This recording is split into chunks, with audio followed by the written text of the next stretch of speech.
Well, that's nice.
The fuck does that say?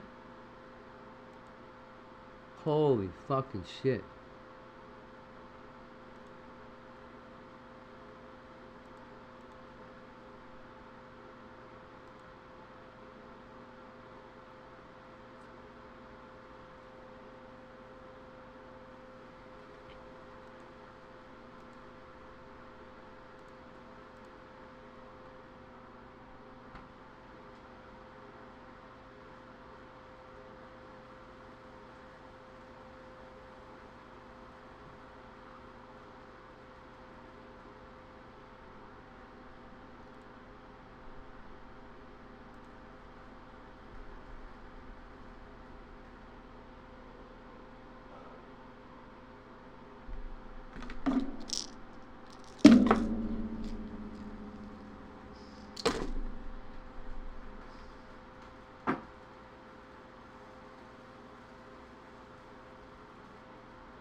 today.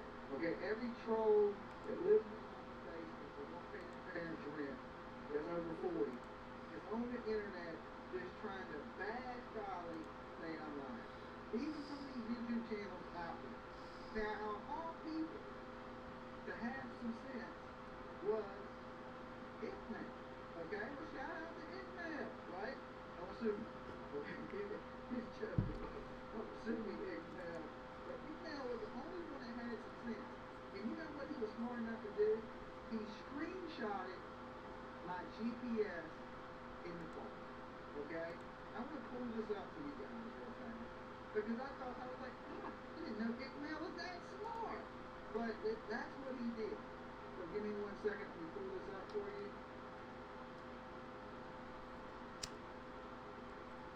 And it shows that I was at the scene of this hit and run. Okay, now at the time that I was there, everything's unfolding so fast. Okay, I'm getting calls. Go here. Go there. There's a roadblock put up. There's another incident. Right? So I'm just taking orders over the phone, right? This person said the address is this. This next person said the address is this. And we roll up on what is basically a Chevron gas station. Okay? So if you look, Ismail actually posted the picture of my GPS. I guess I was holding my phone and it actually hit my GPS.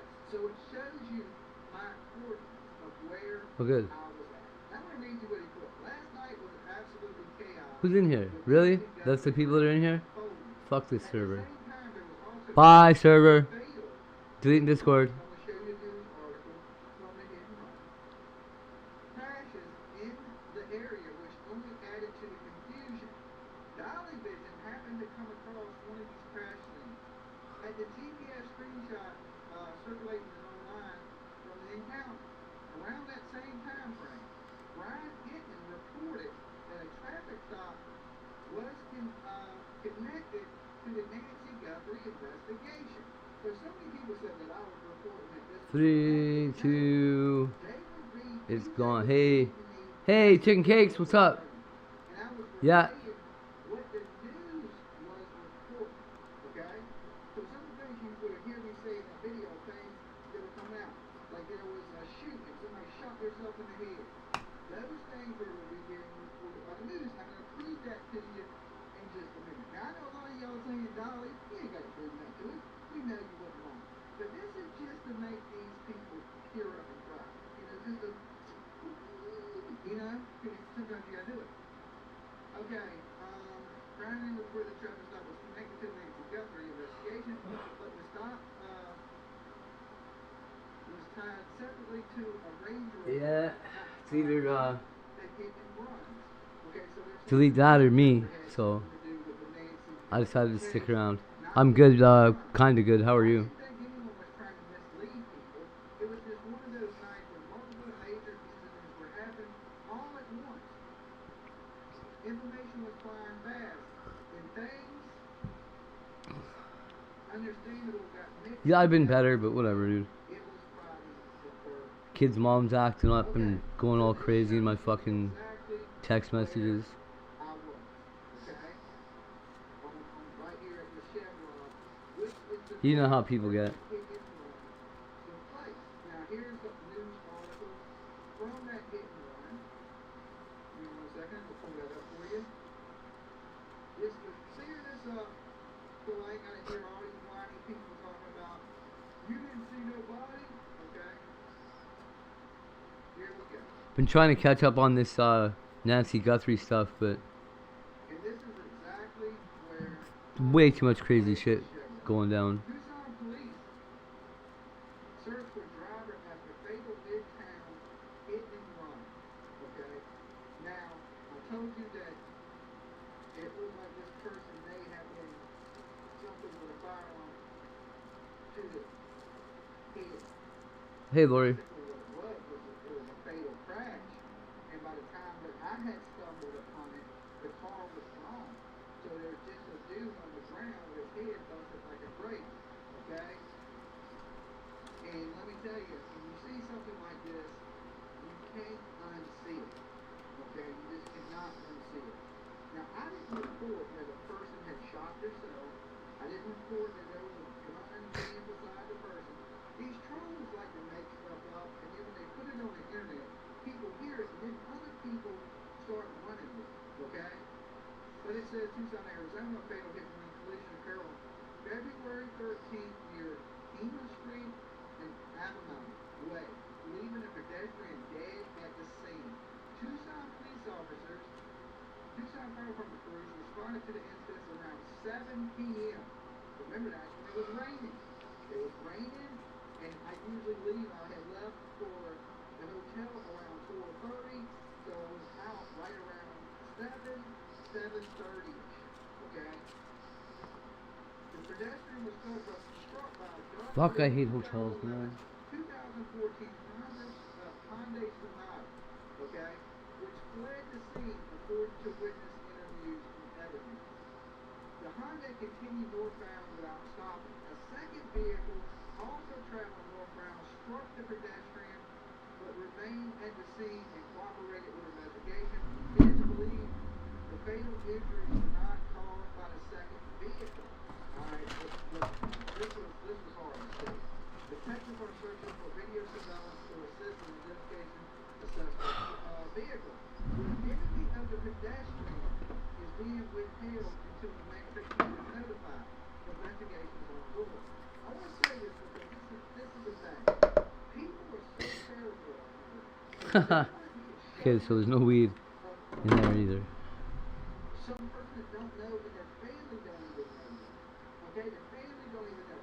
And if you don't show these people, they're all like, well, I didn't see it in there. That was lying. He's lying for clicks and views. He's lying for clicks and views. Now, what it now has said, everything is chaotic. Okay, nobody knew where SWAT was. There was addresses flying. There was people making... The Nancy Guthrie case reminds you of a movie? You know what it reminds me of? Do you remember the hostage taking with the pizza guy? That's what it reminds me of a lot for some reason. With the collar around his neck? It just really, the way the police are reacting, everything about it really reminds me of that case. Yeah. I have no idea why either, because it's so different. And this is what I was reading out in the car. A Shadow Hill resident tells News 4 Tucson that two witnesses previously shot himself in the head during a SWAT operation. Yeah, it hit me yesterday that something about it was so similar. Other news reporters report this. Okay, what is KBOA News 4? Alright, but you can clearly see on the screen. Alright? Because I wanted to show everybody the absolute proof. There ain't people running around. So when you see these trolls in chat rooms, Man, it might be worth checking out that talk bad about my name, the daughter's you let them know. So hey, Dalek told us absolutely boyfriends or whatever, prove to us it was the truth. You know? or their family, like the husband's family. Basically, these What's his name? Feldman? things, you know how Yeah, that's a great name to be stuck with. watch me live at Nancy Guthrie. I'm there streaming, okay, or I'm driving. PJ pulls up the news article and she reads those to me over the phone. You can watch it live, right? We do it all the time. And then I'll tell you guys what she's saying. So if a news report comes out that somebody shot in the head, yeah, I'm going to be saying somebody shot in the head.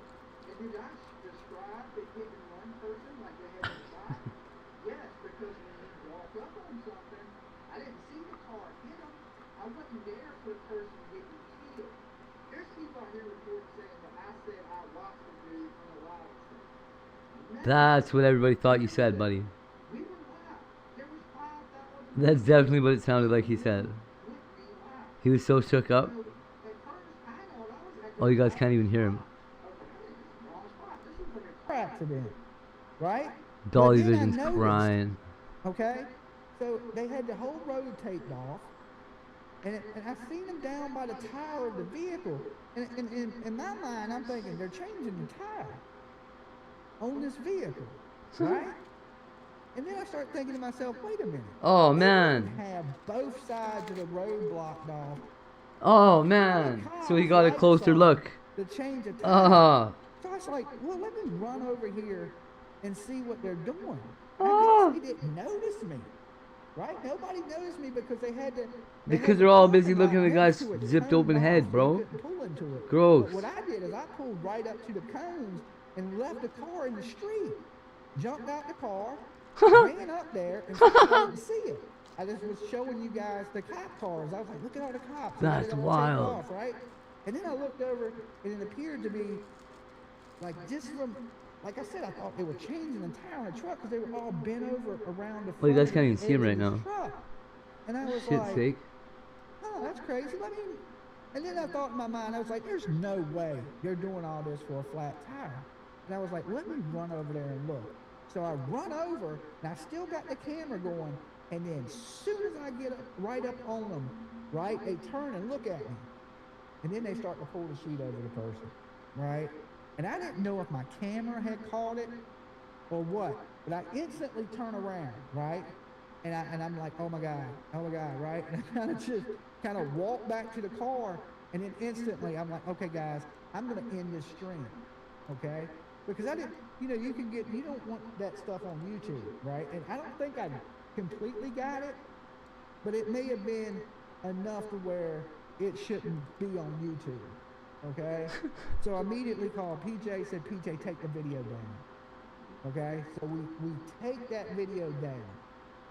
And then, of course, I go back to describing what has been said on the next video because I didn't know what had happened. I just know there's a man laying there dead, Excuse okay? me.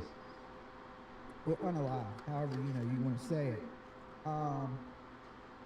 No, this was next to a Chevron gas station, okay? Because even on the live, PJ tells me, she said, I'm going to redirect you to the Chevron gas station, okay? So Iqbal had it right. If you look at the address to where this hit and run is, and you look at my GPS on that picture he posted, I don't know who took the screenshot of my GPS, but they did. It's right at the location. So it was just and then you have these news reporters reporting that there's an incident where a person has shot themselves, and we just looked at that, right? So there was some confusion in the chaos, okay? Because it was pretty chaotic. What happened to Like I said, Lori? it was raining pretty Quit? bad. The rain Crazy. had just stopped when we came upon this. Where's this fucking thing?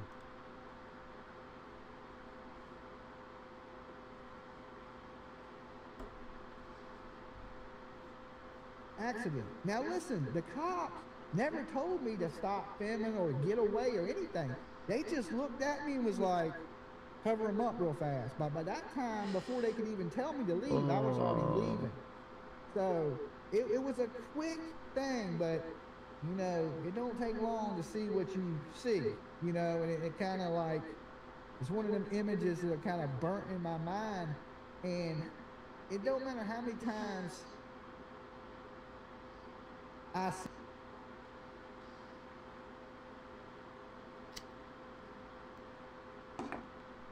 see a dead body, it's just always the same. It's a shock. It's a shock because I wasn't expecting it. I wasn't expecting it.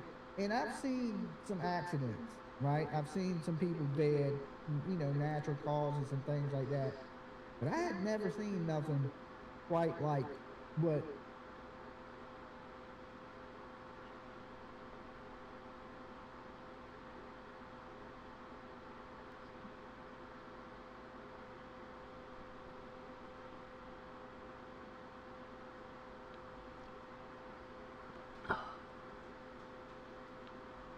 I seen there. Okay, it was bad. And then now that I know that the What person the was struck- fuck?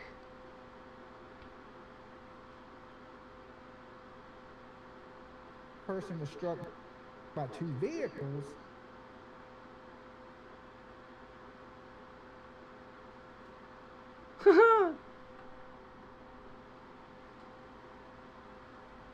No, I don't think so.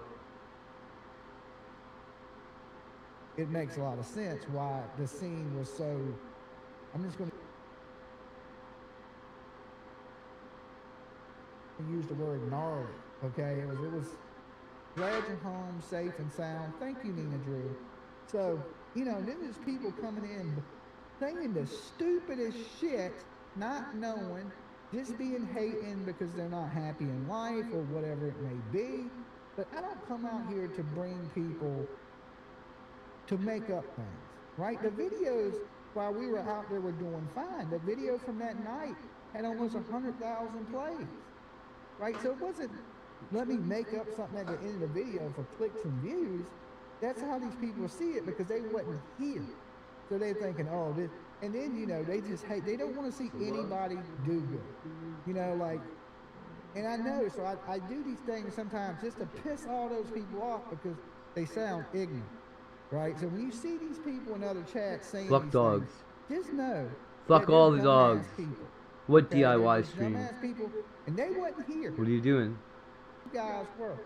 A lot of you guys were here to see it go down in real time. So for people that wasn't here, just be like, oh, he's a liar, he's a grifter, he's There was a this and DIY that. stream? Right, but while they sit on their ass, they didn't jump on an airplane. They didn't fly all the way to the other side of the country. They didn't sit in the desert till they were burnt to a damn toasty crisp. No, but they always got some shit to say. And then, as far as people donating, thank you guys for donating and helping me do what I do. They get so damn butthurt about somebody giving me some money. So mad. He's wearing a dog's hat, eh? Right? Every YouTuber up here, every YouTuber makes money from YouTube, right? But what we do is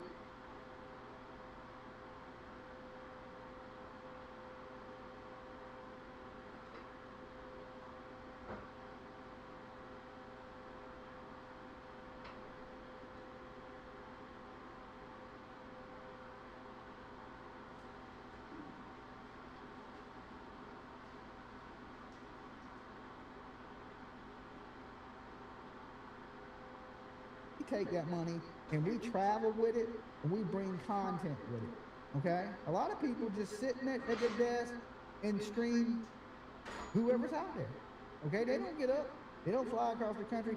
And the people that usually say something about donations are the people that have never donated a penny to me. They're so worried about money, but they never gave me none, okay? Not even here's a dollar. Here's a dollar. I like what I had you my do. patience I watch your fucking content, you're worth a tested buck. today, I tell you. Never. But they're the quickest people to say something about the donations. Okay? And it's just crazy how many trolls there actually is on the internet. See, like this $5 right here, Christy Ford just donated. You just made a hater cry. They didn't want me to get that $5. They're like, damn, we just got $5. They hate that shit. I don't know what it is.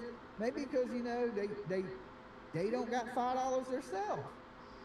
I don't know why there's so much hate in this world, or jealousy of people or whatever. And just don't know me, have no clue, never met me. And just say You know what some of the always most horrible bothered me? stuff. And then, when you got every chat room, My mom used to just assume of course, that the reason everybody had a is problem with me Dolly all the this, time was Dolly jealousy. that, Dolly this. I don't know Dolly's what the not fuck their going to problem show is. a video of a dead But person blaming to everything on jealousy seems anyone pretty fucking happy. simple. That's ignorant behavior to ask him or respect him. Yes, right? Listen, what if that was your family member laying on that ground in that condition? Would you want people to be showing that stuff on YouTube? You know me, when they were showing Nancy Guthrie's blood, I would turn it off. I was like, I don't show stuff like that here. We talk about it. We don't show autopsy photos and Is it? crazy stuff like that. I mean, I don't know that I've that's ever some felt human decency. jealous. There's another tier, right? That's what we can call them super tiers from now on. They ain't even super chats. They're super tiers. Because every time somebody donates, a damn Like, hater troll cries. Jealous is like wanting He's something still that's meant for winning. somebody else, right? This channel's still growing. What are we going to do? Right? That's how I feel like. That's what I think they sound like in my head. You know what I'm saying? That's what I think. Just listen to I don't even know that I know Dolly, whose shit belongs to who. Dolly, I don't and think I keep can it get jealous. pushing, bro. Yeah, well, I do. I definitely keep it pushing. People have been hating on me for years. this ain't something brand new to me as far as people hating. Probably But not it's healthy either, something- right? To me, I don't like that people. There may be people out here that really believe these things about me. I don't want good people to believe that.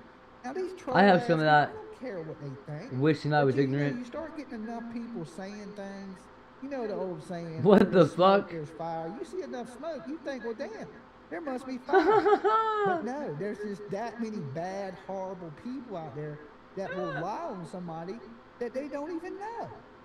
So, of I'm gonna course, die there's in a only second certain here. This is times ridiculous. That I come up here to clear my name, right? Because I think it's only right to do that. You know, I'm so forthcoming and transparent with everything I do. You know, like I said, when people donate money to me, you see I went out there. What do they think? It's free? Everything costs. Everything costs. So even in my interview I did, right? I said this is a crowd-funded charity. People donate. I go out to these crime scenes. I bring it to them live, and we cover it just like that. My viewers, they make sure that I'm taken care of while I'm out there, and I bring them the best content that I can. I keep my word when I say that. I don't get some money and go, well, I'm going to sit here in my chair and just spend your damn money. No, You got I such get a my clean ass accent. up, I get on an airplane, and I fly across the country.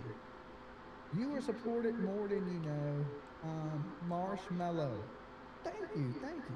Thank you for the super tears. That's what we're going to call them from now on. That right there just made somebody kick their cat, okay? They're like, dang it, we should. I thought we had them this time. We thought we were going to shut the channel down, right?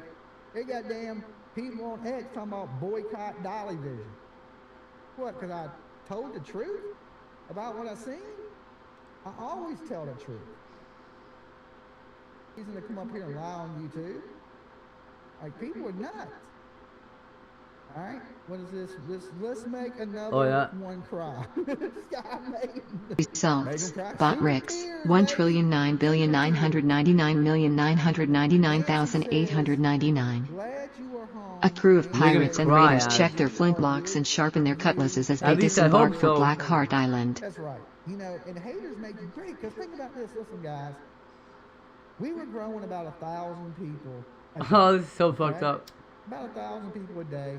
I was out there, well, about 5,000 over the 4 days. I'm watching this for what I saw in the Okay, so thumbnail. last night when everybody started hating on me, all over the internet, whatever room they could go in, I don't care if it was JB's, you know, or whatever news, So, Agenda Balloon Free Flower TV, Vase.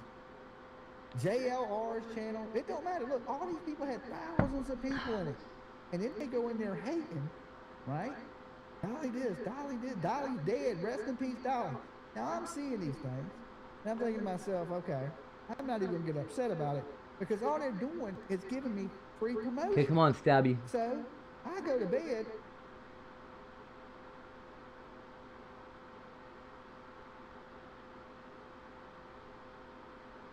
$5,000 Oh, I'm gonna- subscribers. I'm gonna cry when this 5,000 gets here. subscribers. Okay, he fills it up I with was shit. like, damn, because they're spreading. fills it up these with lies chopped that up foam people wanna see from the for sponge, themselves. and then he puts Right? this on They it. wanna see if Dolly's really this bad guy that these people, is he a liar? God damn, I'm Is gonna he cry. making up stuff? Is he doing things for clicks and views? Is he real? Is he as bad as people say he is? And then they come over here, and then they realize, this isn't what I've been told. This is totally different. This dude has an awesome ass community, and he's real with his viewers. All right, what do you make? What do we got on the table here?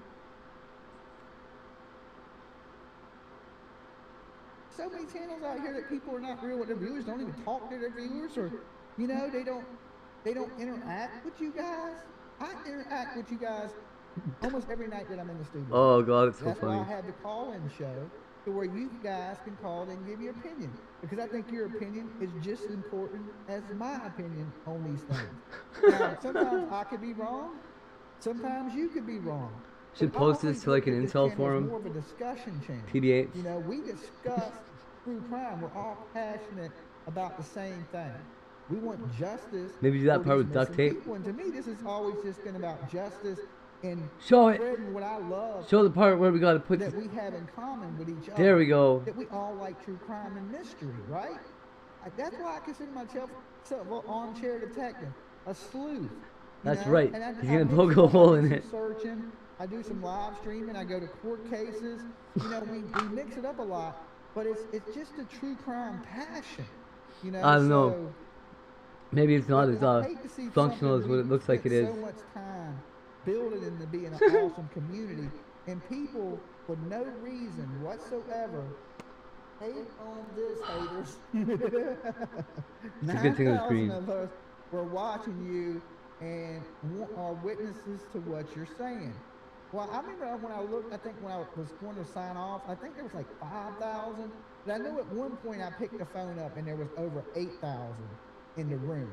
So, and somebody said something about CNN mentioning me or something. I don't know. I was just like, let's go here, let's go there, let's try to find what's going on because I wanted to bring you guys the scoop, right? Everybody was out searching. Everybody. They had Tucson and JLR were out searching. Damn, Brian Enton was out. All the news people were swarming, trying to find where this was. Hold on, we got my producer. Huh. And it's a comment on the video earlier. Okay, comment. The amount of bots / trolls going in every single live stream saying Dolly is absolutely astonishing. What's going on with that? You can tell by the way they type, they are mostly bots. I miss Instead, Darkwing Duck. They are all talking about Dolly. I'm confused. Every single chat I've been in, every single news live stream, Oh, is fuck, someone Deb. paying for these promo bots? Not accusing this channel. If so, it works. I came over here. Okay, that's what I was telling them earlier, that I went to bed and woke up with 5,000 subscribers because everybody was hating on me. On every channel. Like every channel I went in. It didn't matter. Some channels don't have mods. They were hating on him pretty hard. I don't think JLR. Yeah, he don't have mods or nothing, so they kind of let just anybody say anything. We don't do that here. We will block your ass here. Right?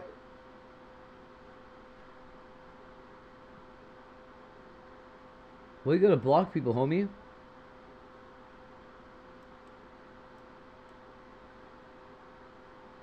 We want to hear about the sniffer. Sniffer technology being mentioned in the Nancy Guthrie case. It's called Blue Fly, and it can detect a range of signals, including Wi-Fi, cellular, pacemaker, and other RF emissions. And it's unit 1209-2140.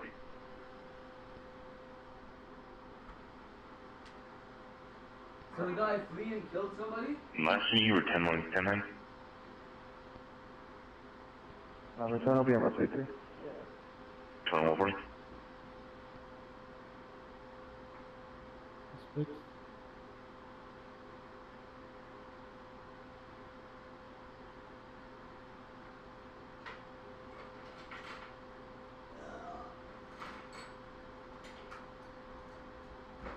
Zero Hour just posted this from now.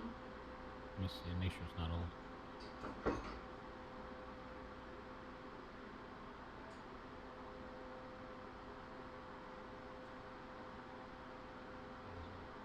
Gotta load the new chat.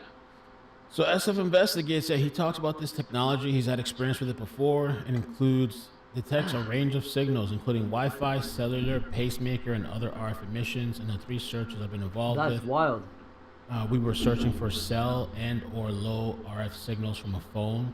I will say that you have to fly incredibly close to the ground. This is not something you want to sweep an entire city. It's mostly used when you have a defined area, like a natural disaster zone. Were you looking for people that you know where they are, kinda? We did not have success with it in any of the 3 searches. Not even related. Dang. We got with one at 7074 East Speedway. Helicopter can fly So very what? low and slow, I'm roughly peeling boiled 50 potatoes. feet. Damn, 50 feet. I thought what I read said 500 to 1,000. 50 feet? How you gonna do 50 feet? Roughly 50 feet AGL at most times. Is that right?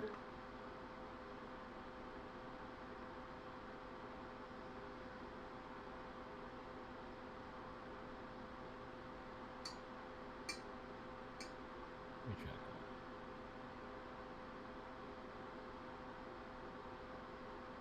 No, it's obviously never in the Air Force. Or the Navy. Those guys get inches of clearance. Where's JLR today? He was on all day. He was on all day, and he got off, you know, and decided to get some rest because there was really no updates today. And so he said he was going to be there tomorrow, first thing, break of dawn, first break of light.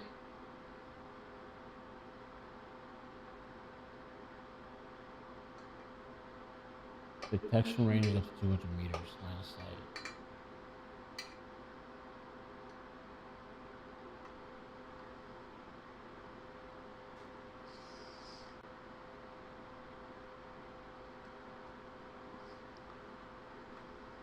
So they would have to have a very specified area. What do you call it when somebody A very specified area that they explains away They have an idea. They'd have to have a reason. evidence A tip. in their life? You know, some type of whatever, you know, somebody in the area was there, Right. or some sighting, or some whatever. Oh, they're just saying Corey's fingerprints are on this knife because Corey did something bad to Marlene. That kind of thing.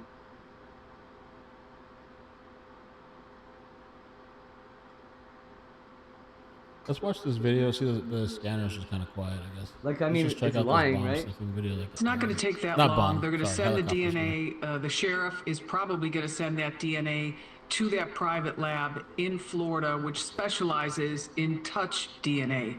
And they can do a Is that a one-to-one gaslighter? comparison with the known DNA that they have and this person Like, to you don't see say this, if it's it a matches. threat. What they cannot do is don't wanna confront they reality don't have situation? the ability to run it through CODIS, so it's going to have to go probably to the FBI lab at that point so that we can keep this lab situation down to a manageable number. And then the FBI or the Sheriff's Department can run it through CODIS, the National Database for DNA, and then determine if that, you know, will hit with anyone else. But the DNA sample that the FBI is or that the private lab is in possession of, if they have sent it back to the lab, to the sheriff already, it's already in CODIS. If they haven't, then they're going to have to send it back to the I feel like sheriff that's what or gaslighting is. to the FBI to get it uploaded into CODIS and then compared. So hot. Maureen, we've all seen the horrifying, what? frightening photos from the front of the Hot house that fucking the potato. FBI was able to get off the Google Nest camera of the man, you know, covered from head to toe. Do you think, and I thought a lot about this, do you think someone else involved, and I Potatoes don't stay mean hot just forever. someone else to plan this thing, I mean shit. someone else who was actually at the house that night and also went into the house to kidnap Nancy? Well, obviously we're not sure, but I would say it's probably likely there was someone driving the car. they boiled potato And the put it in car pot could have all been day? right there in the driveway. It could have been halfway through the circle driveway. We don't a have rock? the entire video. I'm sure the FBI better than has a rock? much more video. Did this person attempt to open the front door here? Did they have a key to the front door? Did they go around to the back door? Do we have that video? There's just a lot of unanswered questions, but for me, it would make a lot more sense if you had at least two people involved in this conspiracy and the other person was driving the vehicle. Why do you think his backpack is so full, Maureen? It looks That's- stuffed. yeah. I mean, what do you think could be in there? You know, violent criminals, he's obviously got a proclivity to violence, and that's one of the questions when you're trying to analyze the offender of a situation like this. He's got a proclivity and a predisposition to violence because she was bleeding on the front steps when she left. So there's just no question there. That is an actual fact that we know. So, and he's got that gun on his waistband, but with regard to that backpack, could he have a tarp? Could he have restraints? Could he have tape? Those would Nancy be the got things the I would reading when expect she to left? find in something like that. He could have rope. Who knows? But this is Yeah. why when municipal law enforcement officers pull people over and they see kits like this in their trunk, or burglary tools or whatever, it gives them probable cause to search or Yeah. detain, even arrest. And just real quick, Maureen, there's something I Yeah, learned look about that into hasn't that. been Looks like a reported yet. We saw a kidnapping kit. helicopter very low over Nancy's house and in the surrounding area the other day, and I'm told there was something called a signal sniffer on one of the skids of the helicopter, a very, very Fucking small nice. box.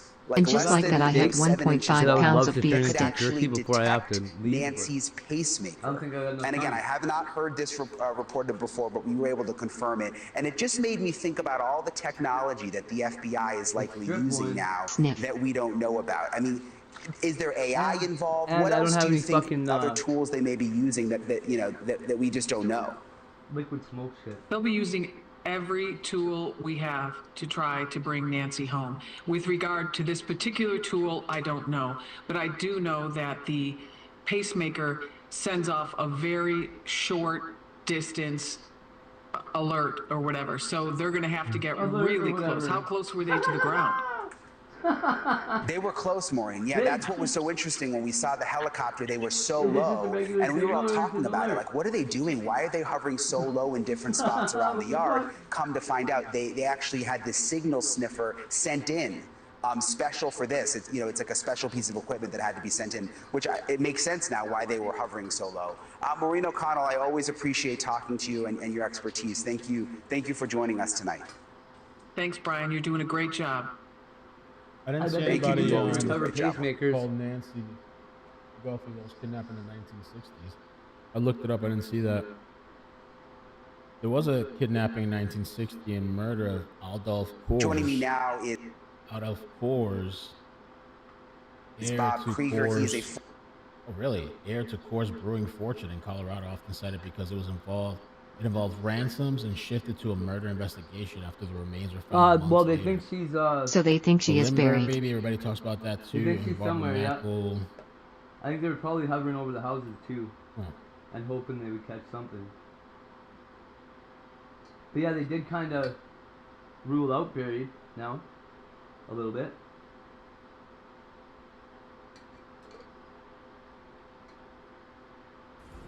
Well, still to come on Saturday in America,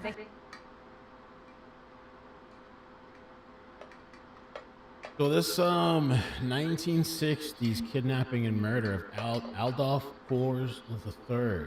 It's Adolf. They're isn't saying it? it's one of the most infamous, high-profile cases in abduction case history. Let's see something. This person-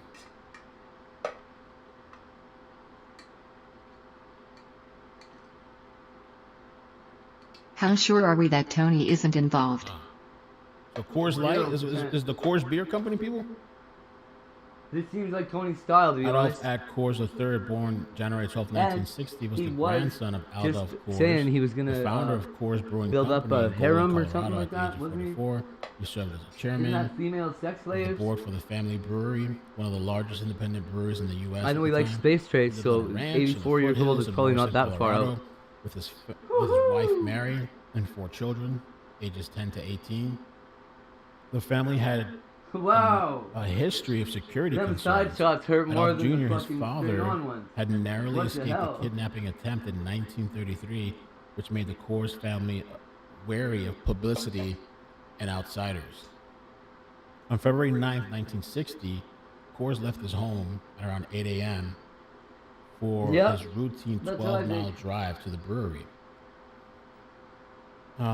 His International He couldn't handle the Harvester pain of travel losing station Aussie girls like wagon. that. He had a travel TTS station wagon. better start loving me again. There we go. On Turkey Creek Bridge, near Morrison and what is now near C-470 and U.S. Highway 285, he was ambushed by Joseph Corbett Jr., a 31-year-old fugitive using the alias Walter Osborne. Is he really reading Corbett, the who had 1963 escaped from crime? California's Chino My prison in word. 1951 after being convicted of second-degree murder for killing a hitchhiker, had been planning the abduction for years. He targeted Kors specifically for his wealth, He aiming didn't for want- $250,000 to that one guy. $500,000 Okay. ransom without drawing too much suspicion. As a struggle ensued, Kors thought he was fought planning back for and years to tried to kill a escape, hitchhiker. but Corbett shot him in the back. Bullet holes later found in his jacket and his shirt. Kors died at the scene. Corbett left the vehicle abandoned in the middle of the bridge with the engine running and the radio on. Blood was found in the front seat. Kors' hat and eyeglasses were recovered below the bridge. The milkman discovered the empty vehicle shortly after and alerted the police. The next day, February 10th, Mary Kors received a typewritten ransom note in the mail demanding $500,000, $200,000 in $10 bills, $300,000 in $20 bills for her husband's safe return. It warned against contacting the police or the FBI, threatening death and instructed her to place a classified ad in the Denver Post for a tractor as a signal that the money was ready. So they had certain coding. One, in this infamous case, the psychopath, and the story that is a story of California, right? Somebody that, he escaped prison, convicted of second-degree murder. He planned the abduction for years. And things didn't go as planned because the Kors fought back. And this guy was people gonna generally shoot don't him get in the away back. with kidnapping. Died at the scene, and even though he was dead, Nobody does them. not alive, he still went on with his plan of, well, I'm going to request this money anyway. This is what I did this for. Leaves the car abandoned. I on the had a bridge, very it's found. elaborate plan The next to day, kidnap a bank manager and then have him next approve day, either I guess he approve sends some this loans. request, this ransom It was going to take a week. ransom note in the mail demanding the $500,000 and instructed The plan don't was to contact the abduct him police, on his don't way to contact work, the FBI, and then and I grab want his you to wife place and a his kids at classified home. ad in the Denver Post for a tractor as a signal that the money was ready. Despite the warning, the family contacted Prove that we had the wife authorities, and kid, FBI joined the case, and then just get him to after 24 cooperate hours for a involving week. the FBI kidnapping statute. The family prepared the cash and placed Because the there's ad. certain holds The and stuff that kidnapper banks aren't allowed. never Like responded it takes or collected it. inter Key evidence branch included dirt, transfers or soil from the inter vehicle traced to the abduction, intra the ransom notes institutional typewriter was transfers eventually linked to take up to a Corbett. week or something like that to get Corbett's cleared. canary yellow Mercury car registered under his alias and other traces from his Denver apartment. So they found his body on September 11th, 1960, 7 months later. Hikers found Kors trousers with a key ring bearing AC3 in a wooded dump area near Sedalia, Colorado. Nearby skeletal remains, clothing with bullet holes, and forensic analysis including a shoulder bone confirming wounds. He was placed on the FBI's 10 most wanted fugitive list. He fled to Vancouver, British Columbia using aliases. In late 1960, Canadian citizens recognized him as from a Well, Reader's YouTube Digest definitely article. sent that last The one they hit to the wanted FBI posters. whoops. He got arrested in 1960. He received a life sentence. He served time until parole in 1980. His parole. He received a life sentence, served time until parole in 1980, and in 2009, Corbett committed suicide after a cancer diagnosis. Holy crap, what a nutty story. Look it up on ChatGPT.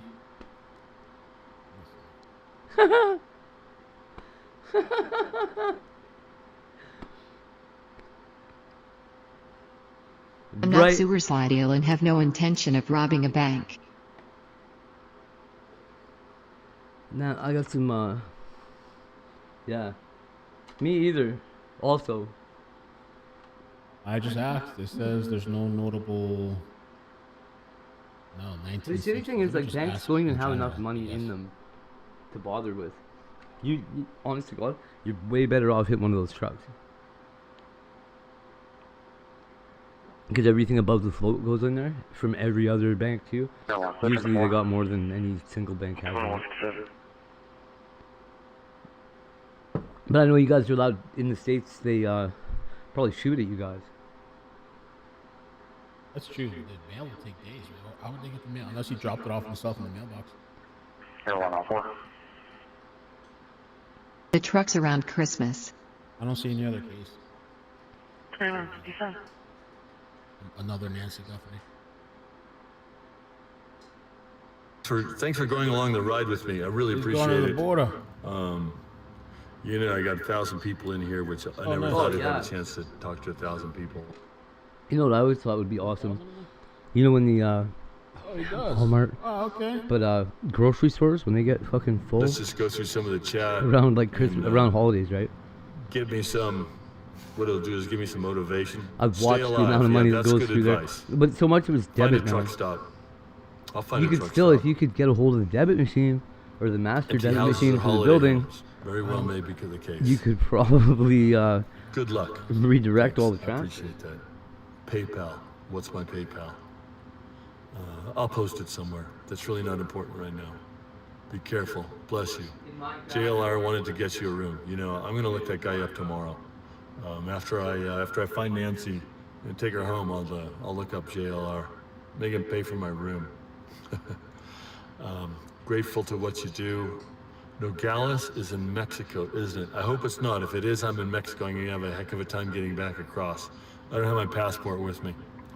So hello, Jim. Stay safe. God bless you. Thank you, Rebecca. Praying for you. All right, exploring with Jen. My name's Austin Walker. 911, hang up from a landline at 1 South Church, the Leo Kent Hotel. Looks like we do have a history of this. We're not getting any contact on callback. Any to start up? A level 2 hang up. 336, What does that mean? Level 2 hang up hotel, I think you said? 10 for Nancy 84. So somebody called 911 and hung up. 360, advice for you. 2159.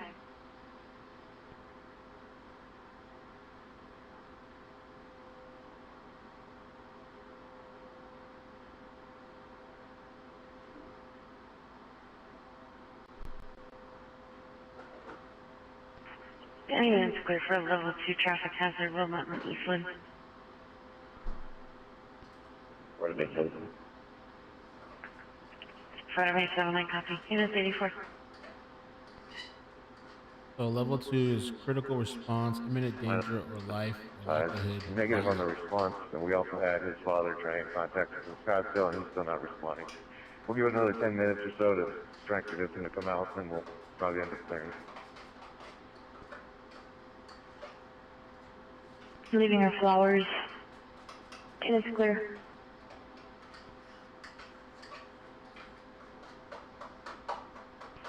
Indiana, Texas. I want to copy. It's going to be Wilmot and Eastland.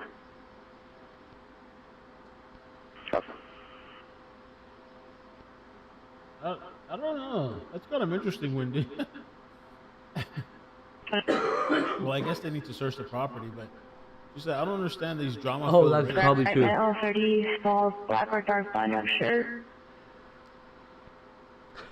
Why can't you With a just gray ask- shirt under. ask I them to honestly come in think for it's questioning? probably contextual. Elliot.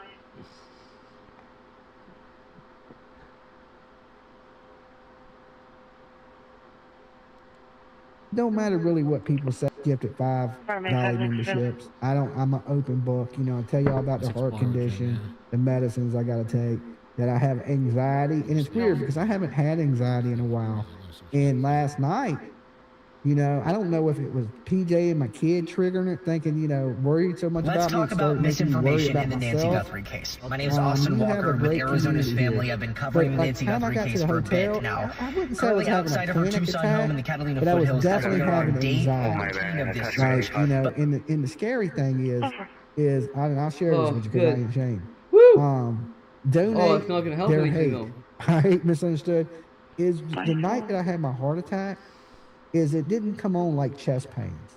You know, people think heart attack, Woo, you clench your lads. chest, and oh my God, and It I may have wasn't like that. qualified for Last night, felt there like was I an was having a operation by panic law attack. enforcement, and Right? that operation But then I is started causing a lot sweating of real bad, questions and to I be don't asked, sweat. and again, a lot I of mean, I be in the misinformation desert. Y'all from ever see me people is sweat being out there? shared, as I just well don't- as I don't from sweat a media lot. members. So let's And clear I things started up. sweating According to the profusely. Pima County Sheriff's Department, And I a knew federal something was wrong, so court-ordered that's why I search called warrant was ambulance. executed at a And if I house hadn't, I would 5 die. minutes I away. would Focus gonna be on the But it came on like northbound lane. anxiety.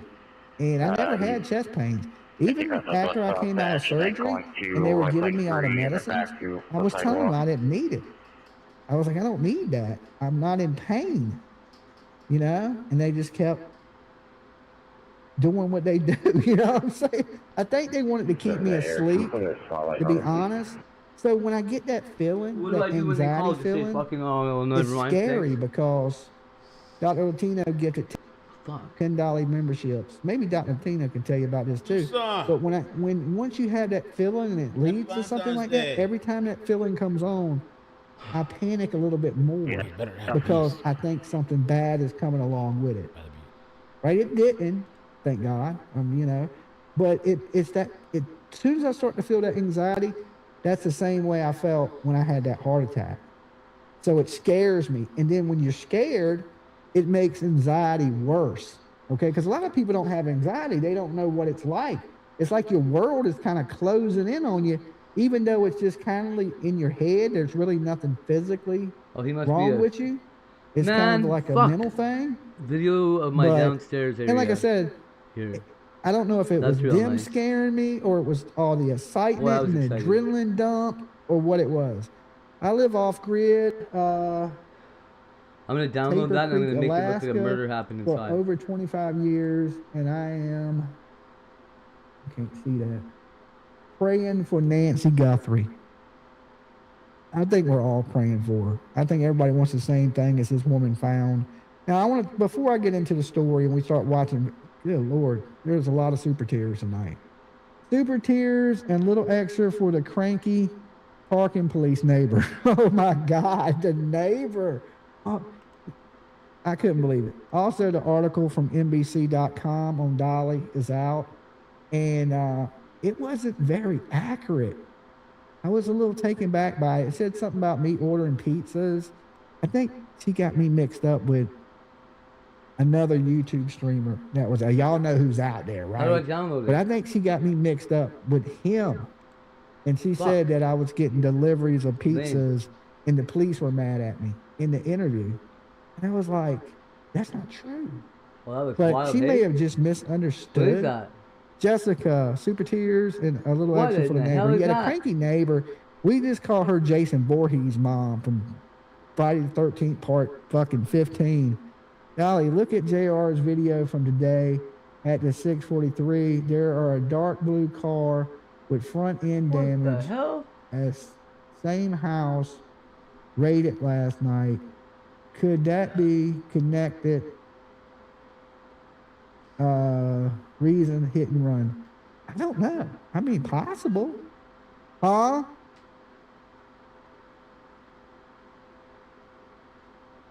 Okay, PJ says it wasn't the car. The car they're looking for is a Hyundai, and that was like a Mercedes or something in front of the car. Dolly was even, yeah, I'm a zombie. They brought me back to life, okay? God has a reason for me to be here. That's the way I look at it. Let me get this right here. Reserving a window seat on the tear stain train. Toot toot. Creepy doll collector. That's a weird name.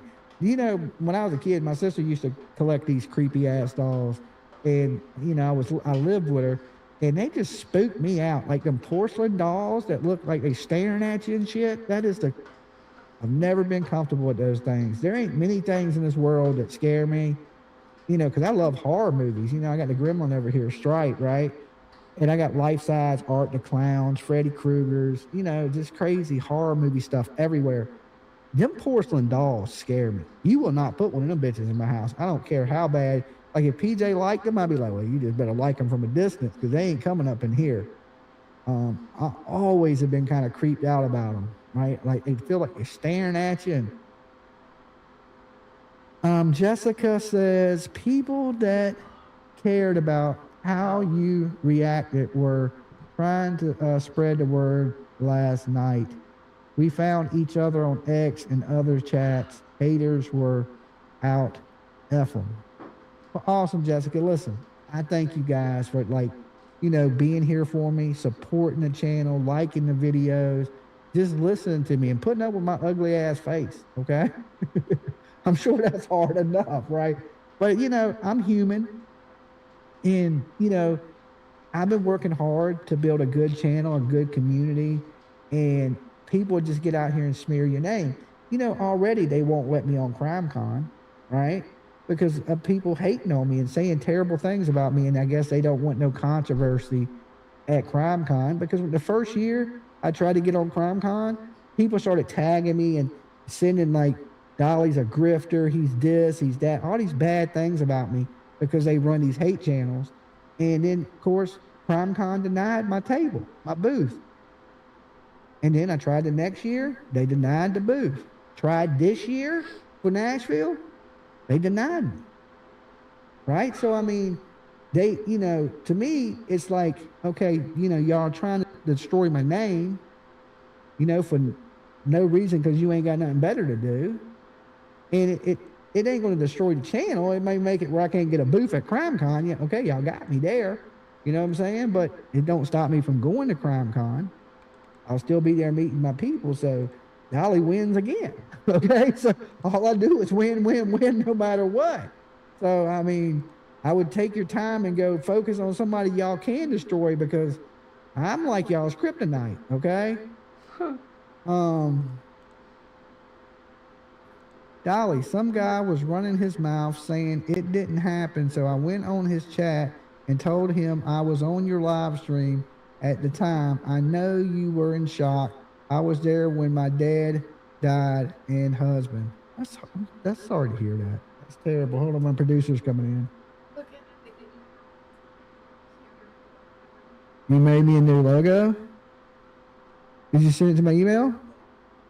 Okay, give me a second. I will pull it up. You're laughing, so I know it's going to be something good. I must have missed it too. Okay. Let's see what your new logo is. That's a playlist. I'm getting ready to jump into that playlist though, so I needed it up anyway.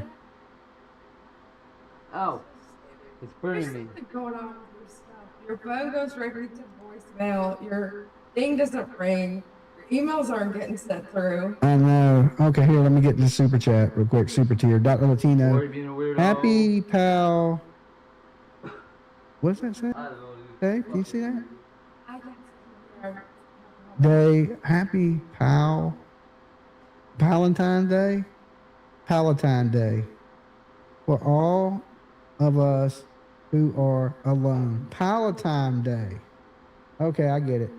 For everybody that's alone and single. I see somebody was talking about a cake today in the grocery store that said, Valentine's sucks, single rules. I was like, okay, that's probably a good seller around this time of year. All right, member for 32 months. Thank you. I love my creative spirit. Okay, can I get to the end of this? I missed one. Super tier right here. Hopping on the tissue train. Love you, Dolly and PJ. We love you guys too, man. You guys are the greatest. Okay, hold on. Let me thank this person that gifted one. Nana Rocks. Okay, gifted one Dolly membership. Thank you so much. Okay, can I get to the end of this? Can I get to the end? You are real. I was watching you have shock and was so glad you listened to your daughter and left. 31. Yeah, man, listen. I know I'm okay, but I don't want to upset PJ. I don't want to upset Tiff. You know what I'm saying? Because, I do everything for them anyway. Whatever I'm doing is I'm trying to just, do the best I can for my family. And if it's scaring them, then I just sometimes, even if I don't want to call it quits, I'm gonna call it quits because I know my family comes first. You know, this true crime stuff, YouTube, it's my, you know, it's my passion, but that's second to my family. I love my family. I love the true crime, but like I said, I love my family 1,000 times more. And when push comes to shove, you know, I'm gonna listen to PJ. I'm gonna listen to my kid, and then I'm gonna talk him into let me do it again. Okay, okay. That's how I operate. You know. Okay. I'm nowhere near the end. Damn it. In my opinion, Dolly and PJ are like that cheap one-ply toilet paper. They aren't rough and tough and take credit. Oh, they are rough and tough. Okay, here. Do you want to read the super chats real fast? Okay. Okay. Here, get this one. Okay. Okay. The one after that is from Lori Wilcox. I really like that you get boots on the ground and rally for the victims that no longer have a voice. Actions speak louder than words. Much love to you, O and PJ love, and no love to the haters. Okay. Nancy Casanova says, I hope this puts a smile. You deputized us yesterday as media. That's crazy. LOL. Deputized media. Remember when JR was like, I don't know if you watched it, but he was like, every car that pulled down the street, he's like, that's media. That's media right there. That's media. You see that car? That's media. That's media. That's media. And then I was joking and I was calling everybody that left a chat message. I was like, you're media. You're media. So they're saying I deputized them media yesterday. We're all media. You were at dinner, but we were watching JLR and just kind of picking because he just kept saying, it's crazy. It's unbelievable. Something he just kept, that's crazy. That's crazy. And we were just kind of, you know, mocking, playing around with what he was saying.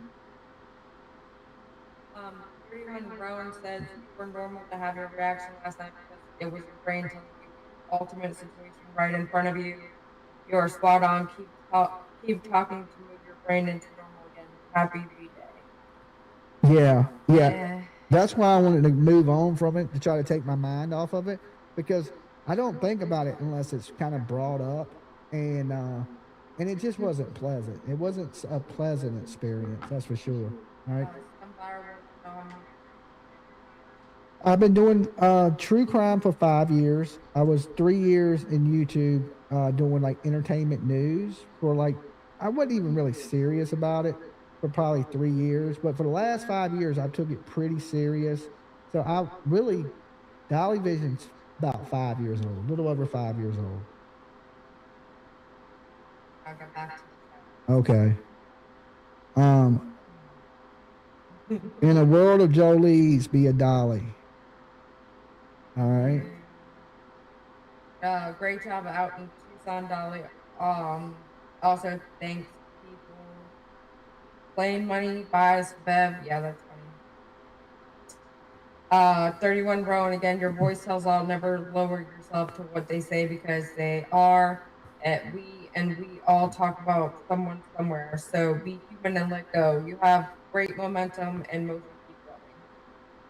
How about some of that not pretty, in my opinion, crying? I call it ugly crying, right? When you got Twin mommy said I stuck up for you guys.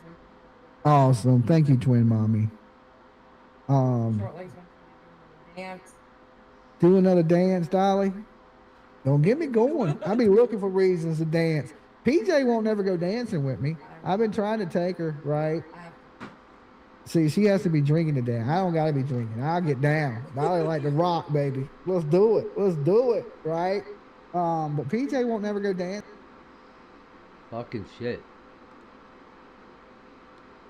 We can hang out and then we'll watch him for a while until I get tired, and then I'll just send people over there to him. I'm sure he'd appreciate that. Scheduled for 30 minutes. Nightcrawler.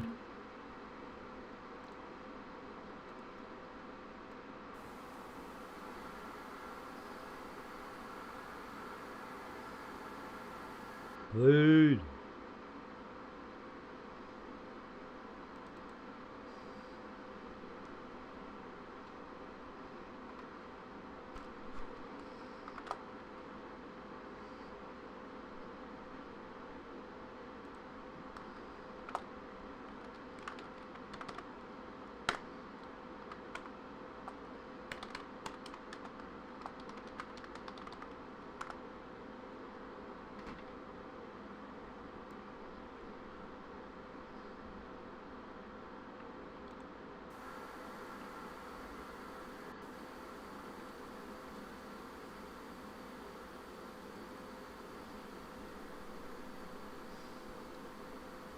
Holy fuck.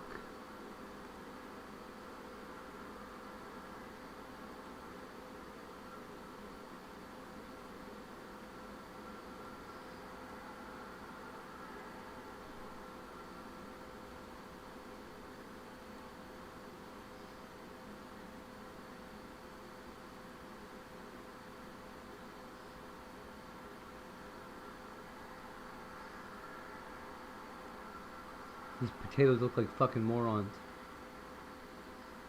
Exclamation mark 1. Fuck. Exclamation mark 1.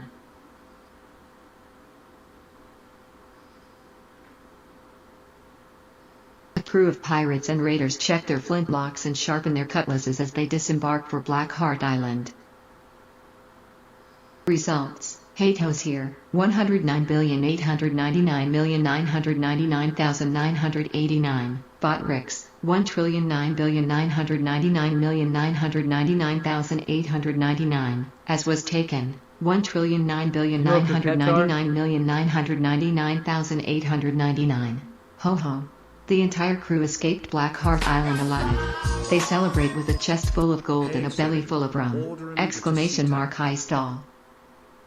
Why did we win different amounts? Probably because I'm a mod. Oh, because you got more. You have, I can't bet as much as you can. You have, at least 1-0 more than I do. Check it out. Do the points thing. We should be vastly different. Exclamation mark points. Oh. At Hatos here, you have 5,326,179,994,772 points. Exclamation mark points. Etis was taken. You have 46,929,697,125,861 So you're about 10 times what I have. That's what I think I have about points. 10% of what you've got. I wasn't saying it right, but that's what I was trying to say.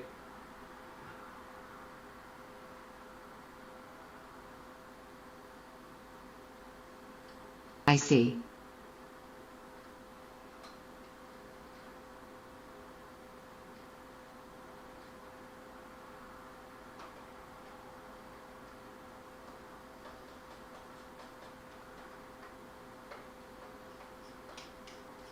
I have 30% of what Bodrix has.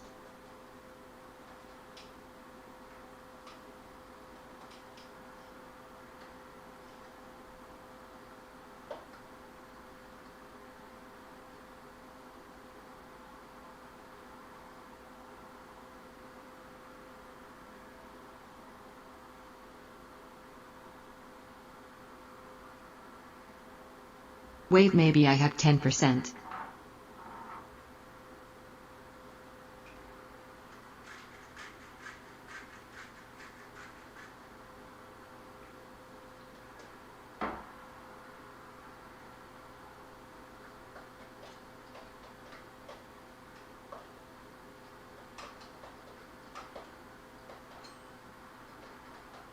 Exclamation mark remove points at Botrix 1 trillion.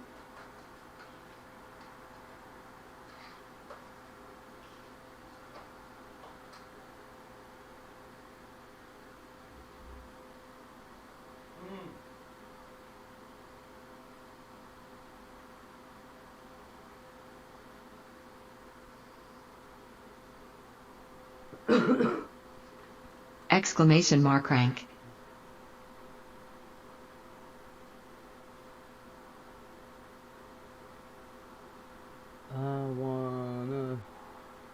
What do you mean?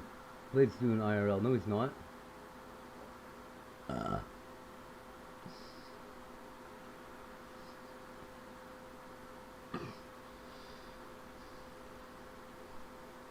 Exclamation mark 13.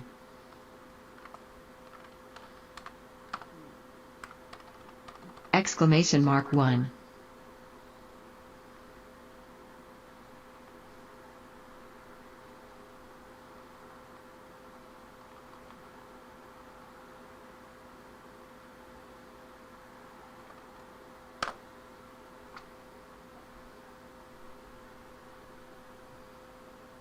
Exclamation mark gamble 5 trillion.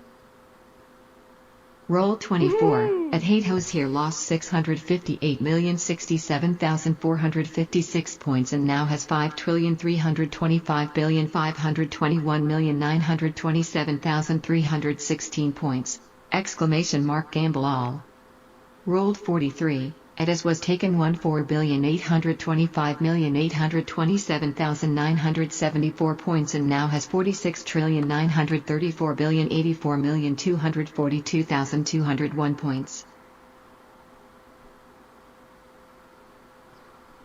Exclamation mark roulette 85,000.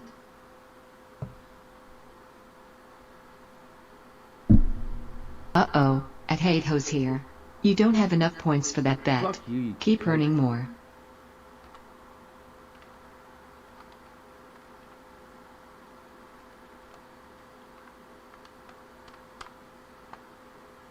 Uh-oh.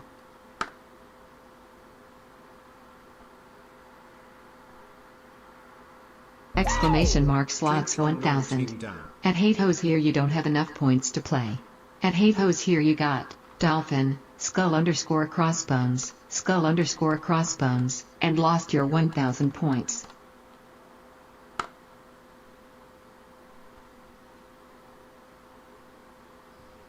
Exclamation mark gamble 5 trillion.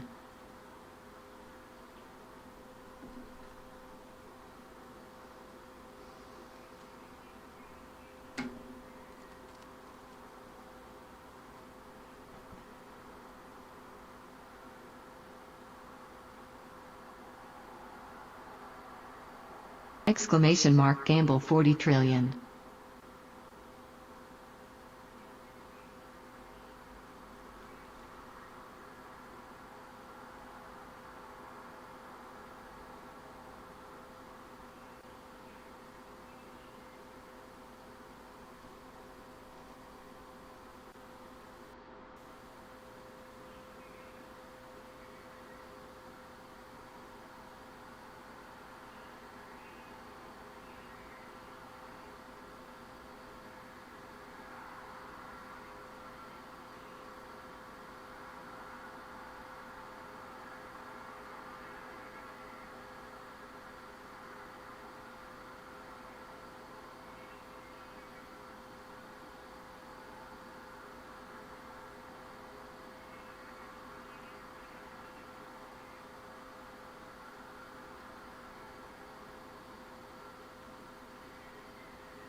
Imagine trying to push somebody to suicide and not thinking about who's gonna find the body first. That's Exclamation mark high stall.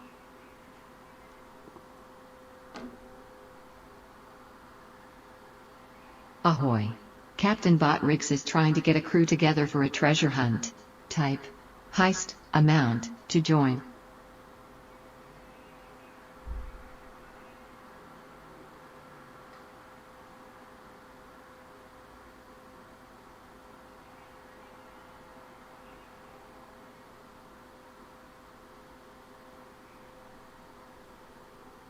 Do you think arrogance is the same as narcissism?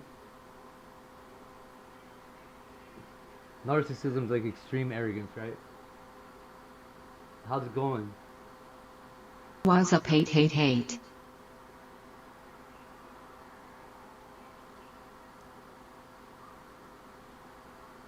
Deleting vast swaths of my life. Fuck the police, shoot the police. Fuck the police, shoot the police. Fuck the police, shoot the police. Fuck the police, shoot the police. Botrix made it back from Blackheart Island with a handful of plunder and a tale of plenty. Results: Botrix, 1,999,999,899. A crew of pirates and raiders check their flintlocks and sharpen their cutlasses as they disembark for Blackheart Island.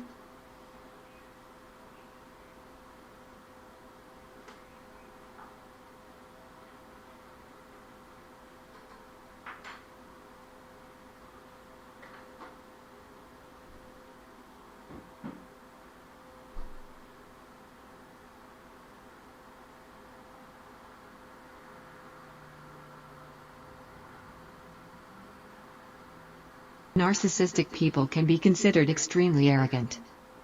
That's what I thought. Thank you.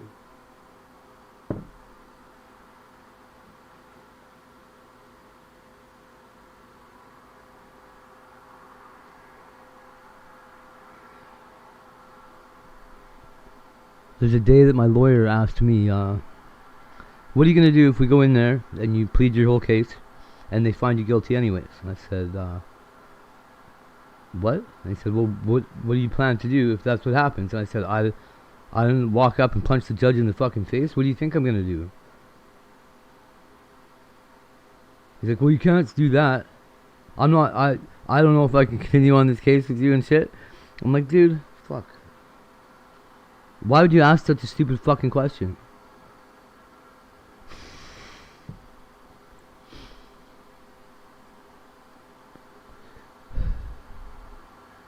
Just questioning why people ask you to vocalize things they don't want to hear and then tell you not to hear it or Exclamation mark high stall. It's weird.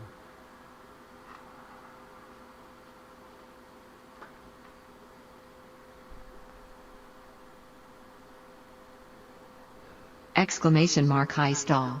Ahoy. Captain Hatos here is trying to get a crew I together agree. for a I was treasure like, man, hunt. there's no way this judge is going to say that I'm guilty.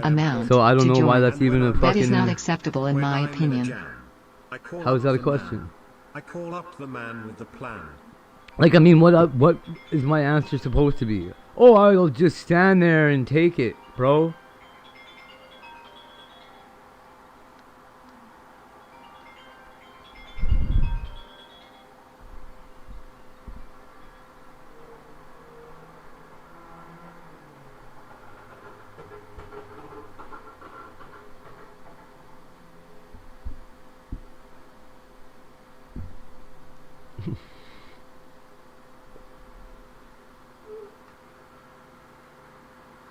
Is this a state attorney? No. No. No, they're not. They got fired ages Exclamation ago. mark force. High stall. They actually Results. made me here. try my own case. 109,899,999,989. I had to defend A crew of myself. pirates and raiders check their flintlocks and sharpen their cutlasses as they disembark for Black Heart Island. Ho ho. Hatos here made it back from Black Heart Island with a handful plunder and a tale of plenty. Exclamation mark high stall. It's funny, because, okay, do you know, what's that guy's name? Daryl... Fuck. He was like a free man on the land guy in, I think it was Michigan, that, like, tried to argue his own case, but he sounded totally crazy doing it. Okay. Is this a felony or misdemeanor? It would have been a pretty indictable felony. I'm in Canada, though. Definitely not a misdemeanor.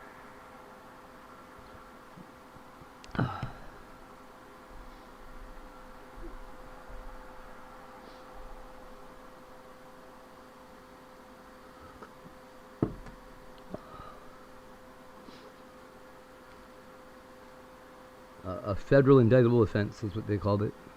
Low-level felony.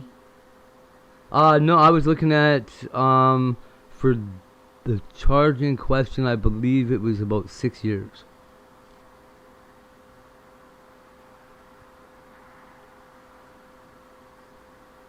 It's like assault, break and enter, procuring a firearm for terroristic purposes or something like that. A bunch of bullshit. And a breach. A breach of a release condition that they were trying to say that I breached before I was released. It's pretty fucked up.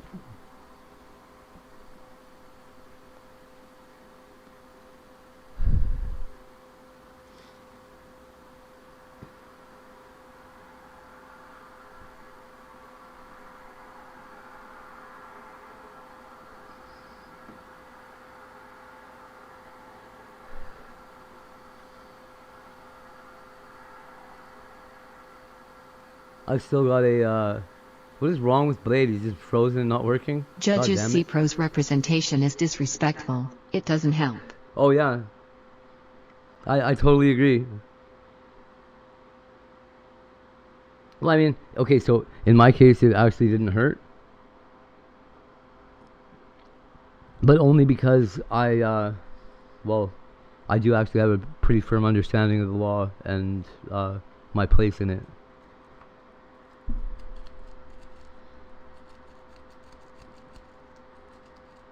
But my lawyer wouldn't work with me.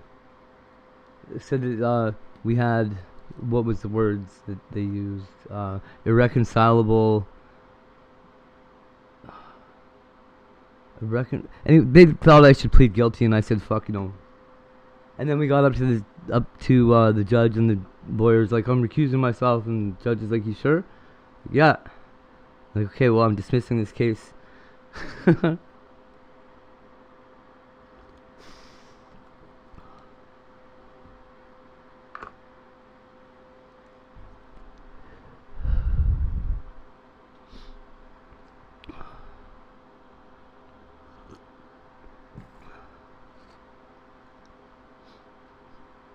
Wait, hold up. So I didn't argue with the judge that time. What did that have to do with it? The time that I argued with the judge was for, it was an assault. It was, they wanted to give me 2.5 years, and I got 18 months. I'm very familiar with South Carolina law. I am not. Not South Carolina in particular. California, I'm better versed in.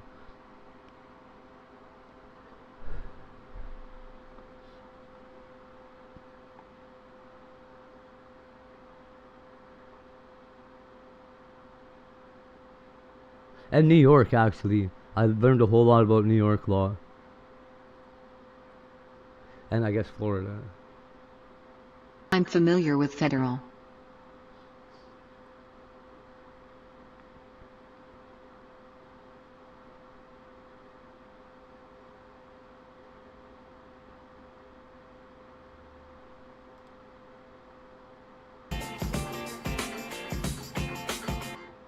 Quit it. Just quit it with the music, though.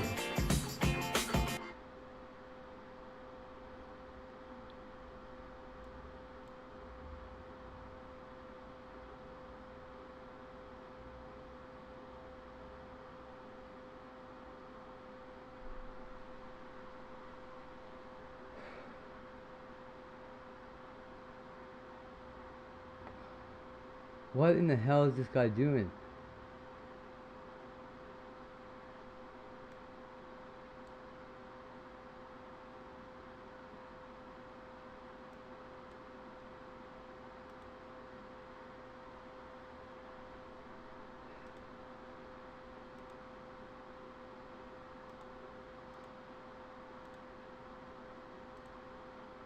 Oh dear Lord.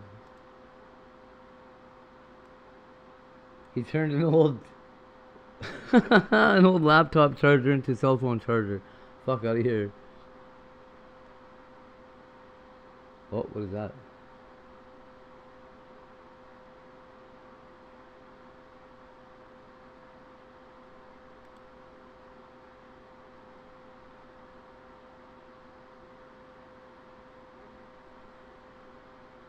They look like little aliens. I've created some serious What the hell motion are they? regarding South Carolina cases.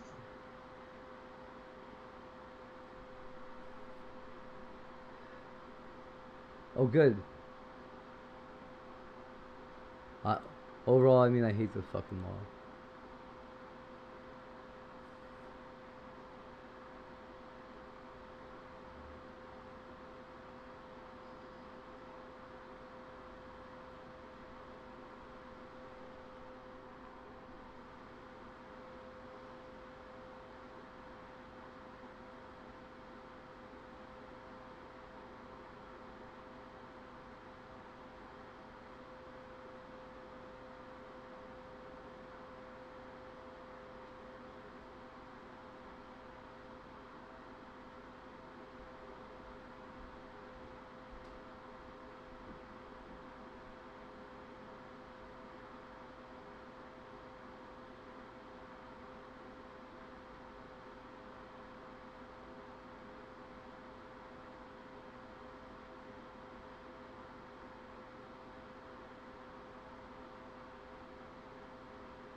post-conviction relief applications, and some other motions filed, especially one that was filed against the Public Defender's Office, 32 pages.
Five fucking days I have to fucking rent a storage unit.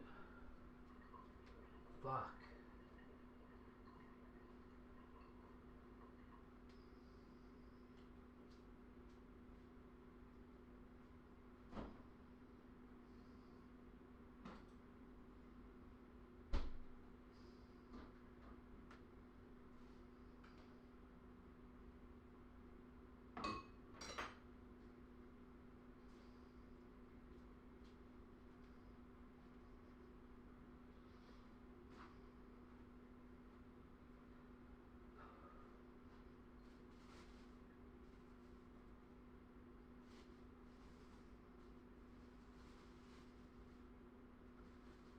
Do you know how many people go to jail and lose everything they own in a fucking storage unit?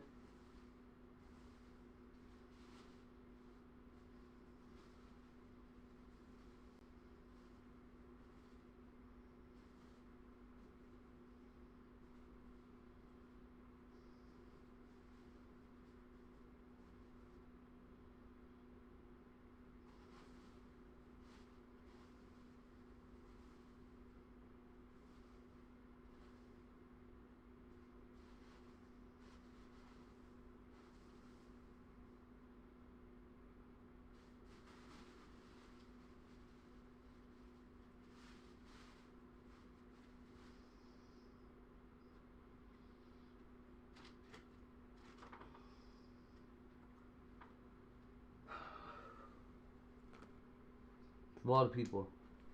It happens all the time.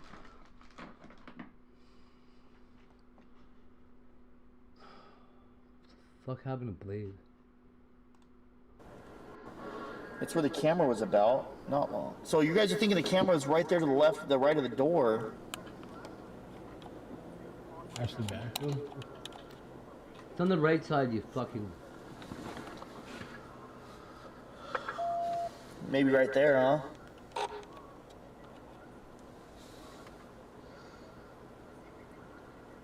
Oh. Nancy Guthrie.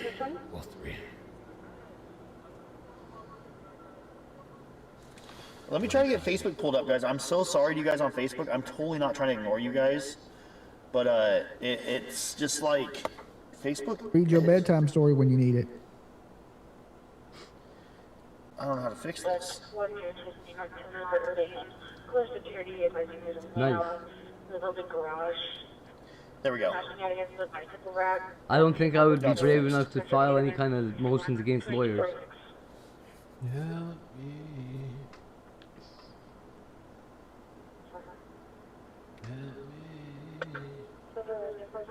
Missing in Tucson, Arizona since February 1st, 2026. Nancy Guthrie is 84 years old, 5'5", 150 pounds, with brown, gray hair, and blue eyes. She has limited mobility and relies on daily medication. $100,000 FBI reward. If you have any information, call this number now. It's 1-800-CALL-FBI. 1-800. D. Judge froze all legal proceedings scheduled to be heard on the circuit court docket. Requested that the DA make contact with all members of the Public Defender's Office and reviewed the motion. Nice.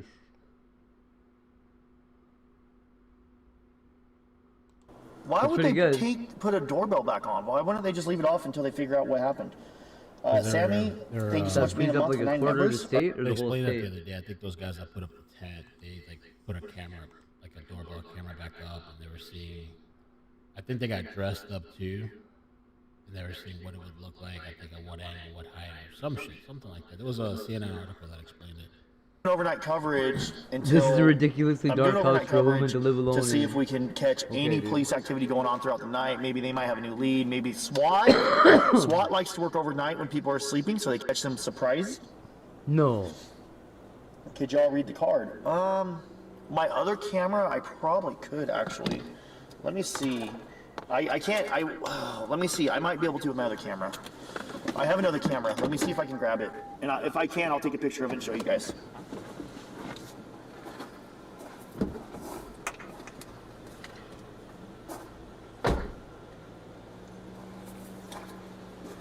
I might be able to with my big camera.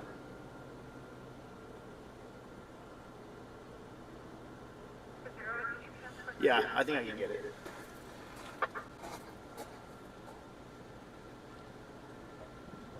The neighbors across the street from me sell drugs. Not really that big of a deal, but the customers don't know the rule on turning the music down when they come to pick up. Idiots. Do they just sit in the car with the music blasting? That's fucked up. I wouldn't sell to people like that. Ever. Well, we know you have drugs. We'll get the fuck out of here. I'm gonna try to zoom in right now, guys. Never. So dumb low. My big camera that you guys can No see. shit.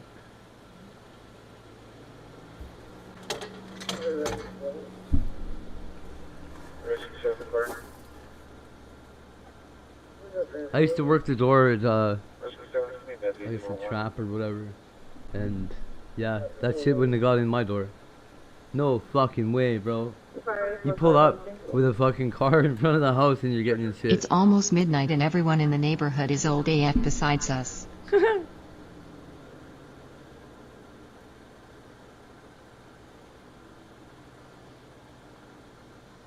If I can get it to show on my big camera, I'll show you guys.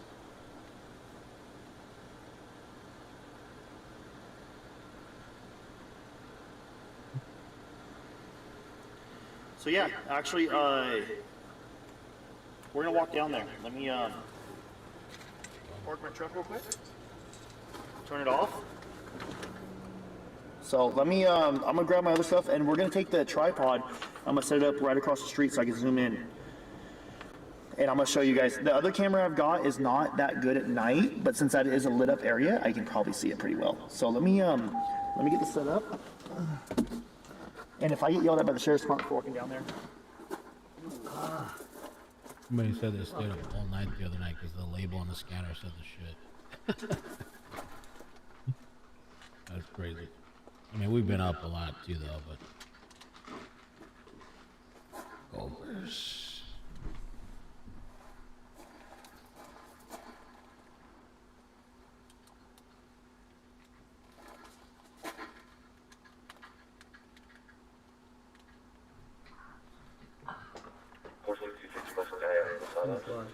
I'm gonna walk down there real quick, guys. So let me disconnect this. 3, 2.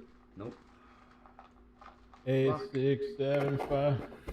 Also, I'm not gonna be able to see comments because I don't have comments on my device. Thank you so much, Scott. New subscriber to Fort Worth, Texas. Thanks for your coverage, my man. Let's bring Mom and Nancy home. Amen.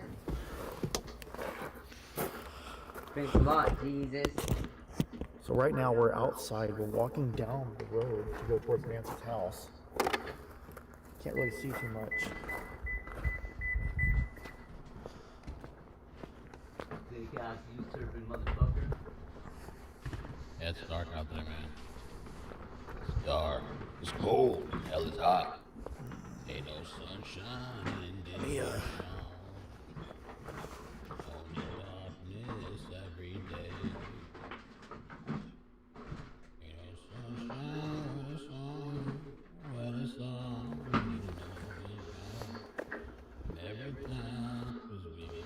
Hey, did you hear that girl the other day say that she huffed butane to get high once? Marcel, thank you so much for the 20. I'm probably gonna get off. There's no way, right? I'm gonna redirect you guys if you want to hang over there. But I'm gonna get off. Yep, perfect. Better to sleep. Better to sleep. Because you never know. We got a pool in all day. You're not going live right now, are you? Oh no. You have a shot up, but I'm good. You're good. I just want to try to zoom in on the Oh, for sure, man. Go for it. the card on the door. You guys zoomed in on that yet? Well, with the cords? The card? Oh, okay. No, I didn't see it. Okay, I'll show you. So I use this camera for my really big zoom stuff. I'll show it to you. It's a good one. What's the lens? 3000. Ooh, 3000? No. It's a Nikon. One of the Nikon something. Still going, Mel. Hope you get some rest. Thank you, Tammy. Appreciate the super chat. Yeah, in a little bit. I took a nap earlier. I got off earlier. So there's just nothing happening. Even tonight, really nothing happened. Besides, the only thing was Brian Enton feeding everybody on YouTube for a little bit with the update he gave.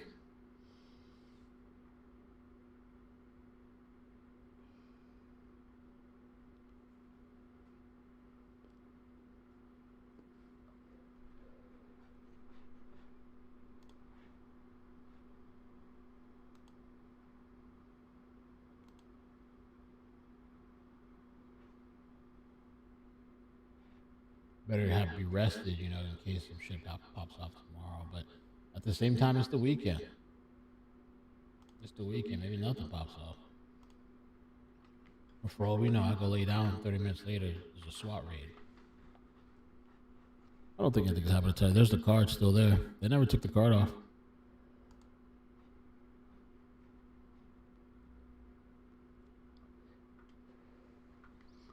No car chases, man. That's a thing of the past now. They're not happening like they used to. Or at least they're not chasing like they used to.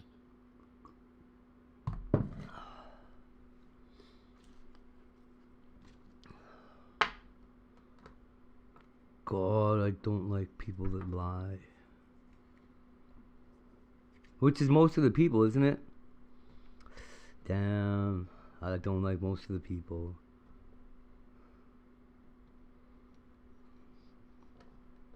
Still there.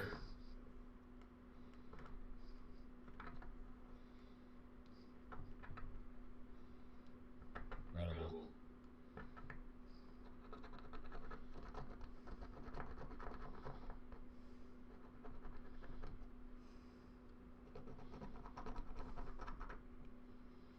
Hey, who knows? I wonder if the next raid, maybe they don't like all this attention. They might do. Maybe the next raid will be like late at night, like late.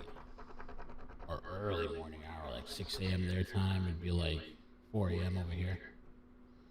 You gotta be ready at any moment to jump out of bed.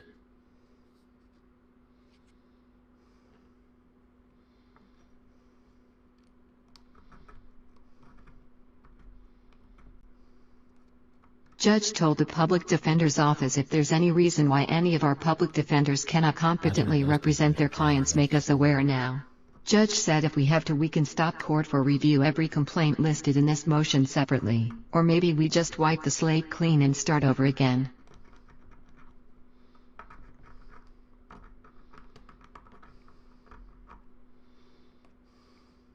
Nikon 3000 camera.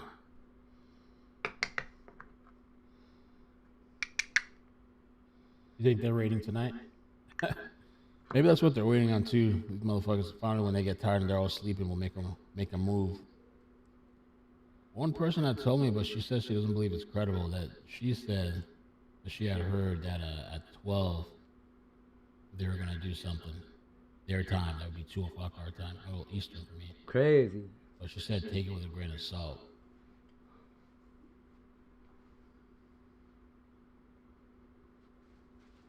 I'm not gonna do it. I didn't expect that much motion though, I'll be honest.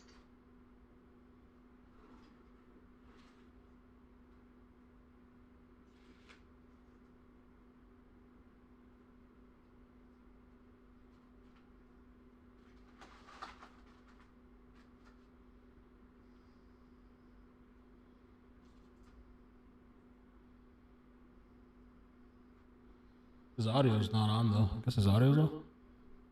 Or maybe he can't talk using that camera. Oh, how many people does he have in there? Oh, there we go, 1,500. I thought he just had 200.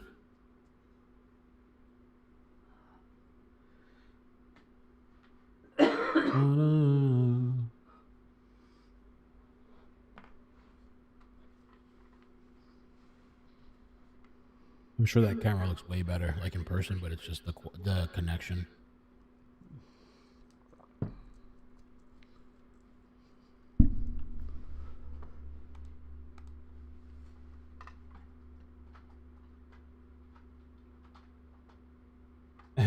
Ask him to show the skies and stars.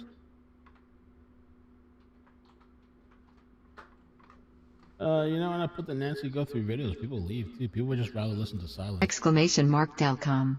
Discord. At HateHose here command exclamation mark Discord doesn't exist. Huh. At HateHose here, greater than there was an error deleting the command. Error. Command does not exist. Sorry about that, guys. I guess the sound wasn't working with this camera because it's on photo mode, which is okay. Wait, what happened? Whose sound wasn't working? Mine. It was on photo mode. Video mode, so video mode when you go through exclamation mark like a monitor, Delcom Discord. It's like super grainy at night. It's like right now it would have been horrible. Right. Photo At mode HateHose is here, better, yeah. greater than there was an error deleting the Then I lose my command. sound. Error. How Command does it does not not exist. At HateHose here command exclamation mark So I Discord doesn't apologize for you guys exist. being muted, guys. We're gonna All right, good. You mean to lower my sound, or are you okay? No, you're good. You sure? Exclamation mark high stall. Dude, what's crazy is there's no service right here during the day, but at night it's fine. Oh, you know why? Because there's so many people using it. Competing with everyone, yeah. Ahoy. And I've Captain got, like, Botrix is trying to get a crew together for a treasure hunt. Type heist amount to join.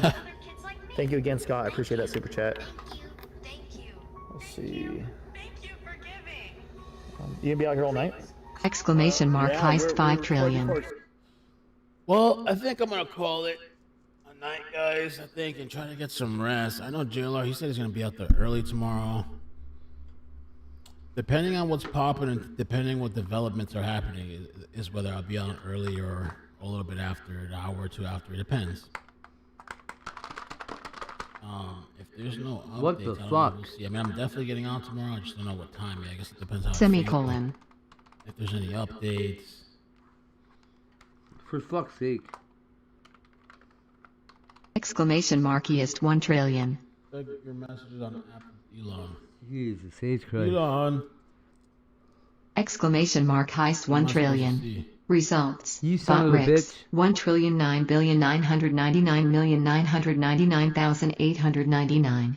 A crew of pirates and raiders check their flintlocks and sharpen their cutlasses as they disembark for Blackheart Island. Ho ho. Botrix made it back from Blackheart Island with a handful plunder and a tale of plenty. Exclamation mark high stall.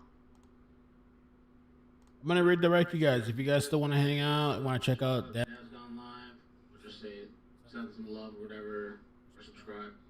He's another person that's streaming out there. He's Holy shit, Ictamel. Send some love. Alright. the Dadgum Live.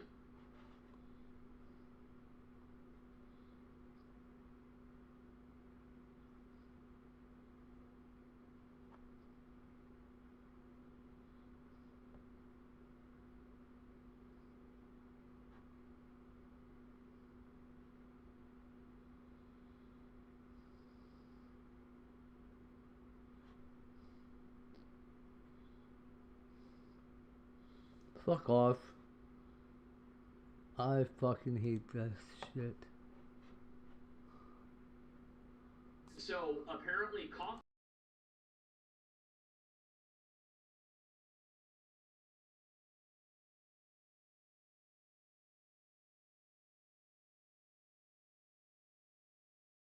nobody goes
Don't worry, the motion wasn't filed under my name. An inmate in my pod asked me to arrange it.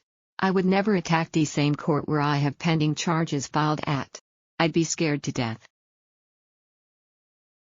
Yeah, I hear that. And for good reason.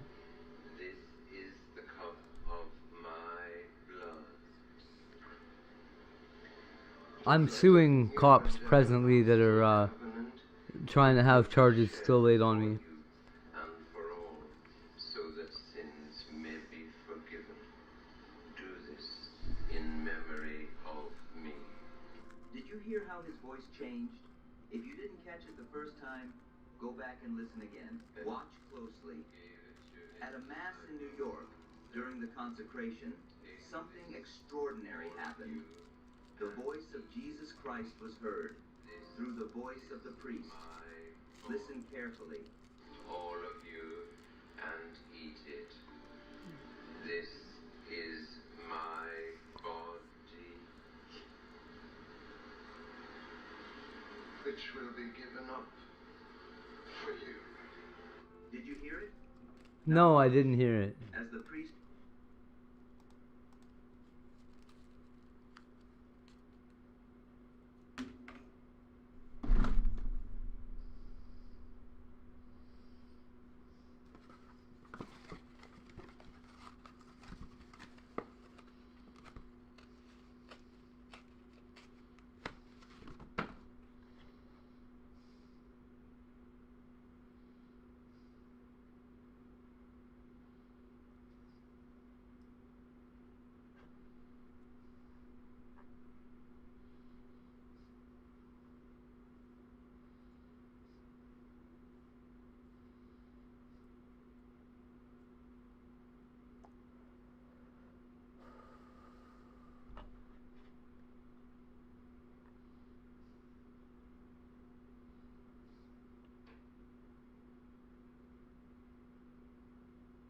The inmate was in the handicap visitation room, which is directly next to the bond court. He heard his attorney talking with another public defender about his case, and said he was laughing.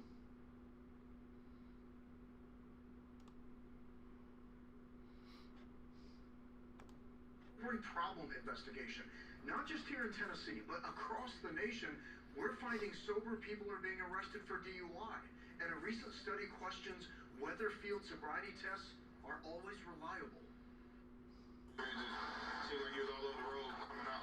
Just moments after being pulled over, Justin Beery had an admission to make. You might think I'm drunk, I understand, but I've run out for like 3 hours of sleep.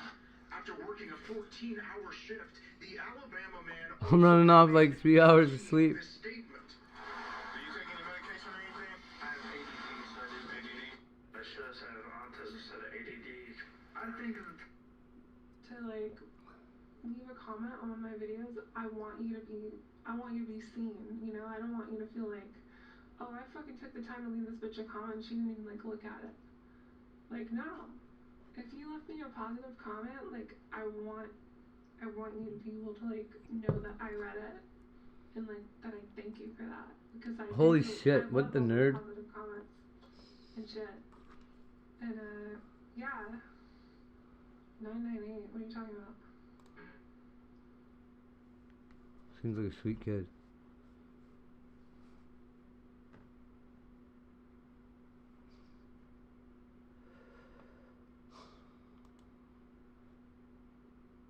Oh.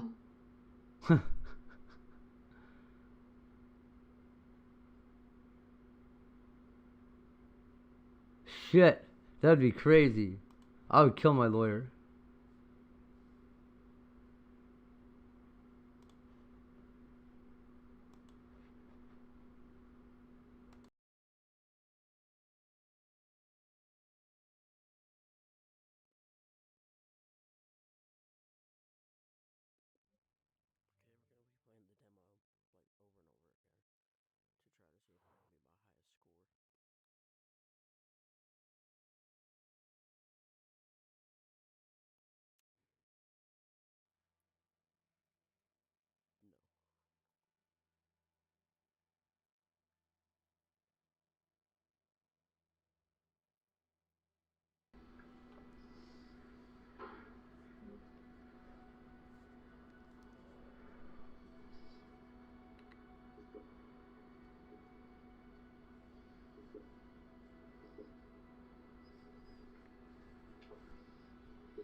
The fuck?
That game sucks dicks.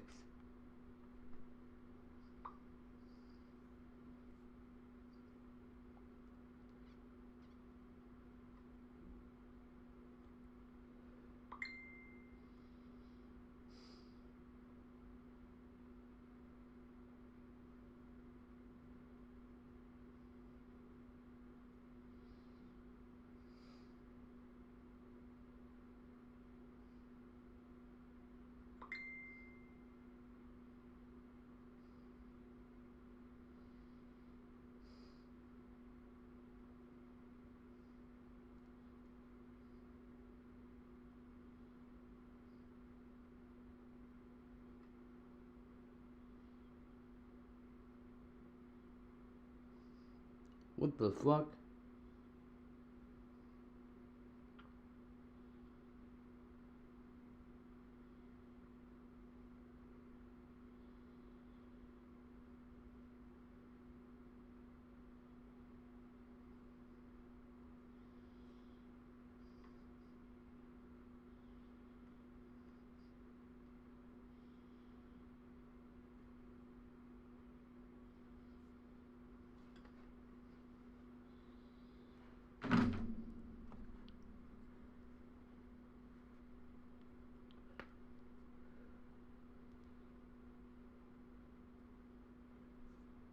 As a child, even though you know that never happened.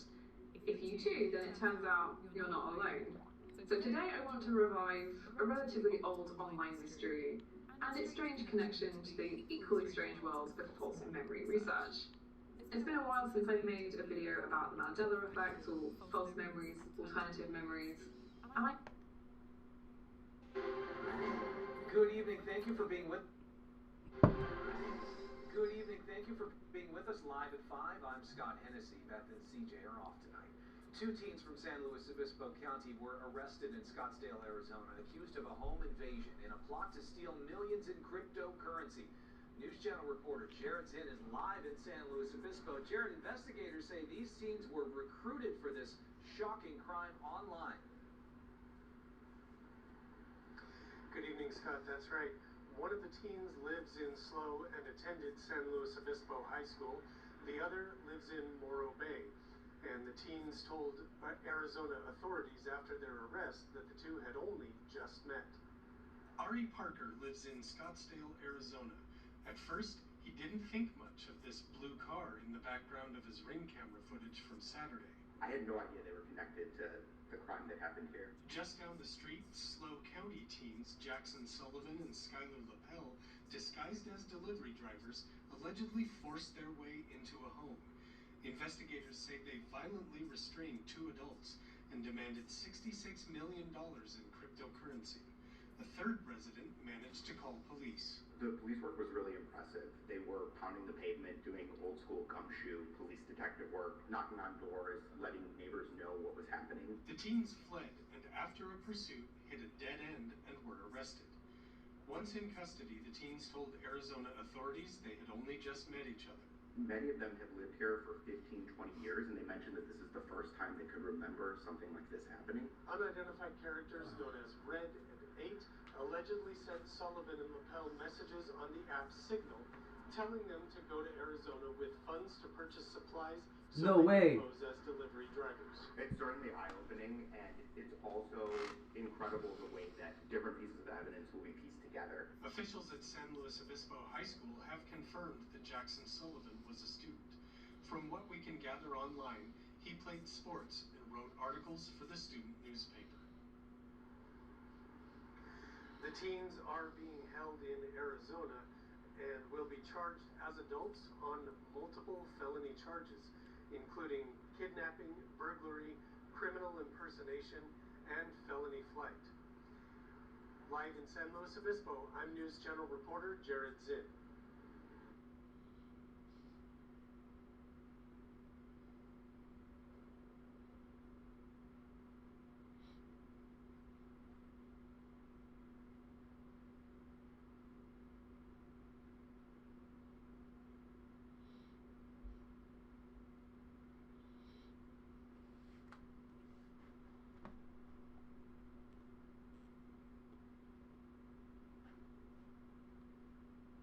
She didn't have her medicine.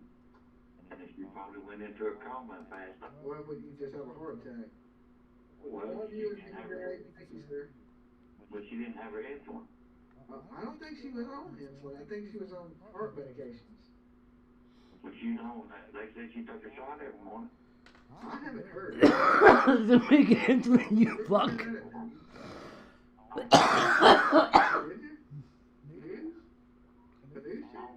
What they were talking about, yeah, whether she had or didn't have all her medicine. I mean, She didn't take her. I didn't know she took a shot. Well, that's the way I understood it. And I think they took some of her medicine. Maybe if it was like pain medicines, I think they might have took some because that warrant where they were searching that guy, they were looking for her medicines. So, you know, maybe they left some behind and took some of it. But if you're on that insulin and you don't take your shot every morning, Yeah. that's what. Yeah, I mean, I haven't heard about that. I mean, I've heard it on the internet, like rumors, but I haven't heard for a fact that she's diabetic. And they see that when she passed away, they freaked out. And they say there was nothing they could do about it. Yeah, maybe, right?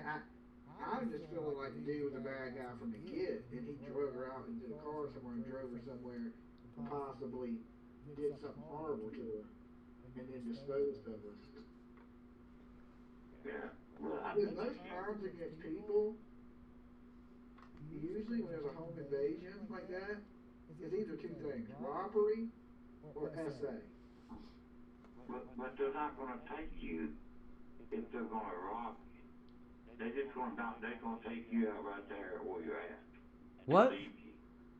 And take everything you have of value. They're not going to take you for ransom. Not necessarily true. Yeah, I don't think there's a ransom at all, Doug. I think this is a robbery, and he didn't want to leave her around, but maybe that person, she knew him, and he took her somewhere and disposed of her. I mean, I don't know why. I don't know why you. Why would you take somebody if you knew them? You just unalive them out where they're at and leave them there. That's what I would think. That's what I would think. But you know, sometimes people think differently. You know, it's more chances if you shoot her, you're gonna leave your bullets there, and then they can do ballistics. If they never find the body, they can't never do ballistics. Yeah, but if you've been there 40-something minutes, you don't have to shoot somebody. You know, they could strangle her anything. Yeah, there's buzzards in Arizona. I didn't see none around the immediate area. But why would you take somebody if it's not like political? I mean, I don't know. I don't know. But if you go back and look on her interviews, well, she interviewed that woman. She said her own. Yeah. See, I can understand people get mad, but I think they'll get mad enough to kidnap your mama. That's a little bit of a reach. Okay. She's so bad though. When this guy got up and squirted her with something in his range, instead of ducking and having her guards attack this guy, she went after that guy with her fist like she was going to hit this man. That's staged. Because if somebody sprays something on you and you got security guards, you're not going to try to attack them. And she tried to attack I that don't know. man. You catch me in the right mood, I might try to attack you. You know, spray me with one. I don't know, because I take that as assault. You know. But a woman though. Yeah. A woman going to do that when you got 10 security guards with you. You're not going to try to attack that man. Yeah, I mean. You want to security guard already be attacking them. You know, you spray me with something, I'm paying you to be security. You're fired if you didn't do nothing. But see, she went after that guy.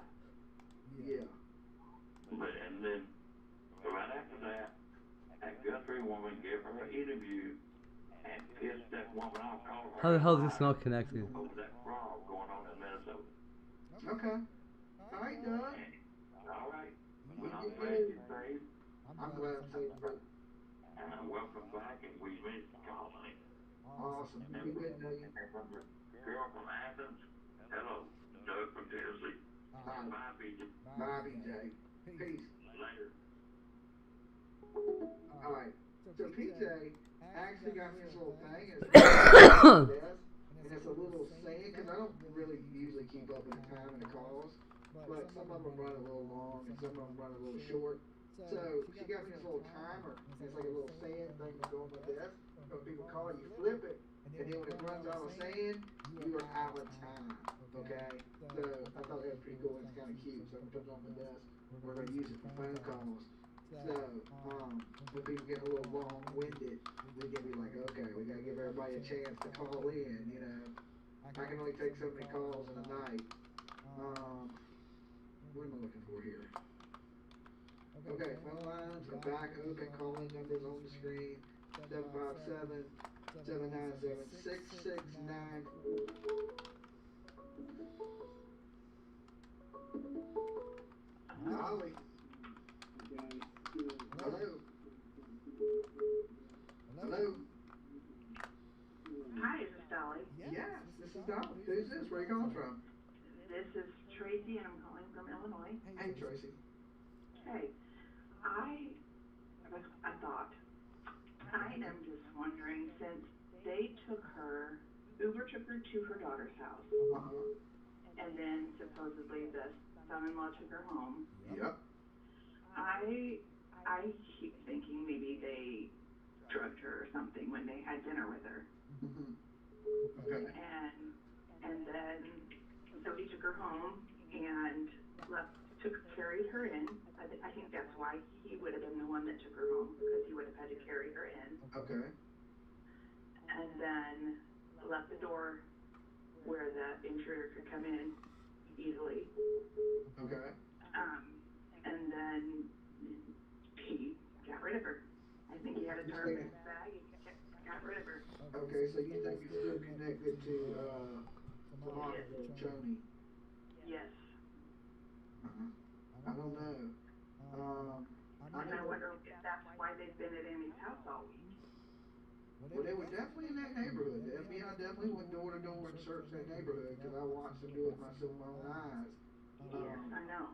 So they're definitely investigating them, but I mean, I don't know. If they are investigating, it don't seem like they found anything yet. That doesn't mean they won't. It just means it seems like they ain't found nothing right at this present time. Right. I don't know. That's what I just keep thinking, because she took the Uber there. He drove her home. He drove her home, and you don't hear much about it. Yeah. It's a sheriff. She took her home, and then her CIP took her home, and so I don't really know. Yeah, we gotta find out who the killer, or the kidnapper first, and then see if he's involved in anybody. You know what I'm saying? Well, I think the guy that went in is the killer, the one that we saw on camera. But I think he was hired by somebody else. Okay. All right. I mean, that's possible. I mean, we know. I do think the main person responsible is probably that dude on the camera. You know. Right. That's what I think too. He seems so calm. Dude on the camera. See, and that's why I think if she were drugged at dinner, she wouldn't have been even awake. But why even take her back? Why take her back home? Because There's only one way that I can see because they didn't want to be the last one. that could They happen. didn't want to be the last ones with her. I mean, even though they were, but they For a disabled camera to still be recording, Her garage door open for a couple. the network would have to be disabled, not the camera. This to me is, why did she go in the garage door when she got back? Why didn't she go in her front door? I don't know, because she didn't drive her car. Yeah, why when she got back she did the garage door? Oh, what happened? I didn't know the TTS broke. Was it easier because you could just press a button and the door opened? Because he had carrier. Here, I'll fix it. So, I mean, that would be easier. I mean, possibly. I mean, at this point, anything is possible. I think, you know. Yeah, I don't know why it does that. It like falls out of working. I can't, because we don't really know what happened. You know what I'm saying? To me, your guess is just as good as mine. You know, we're just speculating on it, but when it all comes out, we'll know who was right, and you can call it. I told you, Dolly. I told you. Something to do with this old lady, probably. I'm like, I told you. I told you so. Oh, she got kidnapped. Yeah, the mom of a Today Show co-host got kidnapped or some shit. I do believe it will too. I just think right now they ain't got nothing and they're grasping for straws. It may be a little while, so for all them people out there, like I said, this is going to take some time. So I have plenty of time to go back out there. You know, this ain't going away no time soon. Not at the rate that the sheriff's office is going. It's going to be a minute. And even What the fuck do you mean Uber driver? it can take months. It can take years. What do you mean? What do we mean Uber driver? Uber driver's the guy that drives the Uber. How long are people going to, stare at the house? I mean, I understand the interest in it. I mean, I get it, but at some point, something else is going to happen. The media's going to move on. That's just the way it is. Well, you can't live there in your car, so. Yeah. Yeah, even the sheriff, when he was talking to me, when he came up here in parking, he was like, look, man, we just trying to make it work. He goes, but this can't go on for long, I got to check my cameras. The conversation making me paranoid. BRB. Yeah. Oh, that, yeah. Okay. It can't go on. It just can't keep going on. So he kind of seemed like maybe they're in talks about doing something about all the people out there. Right. Absolutely. Well, I'm glad you're home. Yeah. Safe. It's a long flight today, so, but, I slept a little bit the first flight, so, and it was a smooth flight. I don't mind the smooth flight. It wasn't that nothing, it wasn't a lot of turbulence, it was clear skies, so it seemed pretty smooth. I watched the movie, I watched Iron Man, and next thing you know, I was back home. Good. Yeah. So glad you're back home, and I'm sure your honey's glad you're back home for Valentine's Day. Alright, you be good. You be good too. Alright, peace. Take care. Bye-bye. Yeah, I'm got so used to flying now, it's not even a big deal. Like, if I wanted to leave tomorrow morning, I could leave tomorrow morning and be back out there tomorrow afternoon. You know what I'm saying? So it's not like, when you fly, nothing's far. It's just get on a plane, sit there and watch a movie. So, do I know exactly when I'm going to go back?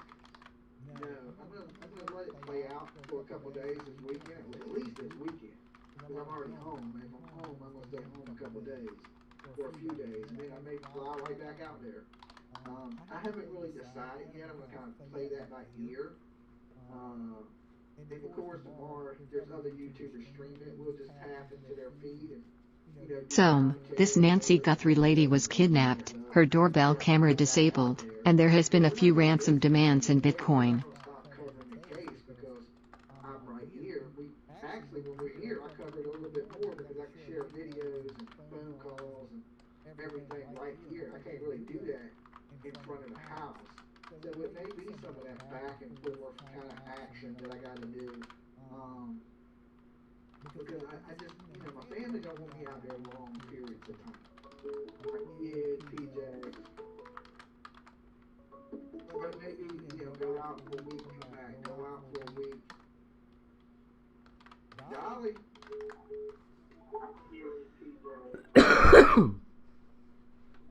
I'm just wondering how her disabled camera was still able to record footage. The people in chat were wondering why she had so subscription for service. Okay. Can you hear me? Yes, I can absolutely hear you. Alright, my theory is this. I think they know who found me. Uh-huh. Someone that knows the not directly, but indirectly. I think they put a hit on her. Uh-huh. They went in and not No knowing subscription. her condition of her health, Uh-huh. and I think they took her out, and soon after, maybe, I don't know how long, but she probably passed, and they don't know what to do now, and they're on the run. I mean, And I think she's somewhere close around by the border. Okay, thanks, psychic Maybe. old lady. I don't discriminate, but the person looks as if they came from international. Yeah, I mean, I said the same thing. I said it looks like a 5'9" suspect, about 200 pounds. It looks to be a Latino gentleman. I mean, it is just what it is, I think the same thing. I do think he's familiar with an area, that he hikes those areas and those trails, because he just seems so comfortable out there. And he had the hiking gear, and that's a hiking area. So I think he's been around. He's probably been walked past the house a bunch of times and he's been scoping it out. It could be something, a worker that worked there has tipped him off that this woman's home alone and she keeps jewelry in the house or something like that. But he just seemed too comfortable for me, so I think he knew his surroundings and he knew there was no threat in that house. Well, I lived in Michigan, and there's a lot of crime. And Yeah. I know languages of people that do things like that, and he's someone that looks to me like he's out to look for money, but kind of looks like he was looking inside the house as if he was waiting for someone to open the door, but then again, it looked like he was getting ready to knock on the door before he tucked the camera, before he tried to hide the camera. I mean, I don't think he got through that door. That door's like cast iron steel. It was like a steel door. And you couldn't see no pry bar in it. And it also has a double bolt lock. Yeah, the bottom one and the top one. Yeah, and it was steel. You probably couldn't get to that door with a blowtorch. That's what makes me think he was going to the left, because there's a sliding glass door on the left where her little front patio is. Or there's, I don't know exactly what door is on the back of the house. I can look on my drone. I got video footage of it, but I haven't really looked at it. I don't think her family has anything to do with it. I just think it's somebody that knows her family and figures she's got a lot of money. I'm thinking less and less too. I'm thinking less and less that it has anything to do with Tomato and Annie, and it's fucking random. I do think they're connected to the house somehow. I just don't know exactly how. Like a worker or the family member of a worker, but I do think they're connected.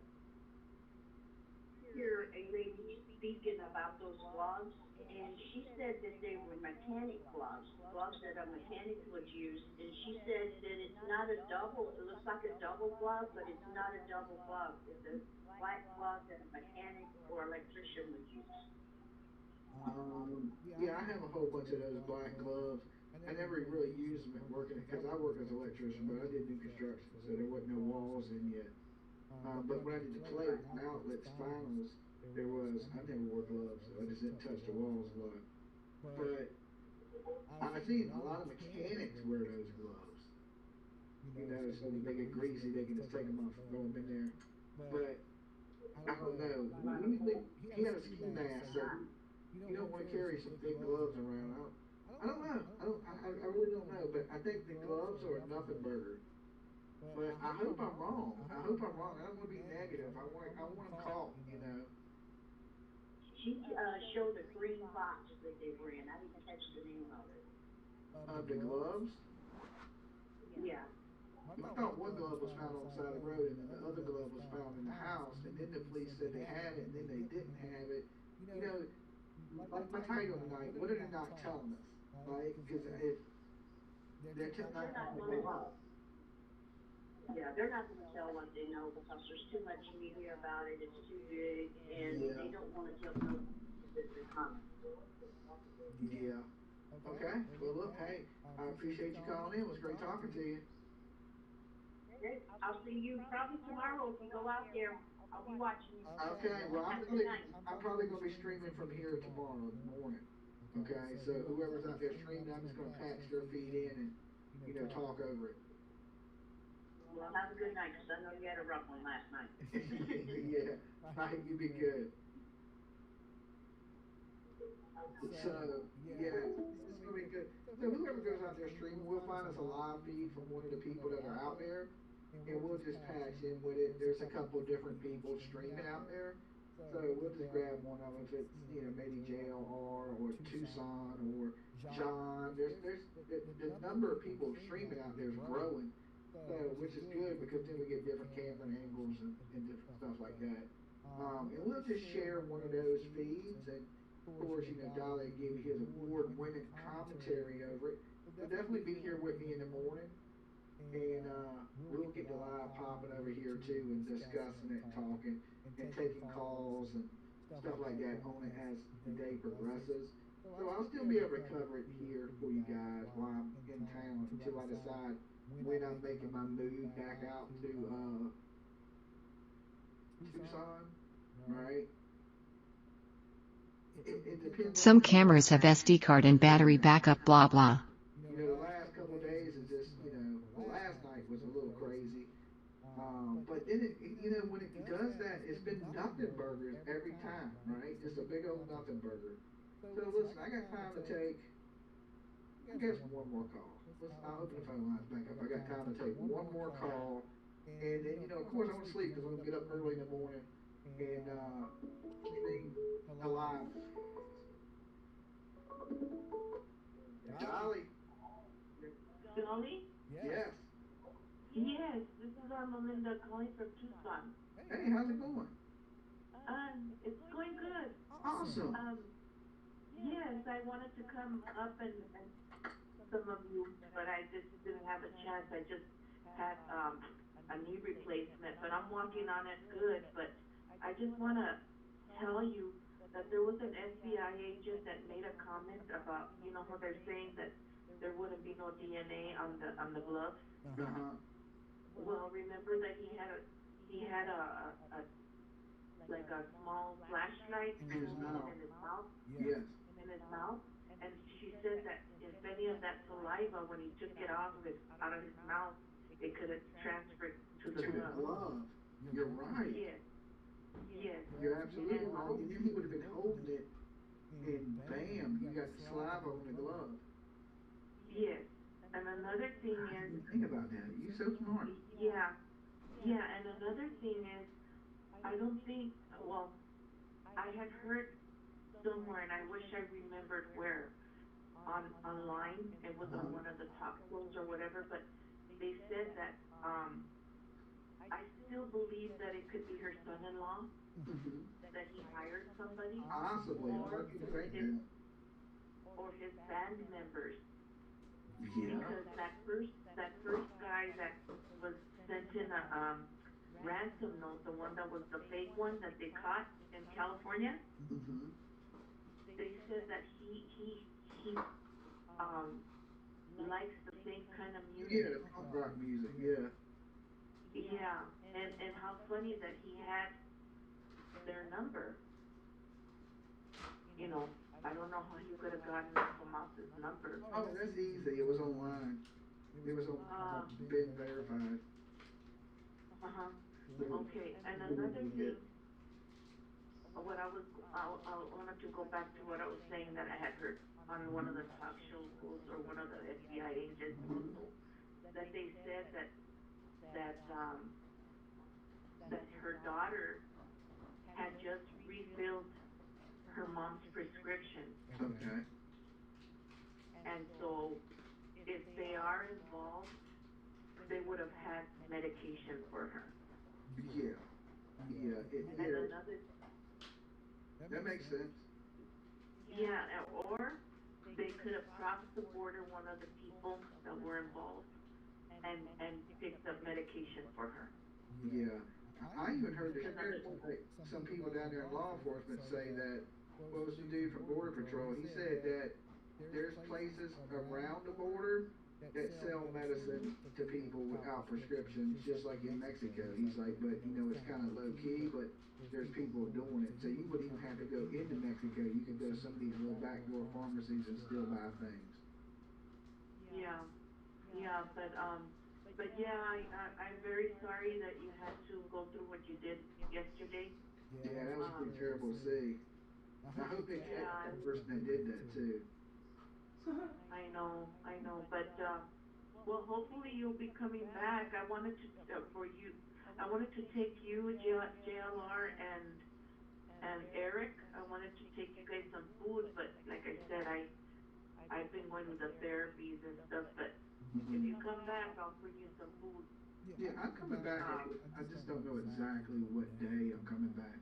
I'm gonna play things out, give my foot a day or two to heal, and well, I got around on it pretty good today. It wasn't too bad. Oh, that's right. How did you hurt your ankle? I forgot. You remember when they were putting the tent up in front of the house? Yeah. Well, they said they pulled the footage off of one of their back end servers, which I don't know why a temp file would even be. My ankle's fine. All the way on one of their back end servers. It's crazy So I shit. got my pinky toe and the toe next to that, and then there's a bruise down the side of my foot. But yesterday it was swollen, and I pressure socks and stuff on, and I had my foot elevated. Today it's not that bad. It's still a little bruised, but not as bad. I'm just kind of shocked they admitted it was.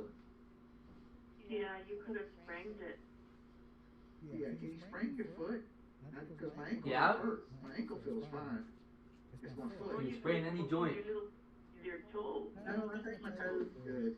It was like when my foot rolled, it kind of rolled over the side of it, like where, you know, the little meat that goes down where your pinky toe is. It kind of bruised the area. So it's like it's on the side of my foot. You know, so. I mean, sprain's not technically an injury. There's a bunch of bones there. Yeah, there's a lot of bones in my foot, you know, so, but, like I said, today I was able to get around on it, the swelling's down some, but I would say in a couple of days it'll be perfectly fine, like, no big deal. I just gotta remember that I'm too old to be running. Yeah, and, yes, the brush over there is very bad, you know. Yeah, this is the street. This wasn't even on the gravel. I hurt myself on the street. It was smooth, and I hurt myself. So it's just, you know. That could hurt even more. There you go, buddy. But what I'm saying is, because you know, you guys always are saying, you know, that it's real bad, the brush and stuff, the stickers, and the cactus and all that. It's very, very hard terrain up in those areas, and people try to keep their yards with natural things that grow naturally because it's easier to keep. You don't have to be watering. Yeah. All those. I'm pretty sure it's illegal for them to water grass.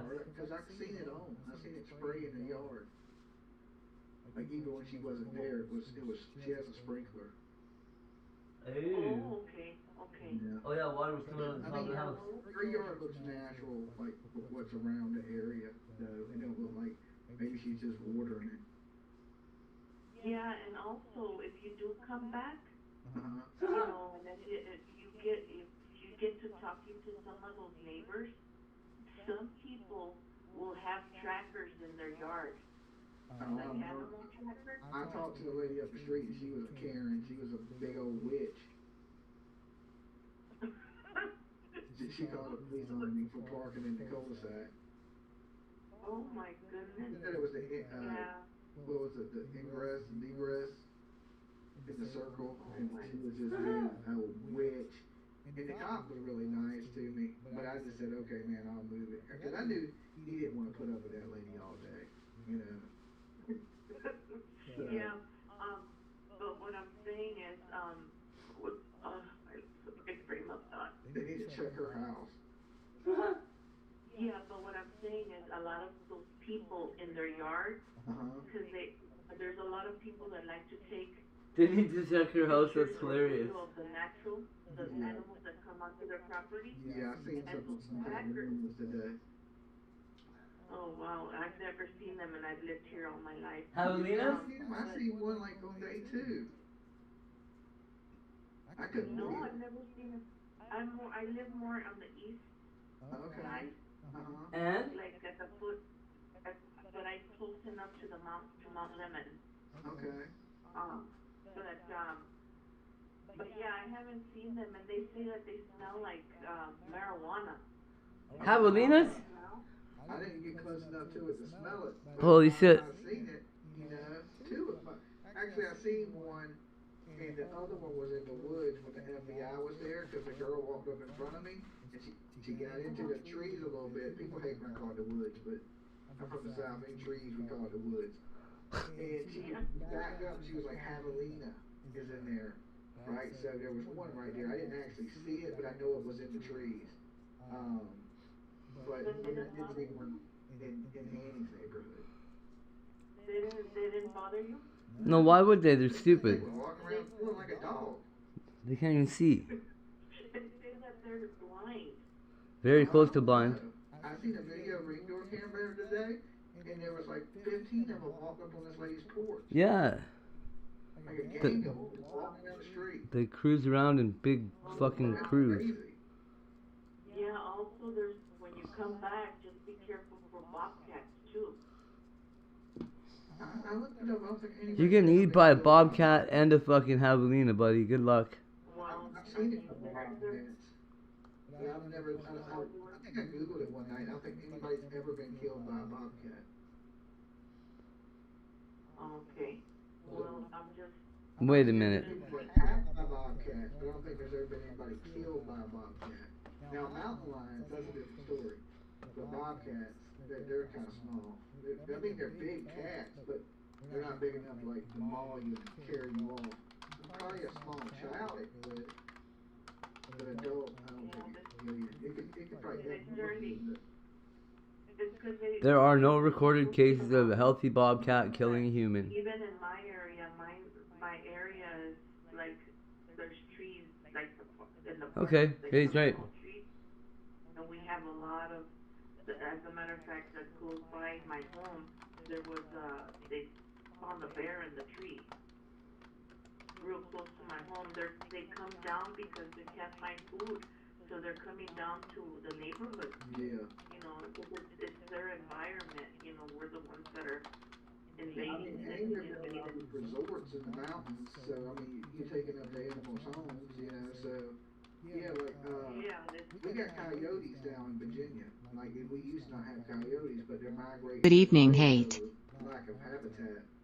They gotta live somewhere. Did you hear a lot of coyotes when you were over there? Did you hear? No, I'm disappointed. I didn't hear none. I seen like recorded videos and you could hear them, but when I was out there, I didn't hear none of them. This JLR, it was funny because Hey, Trace. you know, it's like it was bunches of them behind Nancy's house. And he even got a recording of them howling, and it sounded like a lot of them. Yeah, I mean, I didn't hear none of them. One time I got there like 4:30, 5 o'clock at morning. We just had another random case 2 hours B for this one. 2 hours away. Right around dark time. Woo! You know? Oh, well, maybe it could have been more later in the night that he got out. Midnight-ish or something. I don't know what time they. You survived this terrible day. I get there like 5 o'clock. It was still dark, but I didn't hear no howling. Who did? You know, coyotes. Yeah, well, you and JLR are funny, man. Me? No. Oh, you guys talk about, you know, like JLR about the coyotes, like it's not. You did hate. You know, he's from Florida. Yeah. No. I mean, I'm familiar with coyotes. As I did. You know, javelinas. Like, how do you fight one off? You always ask We did. questions about it. Like, if they attack, what do you No, I'm just not dead yet. juggler? You try to poke them in the eyes. You know, how do you defend yourself against a wild-ass javelina? Are they pretty big? Hell yeah, they're big. Those are big. Yeah, big. Big. Hundreds of pounds. I would tell you when I would never do. That means you survived the dad. It was big. I would just start Day. however. You know, yeah, I hear they have tusks too. You know, they're not related. They look like pigs to me, but they're not related. Okay, well, if I shot a bullet in the air at 11:59 and it hit me in the head at 12:01, is that surviving the day? So I made it all the way to Damn, phone midnight? glitched. Exclamation mark high stall. In that case, I guess I did. But Ahoy. only Captain by Botrix is semantics. trying to get a crew together for a treasure hunt. Type. Heist. Amount. To join. Yes it is. I was like, there's no way. That's a damn pig. That's a boar. Exactly. No, it's in the rodent family, and I think PJ looked it up, and it doesn't have any pig DNA. It is a rodent. No, shit These that are young happened today kid killed me hacker for sure. groups. Like Scattered Spider etc. doing this. It's the biggest rodent in the world. But that means you did not survive the next day. I thought it was a chimera. Yeah. What is the biggest rodent? It's like a big rat or something. A gopher, like a big ass gopher is what it looks like. Yeah, no, I'm pretty sure I didn't. Yeah. Yeah, but is it snowing in Virginia? No, it was Exclamation mark high It stall. was really warm today, like in the high 50s. 50s, you know, and then tonight it got a little chilly. A crew of pirates and raiders check their flintlocks and sharpen their cutlasses as they disembark for Black Heart Island. Results: Botrix, 1,999,999,899. Ho ho. Botrix made it back from Black Heart Island with a handful plunder and a tale of plenty. Well, you have 10 more minutes till tomorrow. Okay. Did you like it? Did you like Virginia? Well, you were more, I loved it. I loved it. As a matter of fact, there was one year that I... Yet we never hear the tales. I was, actually, You're right, we don't. Well, Fort Belmore is not that far from D.C., but it's still on the outskirts a little bit. Yeah, so you're up there by Fairfax, Alexandria. Yes. Yeah. I know the area pretty good. We go up there all the time. Yeah, and then when I took my kids to live out there for a year, I moved them out to Ruckersville by Charlottesville, Virginia. Because I wanted to take them up, you know, because there's so much history up and down there. Yeah. And, but I won't take much more of your time. I just wanted to point out that about the DNA, and I'm just really hoping that they find her. I've been praying so much, and then also... How you doing, Ozzy? You see, she's been living here for a long time in that house. Yeah, 50 years. He bought it for $85,000 50 years ago.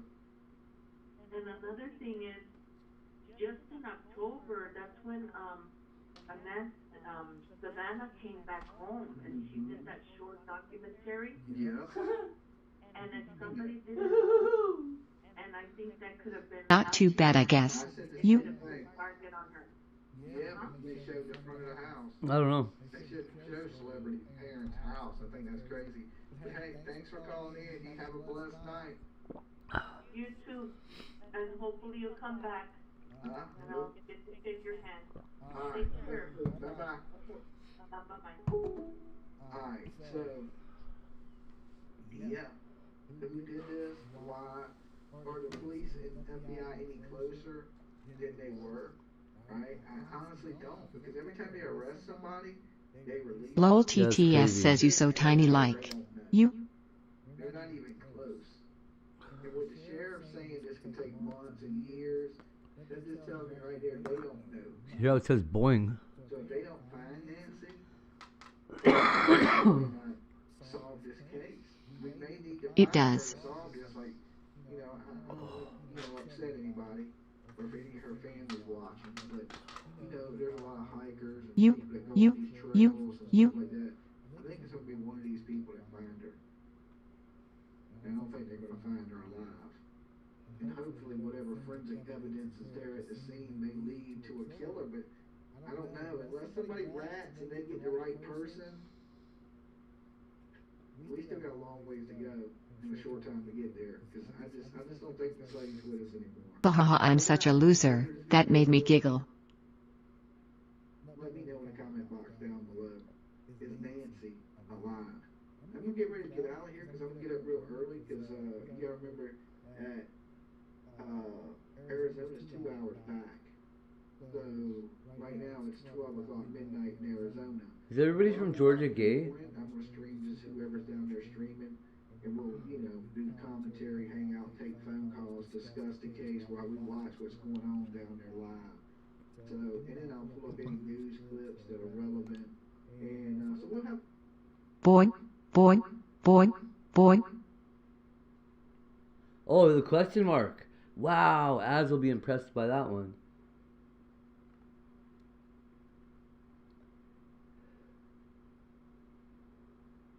Without the question mark, it cuts it really short. That sounds so weird.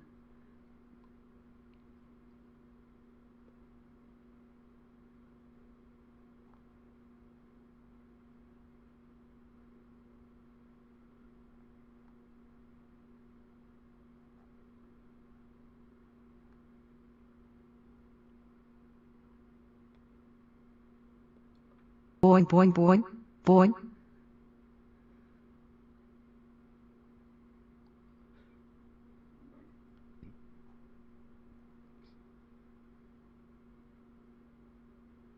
Holy shit, Tiffany Lava Shark.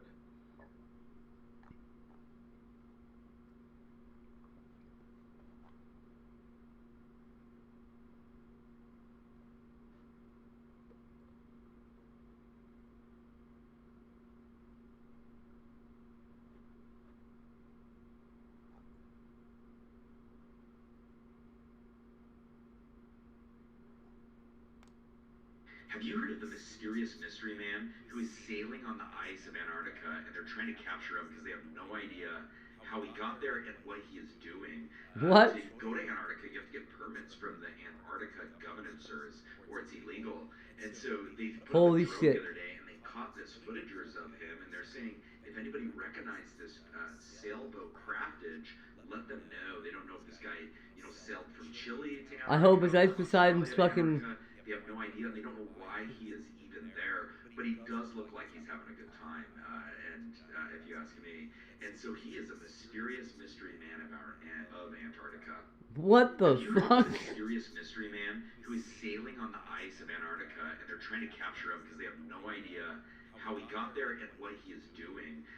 To go to Antarctica, you have to get permits from the Antarctica governors or it's illegal.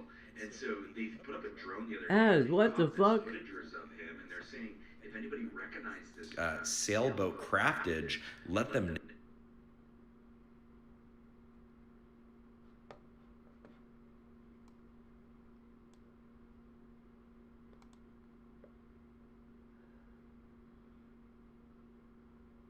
Are you fucking kidding me?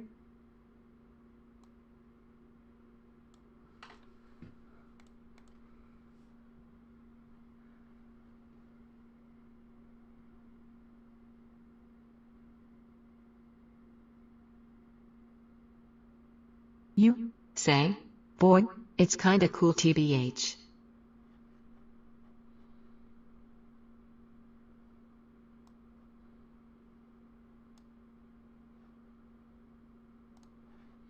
Exclamation mark high stall. Have patience with yourself. Kudos There's to no that guy. fucking way that's really happening. Ahoy. That was Captain all AI. Botrix is trying to get a crew together for a treasure hunt. Type heist amount to join. Seroquel abuse? Holy fuck.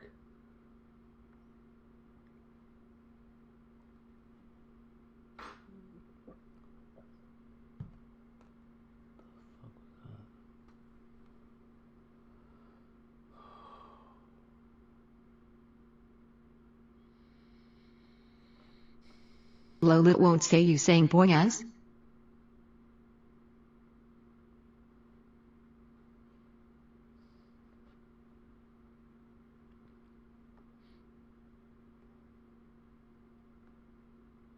I used to send thousands of Seroquel into jail for free.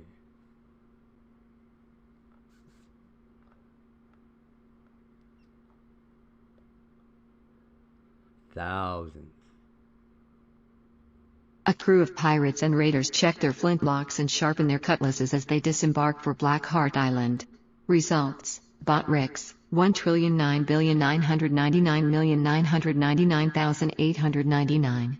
Ho ho. Botrix made it back from Black Heart Island with a handful plunder and a tale of plenty. That is so weird. It will let me say Boeing, but not boy.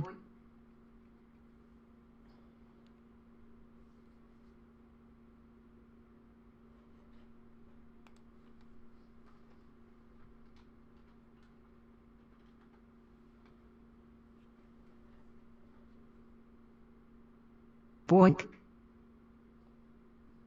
It just let you say boy.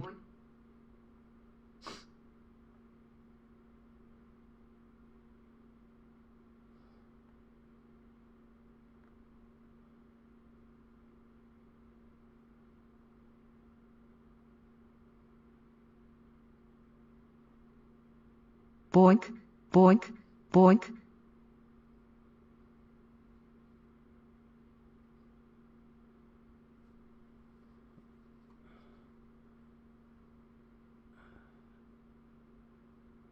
Sounds like a trip to the Grand Exclamation Canyon's in mark order. high stall.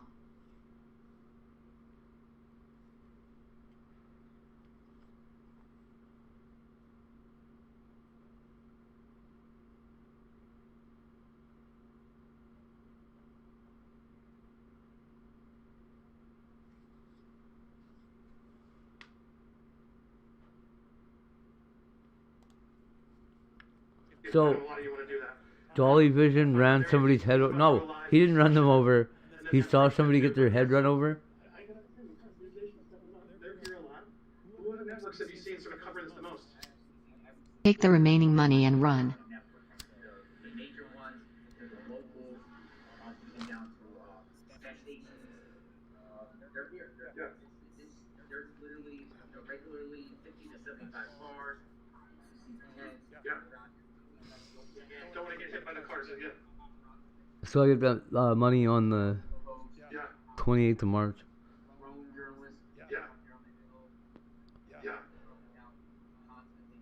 Cut your losses. Go on, take the money and run. Cut my losses, right? Everyone's been pretty calm. That's really good. There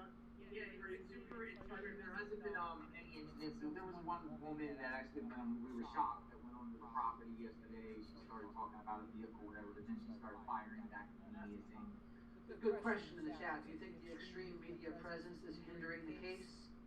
I would say it's putting more pressure on them.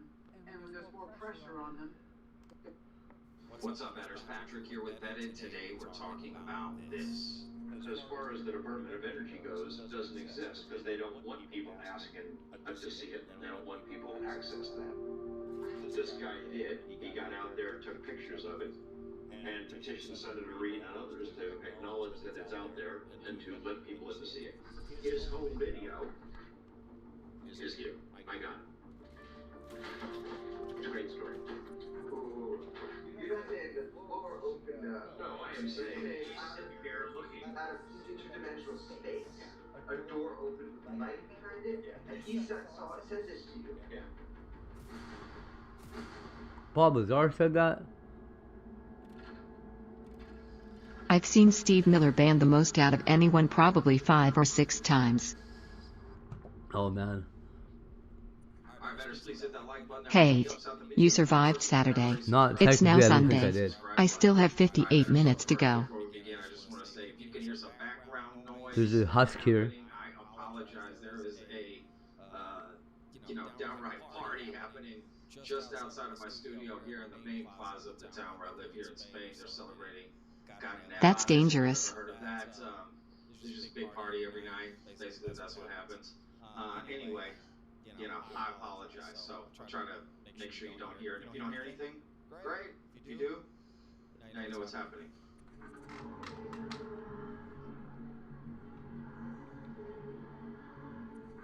Alright, so what's today's video about? Well, it's about a lot of things, to be honest with you. What the fuck was that? Episode of Weaponized, Jeremy Corbell and George Knapp spoke about someone named Jerry Friedman. And traveled. Boydzilla is getting some serious screen time. Oh sister please, you ain't no husk.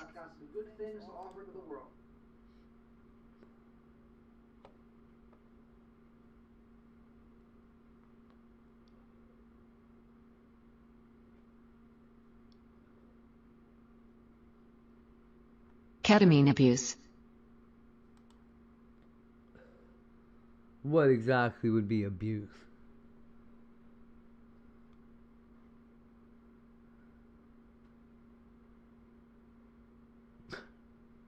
Ketamine is so delightful.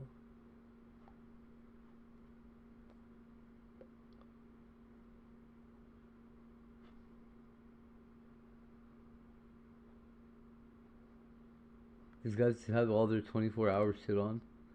Remember, guys, we're taking phone calls, so please stay in the waiting lobby. To speak of, a glove was found several days later, maybe a couple of Wow. days ago. And the FBI said, hey, we got this glove we found, we'll submit it to our lab for DNA. I said, no, guys, let's put it to our lab. Why would you do that? Because our lab has all the markers of those people that we want. If it's your home when we're checking for a burglar, we're going to go in and do all the stuff we can to collect biological evidence.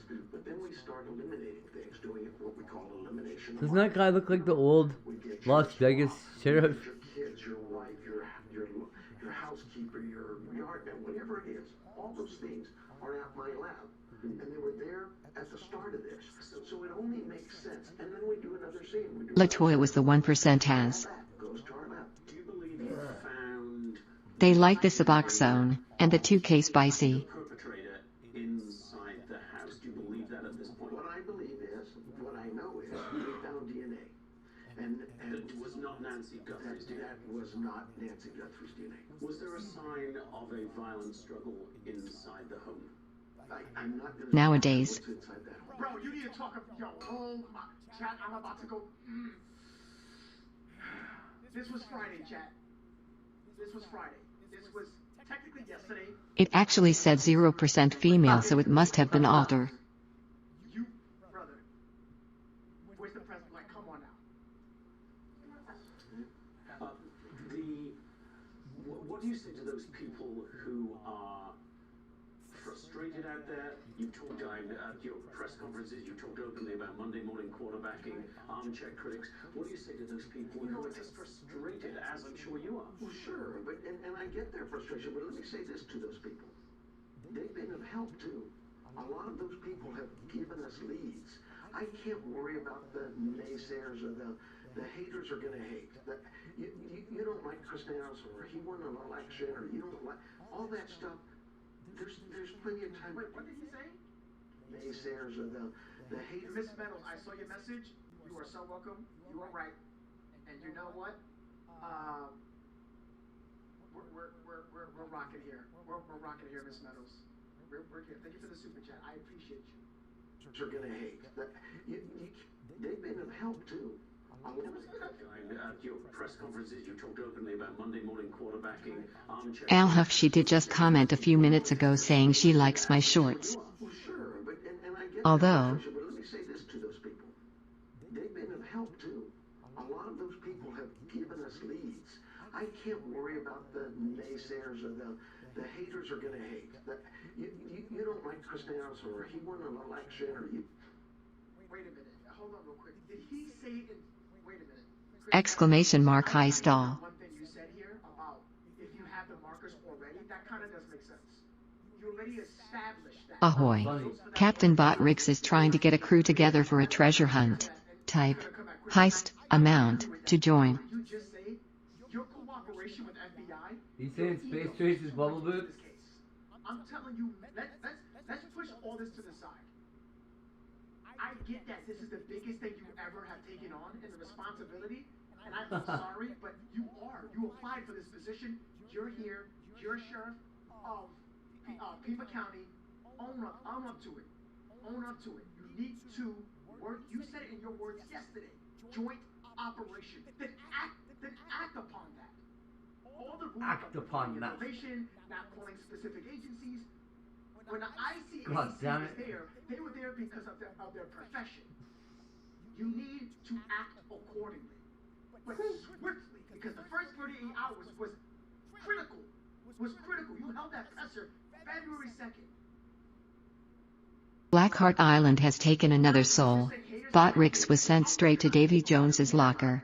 A crew of pirates and raiders check their flintlocks and sharpen their cutlasses as they disembark for Blackheart Island. The public has a right to be frustrated. You put up $100,000. Well, hold on. It was 25, but depend, on the amount. But all this is so heavily delayed. Of course, the people are frustrated, Chris. You have to not only adhere to the family, but if you ask the public for help and assistance and tips, you can kind of understand the frustration, not only from the I have parts to switch out on my stepdad's van tomorrow. I'm lucky my buddy is letting me use his garage. Tools I also need to get lucky and find tires at the junkyard. overdue. You're knocking on doors. You're FBI too. I'm talking to you also. Knocking on doors. You're detaining, releasing, open up the crime scene. You close it. I'm tired of that. People are tired of that. People are shitting on your parade. And at the beginning, I was for you guys. I was like, they're doing their job. Leave them alone. But I can see the operation, the tension between different agencies, unprofessional.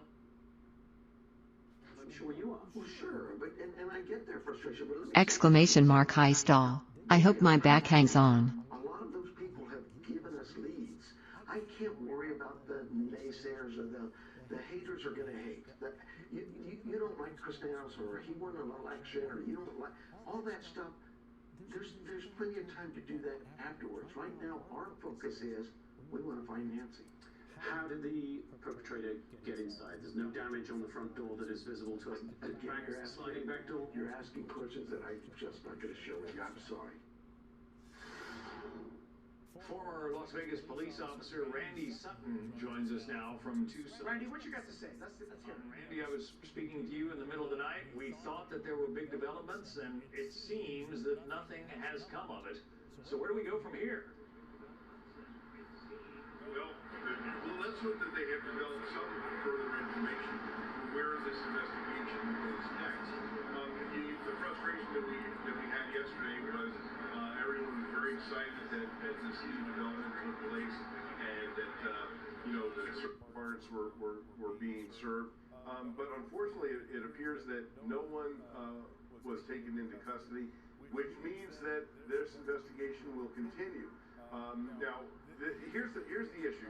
I listened to the sheriff's press conference, and he has a right and a reason not to tell certain details about this crime, and that's exactly what he should be doing. On the other hand, I hope my fucking heart gives about out. what has taken place, basically since last night, where we heard. I've heard every conspiracy theory in the world since I've been here, including, some really bizarre stuff. Well, why does that happen? It happens because the leadership here isn't coming forth with anything. Last night at about 1 o'clock in the morning, while we're all waiting for some news from the sheriff, he comes out and he says that he's not gonna do a press conference, which of course we knew then that there wasn't anything really dramatic. But he said he would be issuing a statement. Well, then he issued a statement that said he wasn't going to make a statement. I got to tell you, John, I've really never seen anything quite like it. The people of this... Wait, what did he say? Hold on. Of course, we knew then that there wasn't anything really dramatic. But he said he would be issuing a statement. Well, then he issued a statement that said he wasn't going to make a statement. And then when he said information is going to be forthcoming, did we get that, Chad? Everyone. Attention. All to Chris Nanos. Incoming. Information forthcoming. Did we receive it? I think this person has entered a federal protection program. Wait a minute. Checking documents and receipts. Did we receive anything? I just told you now, Chris. We're waiting on... Didn't he say he was going to tell us? Nothing. Okay. Nothing. He just said what I've been telling you. Nothing. Zero. If you're not gonna hold that press conference, but you're gonna initiate and tell us in a statement saying, "Oh guys, we got What the hell you. does that mean? What went down yesterday?" But how does the optics literally confirm to us before even making the statement to tell us what? They're detained. Oh, they were detained, but now they're let go. They're clear. They have an alibi. They're good to go. How did we get the information before this information that you're supposed to drop for us? And that's why you see his face like this. You see his face? Because what the heck is actually going on here? Statement. Well, where's the statement? He issued a statement that said he wasn't going to make a statement. Come on, bro. I got to tell you, John, I've really never seen anything quite like it. The people of this city are very frustrated. I literally had people come up to me this afternoon who recognized me from our Fox News work here, and really unloaded on me with their frustrations about not getting any information and their lack of confidence in the sheriff. Now, I can tell you this: these officers that are working here are dedicated. They are working 24/7. They're coming in off of vacation. They're not taking days off. They are very, very committed to the people of this community. It is not the officers. It is the leadership that I'm afraid has created a vacuum here. And then, of course, let's look at the FBI's involvement.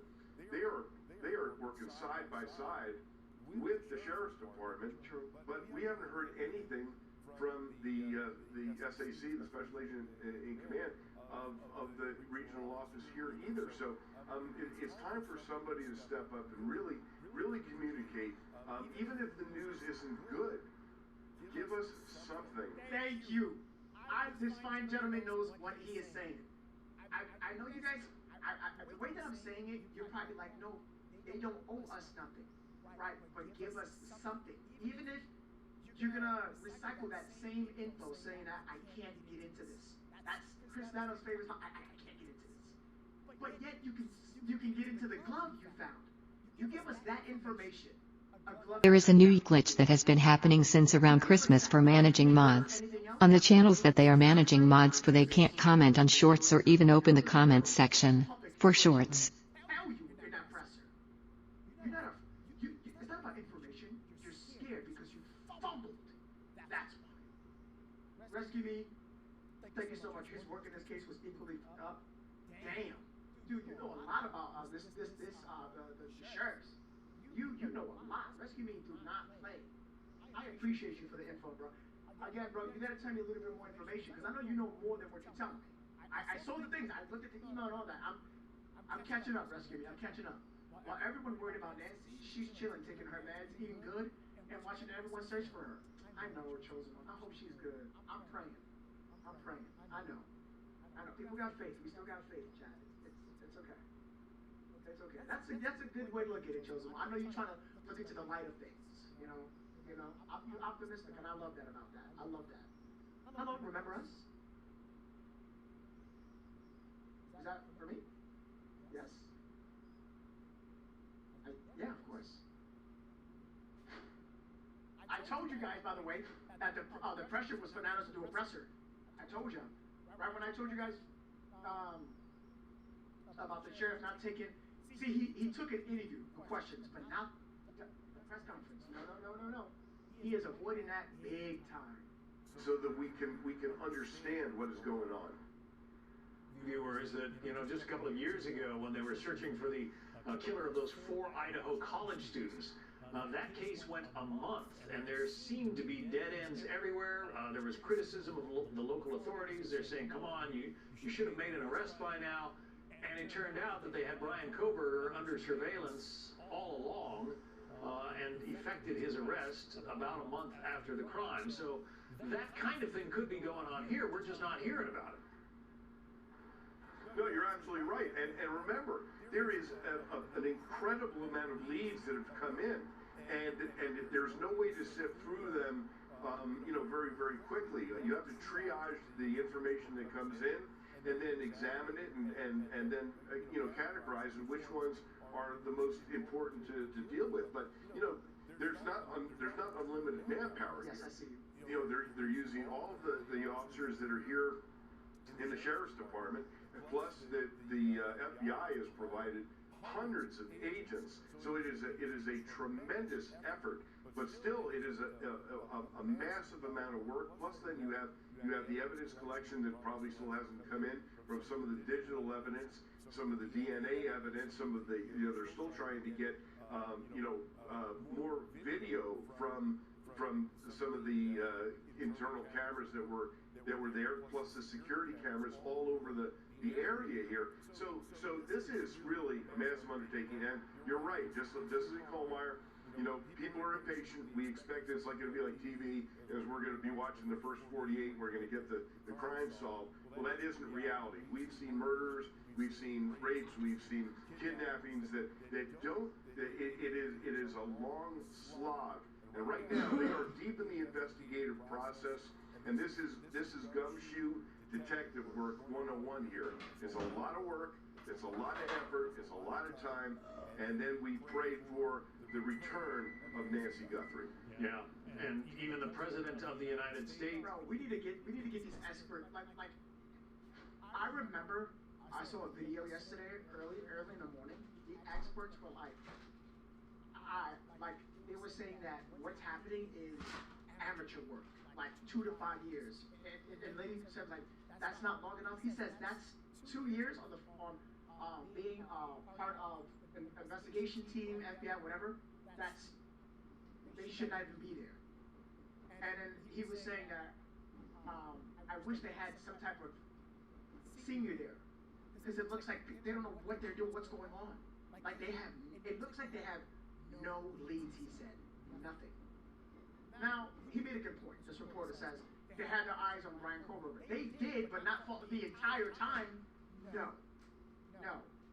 The whole time the investigation? No, they did not. I remember that case perfectly. They didn't have their eyes on him the whole entire time. Negative. What are you talking about? They had him for a while, but not the entire time? No. Hopefully, when it comes to situations like this, whoever is responsible, hopefully they get the eyes on them enough to have responsible calls to get a search warrant. Because if you do the Carlos, the 3 people yesterday, I'm not fully against it. I get it. But damn, make sure you're scavenging through those tips to make sure you are more accurate. Because you must remember, it is now day 15, past the 48 critical moment, 48-hour critical moment. That is what's important. That is paramount to this investigation. That is important. That's what this is about. Is Nancy getting her as quick as possible. Because if you put up that single sniffer in the helicopter and you've been doing that, it looks like you didn't get a signal, did you? Or you would have had her by now. Don't give up though. Keep doing it. You guys are still doing a good job. You know. Yeah. Got involved a few days ago saying he expected to see something very soon, as if he had knowledge of perhaps an arrest or some information coming out, and so far, no arrests. Former Las Vegas police officer Randy Sutton, thank you. Randy Sutton, please work on this case. Come out of retirement, please, please, please. I'm begging you guys, please, bro. Somebody call your pops or something like that. All right, let's take some phone calls. All right, let's get on it. Again, you can join the Discord and wait in the waiting lobby. I would appreciate that. Everybody, this podcast, our freedom of speech is in the comments. Whether you're on stream, whether we're on phone calls, everyone, it doesn't matter who you are, what you believe in, especially for the new people here. Freedom of speech is in the comments. You can debate, talk about things. I don't really get into politics though. I don't care what political stance you're in by. I don't care. You're welcome. And just the one rule I have, no targeting or like racism, please. I would appreciate that so much. Let's get into these phone calls. Please wait in the waiting lobby in Discord.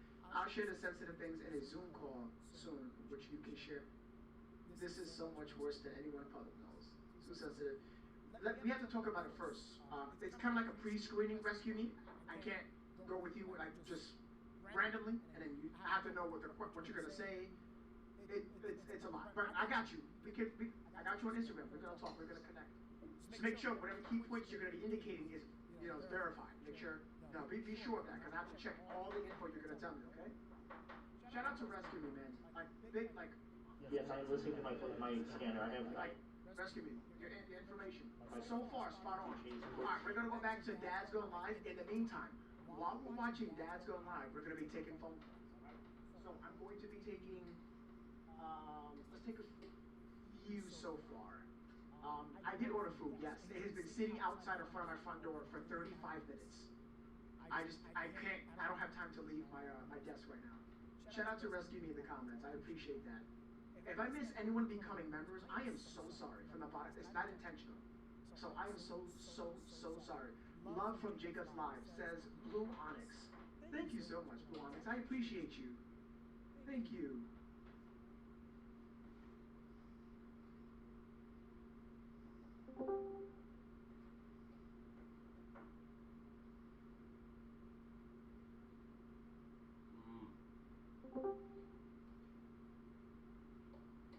Please guys, when you join, make sure all your microphones are muted. Everyone has to have their microphones muted. All of it is muted. Mute your microphones. 2, no loud background noise, please. I would appreciate that. 3, when you're watching the program, mute it. Mute me on however you're watching it, and talk to me on Discord. Please, please, please. All right? All right, let's get to it. Oh, these are gonna be so good. Hey. Is it really? You can unmute your microphone. Are you saying I should make everybody a managing mod? Like, hello. Do you remember I was here? No, What I the hear fuck? you. You're good. Try to listen to the Discord later. You're fine. I am. I was talking to the other people that were in the waiting list. Oh, you're good. No, you're with me now. Or you want to go back there? Or you want to stay? No, you're adorable. Thank you. I found you by accident, but I'm so thankful that I did. I love accidents. You see how they work out? I know. I totally found you by accident. Anybody credit? I appreciate that. So where are you from? And do I have permission to use your voice? You do, and I'm from Philly. Philly? Oh, what up? Okay, you family. You close? You kind of close. All right. Are you? Are you close? Yeah, I'm in New York City, so we're somewhere close. Oh, well, we say go Birds, not go Giants. Oh, no, I'm not a Giants fan. I'm a Bills fan. We say go Birds. Okay, but you can't never beat the Yankees, though. That's number one. Well, because they cheat, but... Oh, come on! Stop that! Stop it! Yeah, you know what? You're right. We do have Aaron Judge, so we do cheat. You're right. You do. It's okay. All right, so talk to me. You got 5 minutes. Give me your thoughts on the case. Okay, so... Oh, am I talking? Okay, so what I was saying is...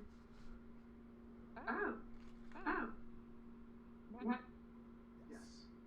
See? Yes, Billy. Hello? No, I'm just hearing the background of what I just said to you earlier. Are you on the Discord in the same device you're watching me from? Yeah. So pause the stream on wherever you're watching. Okay. Okay. I love it. Now, right?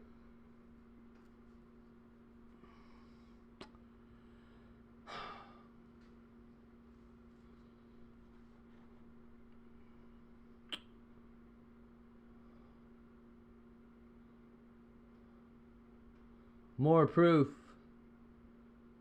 Why is this guy so obsessed with Jeffrey Epstein? Theories, bits of evidence, and little coincidences that seem to point to Jeffrey Epstein faking his death.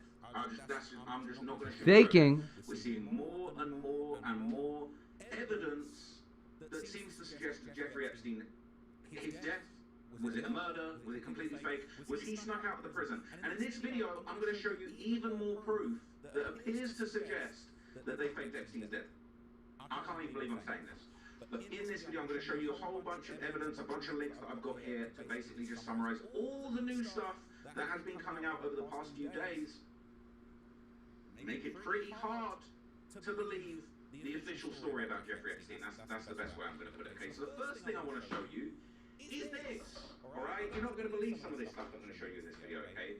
There's been a growing body of evidence, alright, that suggests that perhaps the prison guards might have been involved in maybe faking. I'm thinking about making gravy with these potatoes.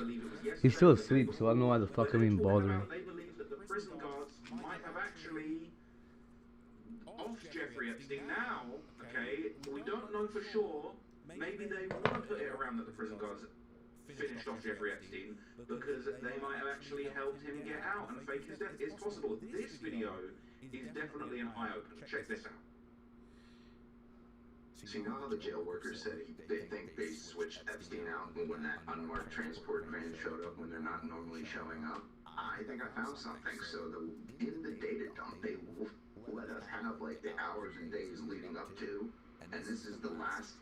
Wait till you see this shit. This is so what you do is, this is the PDF, right? You search the PDF, you copy the link address, you put it in another, right? I'm putting the link in there, paste. But you take the PDF away, and you put MP4. Boom, you can watch videos. Now look at this shit. What in the absolute fuck? There's clearly an obstacle blocking people's view on purpose. Now this makes no sense, and we did see in testimony from people that were in the prison that No, I'm not. once Epstein's body was discovered, they put up sheets and screens to basically obscure the view of what was going on with him.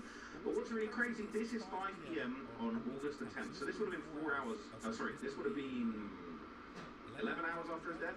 They've got these screens up, you can't see anyone who's coming or going, they've intentionally concealed. So the cameras that got deleted, alright, they did a great job deleting them cameras, but they had to let a little bit of film run afterwards, and they're putting up screens. Like, what do you think we're done? Do you think we're just absolute sheeple, that we're just gonna accept that All the important footage is deleted, and even this footage that you tried to hide from us. You've got the random screen up. Okay. Today at 5 o'clock, this is where the data set picks up. So maybe we could just put it here, take away PDF, and be or go. Well, it's a joke. It's a fucking joke. Really? 10 p.m. Got screens up. They moved us. It is a joke. We have a few hours missing from there too. Okay. A few hours missing. Screen up. So it jumped. What a joke. So the data set did jump. We lost some hours there. Went from 5 to 6 to 10 to 11. So we lost a few hours. That's cool too. Alrighty. Not only are we missing when it all happened, but hours are missing after the data set picked up. So the big question is that's on everybody's mind, okay? And I'm scared to even bring this to the table. Sometimes I start digging into things and my research is too good. And I start thinking, whoops-a-daisy, I might have uncovered something crazy. Because you're probably wondering, who would have faked Epstein's death? Who could have possibly, and this is just opinion, this is just conspiracy-minded opinions, I love being alive, and absolutely not saying that any of what I'm about to say is definitely true or what happened.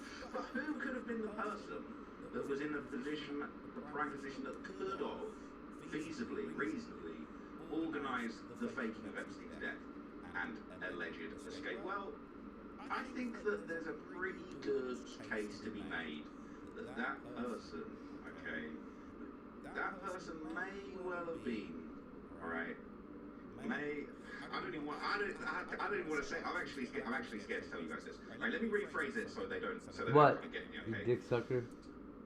A man like Jeffrey Epstein had unlimited resources, okay, and a lot of connections. He would need somebody big, somebody heavy in, you know, the world of justice, in the Justice Department, all right, in the legal world, to pull this off. So if only he had connections to have somebody at the very, very top of the totem pole when it comes to justice, corrections. Like the president? I'm just going to say it. I'm actually scared to say it, but I'm just going to say it, okay? Much of the speculation about who might have been responsible for this, it all relates to Epstein's long-rumoured connection to William Barr, who was appointed as the Attorney General shortly after Epstein's final arrest. Again, allegedly, we're not saying this is the case. That's what people say, but New York Times, if you had something, someone called you New York Times in 1992 and something happens, you know, fast forward 2019, that's a long time to have that kind of a reputation. He started in the CIA in the 70s while still in law school. Throughout his career, maintained close ties to the intelligence and national security circles. George Bush, CIA director turned president. Barr was the AG during the final years of Bush 41 administration. That's how long he goes back. He pardoned key Iran-Contra figures, effectively shutting down deeper investigations into covert arms and drug operations. And Epstein was arrested in July 2019 and died just 1 month later. Barr returned as Attorney General February of 2019, 5 months before that. A little weird. You can say whatever you want to say about this thing here. It's also another thing we need to put into evidence as we're doing the Epstein files.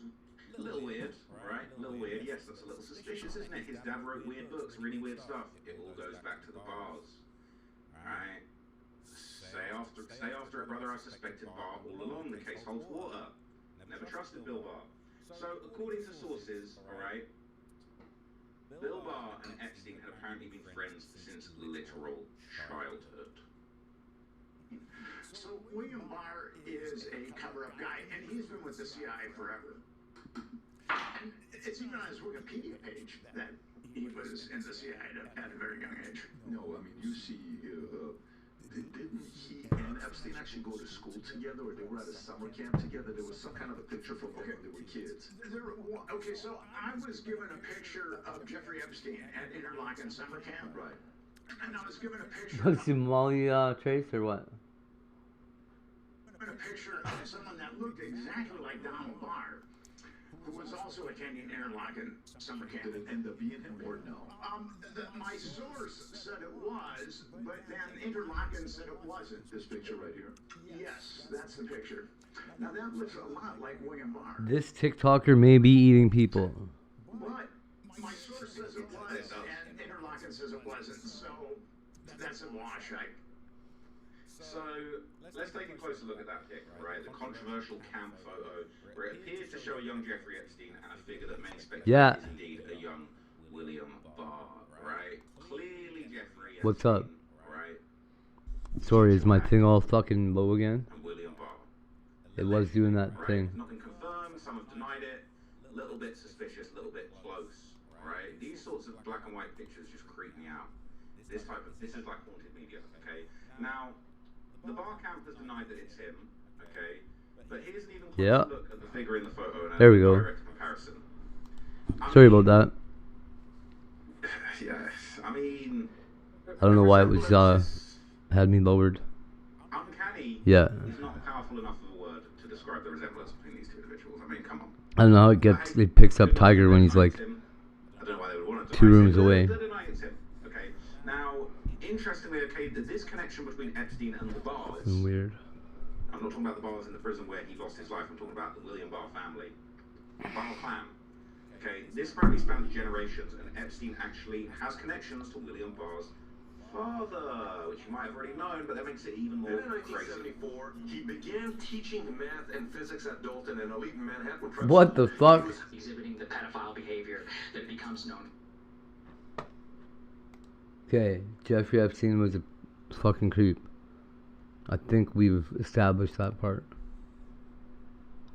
I just want to know who killed him. Send him a fucking Mars bar or something. One of the mysteries of Britain's ancient.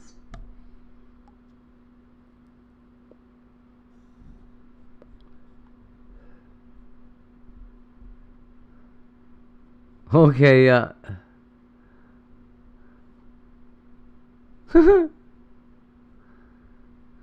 AI.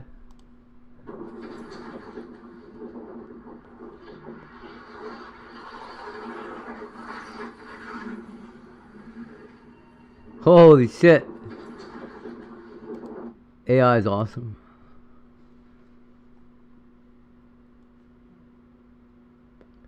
Sorry.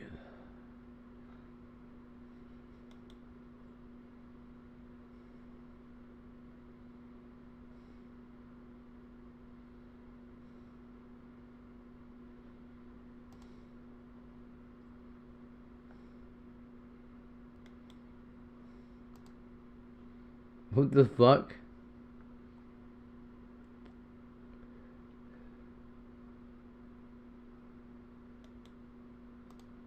We in America have no interest in being polite and orderly caretakers of the West's managed decline. Gentlemen, was it not just maybe a little bit over a week ago? Asmongold explains to his audience why he agrees with Nick Fuentes on his call to stay home in 2026.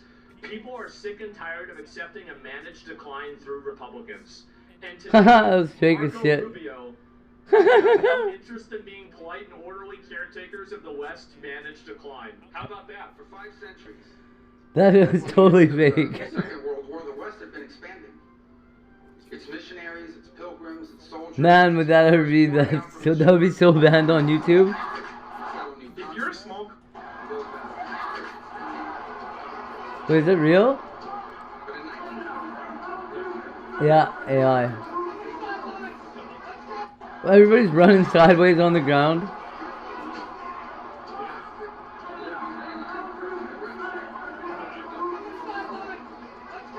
Western empires that entered into terminal Sorry. decline, accelerated by godless communist revolutions, by anti-colonial uprisings that would transform the world and drape the red hammer and sickle across vast swaths of the map in the years to come. You know what he's sounding a lot like right now? He's sounding a lot like a president. He is. He's sounding a lot like a president. This is big. Against that backdrop, then, as now, many came to believe that the West's age of dominance had come to an end, and that our future was destined to be a faint and feeble echo of our past. But together, our predecessors recognized that decline was a choice, and it was a choice they refused to make. Man. This is what we did together once before. And this is what President Trump and the United States want to do again now. Imagine hating your kids so much you leave them in the foster home And this is why we on do not purpose. want our allies to be weak.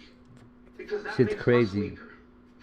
We want allies who can defend themselves so that no adversary will ever be tempted to test our collective strength. This is why we do not want our allies to be shackled by guilt and shame. We want allies Happier than I ever been in my who life. are proud Fuck. of their culture and of their heritage, Idiot. who understand that we are heirs to the same great and noble civilization, and who together with us are willing and able to defend it. And this is why we do not want allies to rationalize the broken status quo, rather than reckon with what is necessary to fix it. Oh my God. For we in America, Shut up, Rubio. Heads up, a brand new high-severity, zero-day vulnerability was just found and patched in Google Chrome and other Chromium-based browsers such as Edge. So you'll want to make sure you update and get the latest version, which is one of these depending on your operating system, ending in either 0.75 or 0.76. And you can do that by going to the top right in Chrome and then going to Help and then About Google Chrome. It's fucking It will disgusting. automatically start installing and then you just relaunch it. You will want to do this immediately or at least the next time you go to use the browser because being a zero-day vulnerability... I seem to remember this guy doing a bunch of fucking YouTube pranks before. I don't know if I trust him. Isn't he the fucking Firearms Friday guy?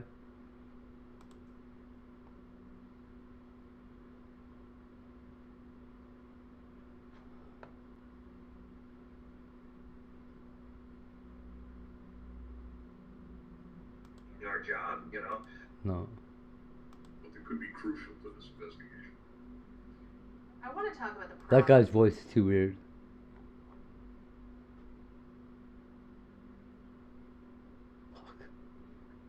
Fuck.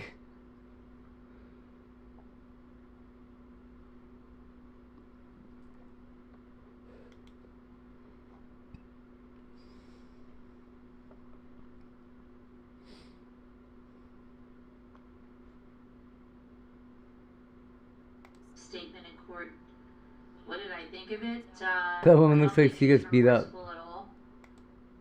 Think of it? I don't think she's remorseful at all. Her makeup sucks.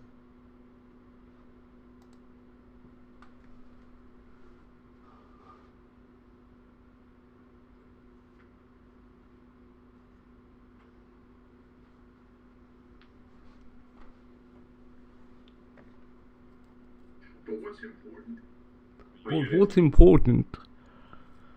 Actual facts, not factual facts, not fake, not fiction, but facts. That's what I want to report on, is factual news on this case. It does sound like the helicopter was flying around earlier today while I was taking a Man, he sounds like DJ Darren. Gerald, thank you so much for that PayPal again. I just saw that again. I do appreciate that. LGCS came through. Oh, it's Tori. Thank you so much, Tori. Came through the Cash App.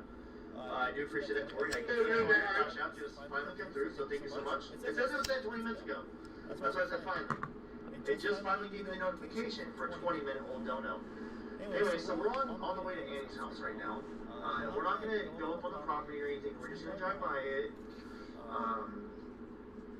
We're not too far away from it now. We're almost there. This would be the trip, the route that Nancy Guthrie took to in an Uber to go to her family's house. And allegedly, one of the family members drove her home when they were done. So I don't know what happened or why she got an Uber in the first place and why they decided to drive her home instead of getting an Uber at that point too. I don't know the details on that. I don't know why the Uber was chosen That's not instead of a her. family member driving, or at the end, the family member was chosen instead of an Uber driving.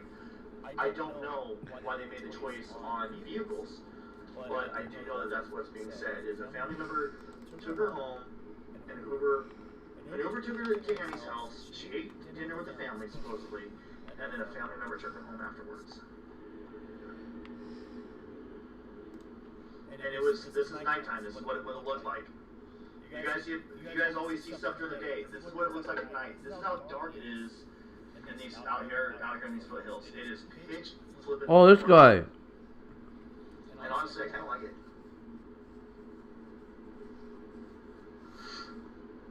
Yeah, look how dark this is. You cannot see nothing. The stars are brighter than the ground. There's no street lights. There's nothing out here whatsoever. So, This is Annie's house right here on the left. You can't really see anything. Okay, night vision, I hope. Let's see. Nope, night vision doesn't even help either. Oh, look at the nighttime security guards on scene right now. There is a security guard at her house. This is, right now. There is two security guards. There's two people in that vehicle. There's, two security guards at her house right now. Holy shit, 2 security guards? So, wow, okay.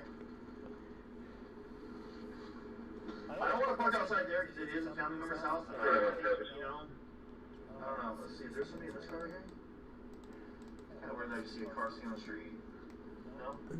Oh, it's the house right there.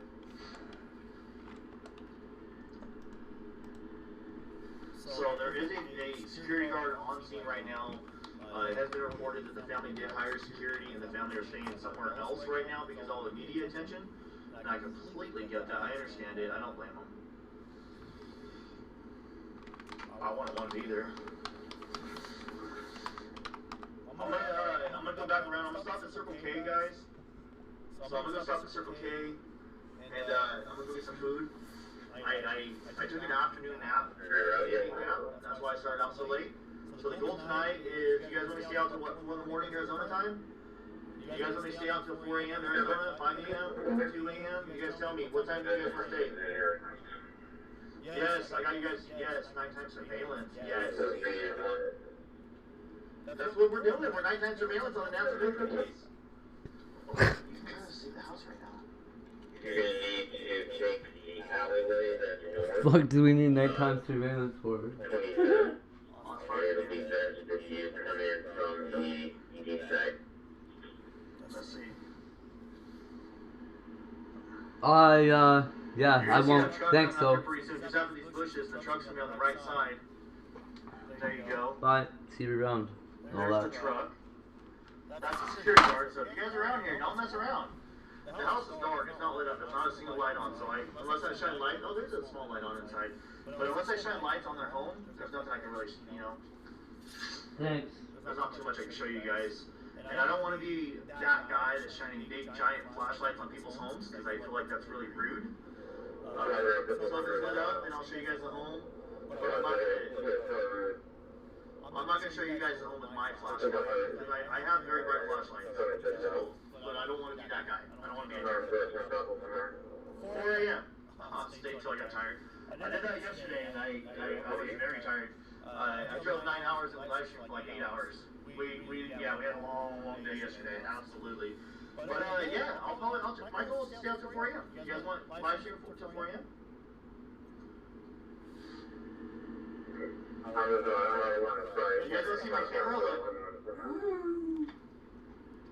I can zoom out a little bit and zoom in. I'm running all this through my live stream, which is awesome. I'm very thankful for my setup I've got. I was gonna get this kid to work safe a long time to get everything the way it is. So I'm pulling the Circle K right here. I do believe they are a 24/7 gas station. I'm gonna give me some snacks and food, and then we're gonna hit the road and go back to Nancy's house. Oh, you know what? Let's go drive past that other house where they possibly had the SWAT team at. We'll drive down the street. I don't know which house it was. I have a house that I think it was, but I don't know for sure. Alright. So I'm gonna, you guys want to see me pull in the gas station? I'll just pull in the part of the thing. You guys, a lot of you guys are curious what I look like, so I guess you guys can see what Dad's on Live really does look like, guys. Yeah, why not? I look like a goofball. I'm a big old bearded guy. Some people say I look homeless, but hey, that's okay. They are looking for her, but I don't know. Damon of Smoke and Scan is speaking highly. Moderator, spam the link with a link for Smoke and Scan. Shout out to Smoke and Scan, my buddy Damon. I guess he's live right now. He's awesome. I like Damon. He's a great dude. I love what he does. I'll be right back, guys. Let me go in and get some food. Thank you so much to those of you guys that have helped out with the monetary side of this, because this is a very expensive trip. It's a 9-hour drive from Bakersfield. Hotels are $200 to $300 a night. Tonight I paid $300, and then for Saturday night, which is I guess last night I paid $300. Saturday night I spent $540 in hotels said so much, and I'm not going to ask for any more. I'm just going to say thank you for what you have already done. I'm very thankful for it, and as of right now, I plan on staying out till Monday. So thank you guys. Show them my fleshlight. Yeah, I will drive around the back of Nancy's house. Nancy's house. Sorry.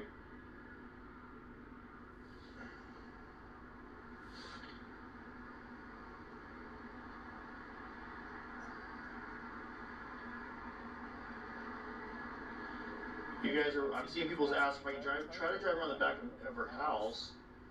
Yes, I can. Absolutely, I will. You guys want me to drive around the back of her house when I come back out? Hop in the chat right now. Okay, you guys are gonna see me. To the suspects, you guys are watching this. This family needs Nancy back. Worst case scenario, they need closure. Best case scenario, they need their loved one home.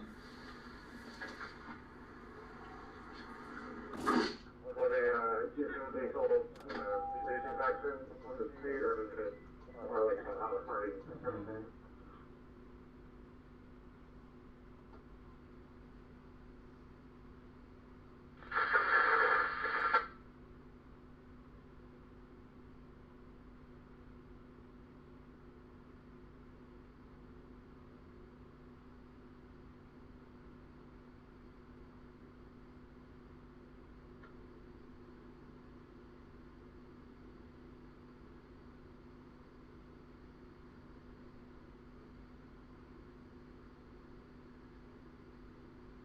Certainly for Western Wall.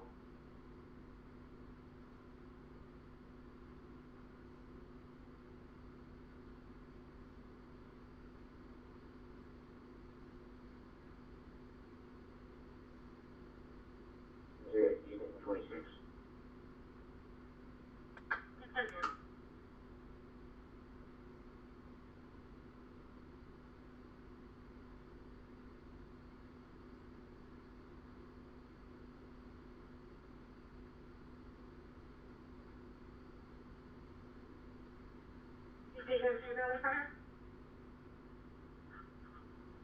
This company, they are AMR traffic and service. Valley.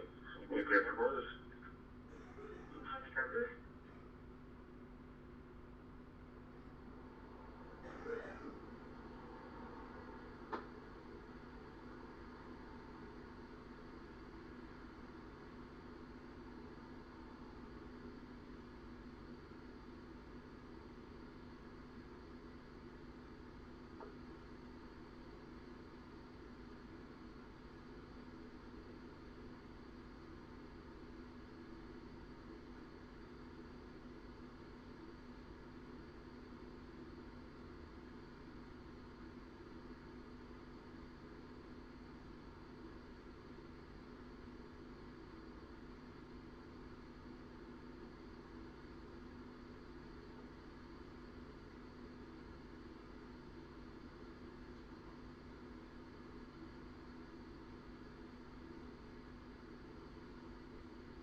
Whatever, is your name?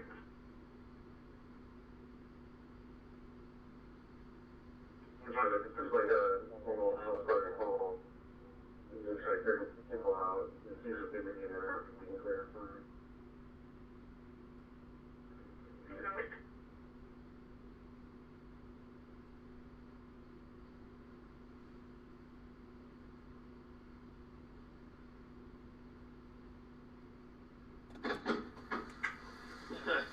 Definitely want to fast food next time. Can you guess how much I spent? Guess how much I just spent, guys. Hop in the chat. Guess how much I spent.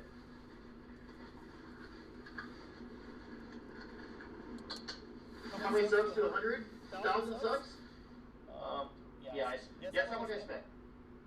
And I'll tell you.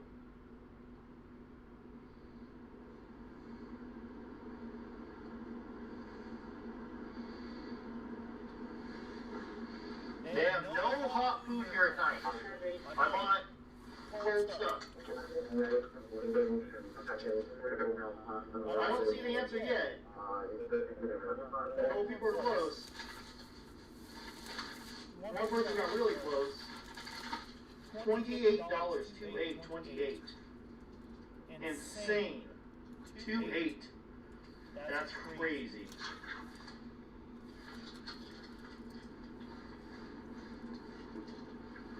That's okay.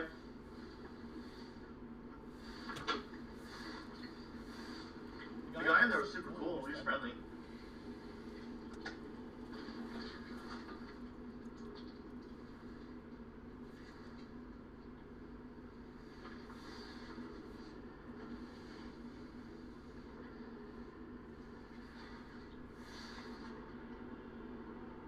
Hi from Kentucky. Let's go.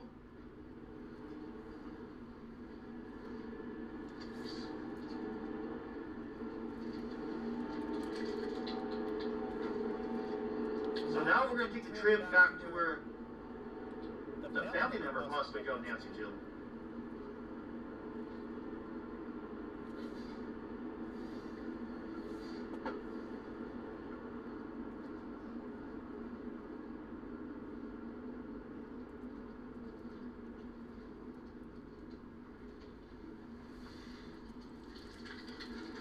So this is the other route, the alternate route that Google tells me to take.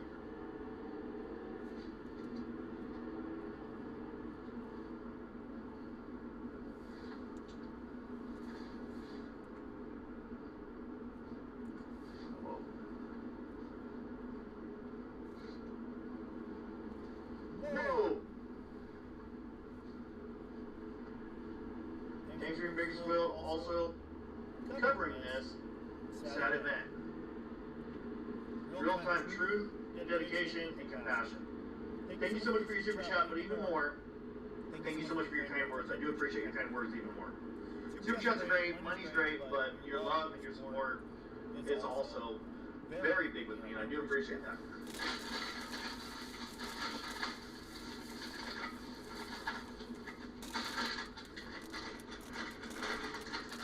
But I also bought like jackets, you know, like Hot Wings, or not Hot Wings, beef jerky and like chips and cheese and like salami bites or whatever. Some you should not be buying it at the gas station because it's so overpriced, but I'm hungry.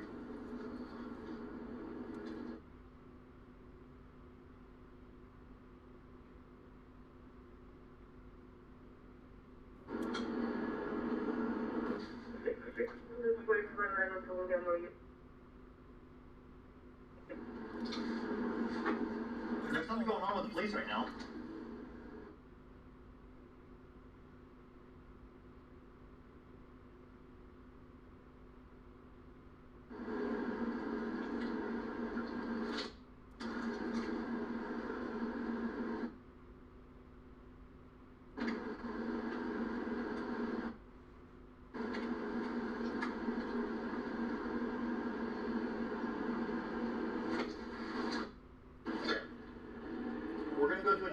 location that's not Nancy's house, but it was possibly raided by SWAT yesterday. Jeffrey came through with 12 bucks on PayPal. Thanks so much, Jeffrey. Oh, we're buffering down over here.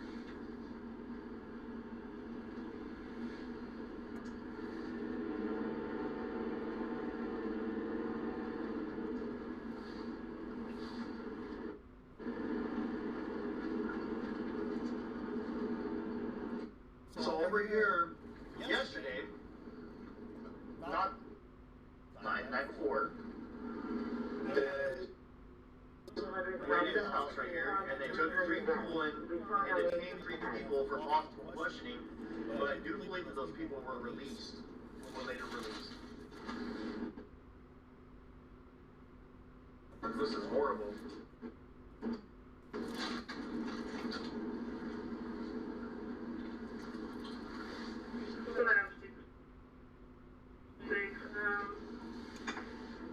Some units respond to Laura. We tried to push them. She's just well.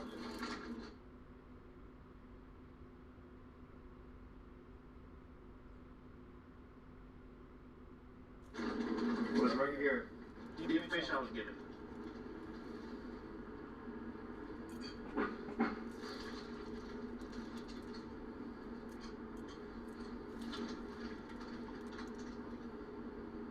Now look at this.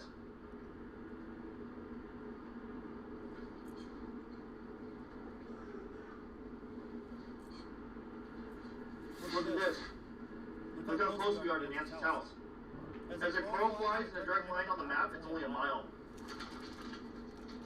But if you drive through the city streets, it's about 2.2 miles. So now we're going to go back to Nancy's house. We'll go back to Nancy's house and do some surveillance of the home. First, strictly for media purposes only, to share with you guys what is going on. That's it. I'm not a private investigator. I'm not law enforcement. I'm just a guy with a camera that drives in circles looking for scenes. That is as interested in these calls and these situations as you are, and that also wants Nancy to come home just as much as you do.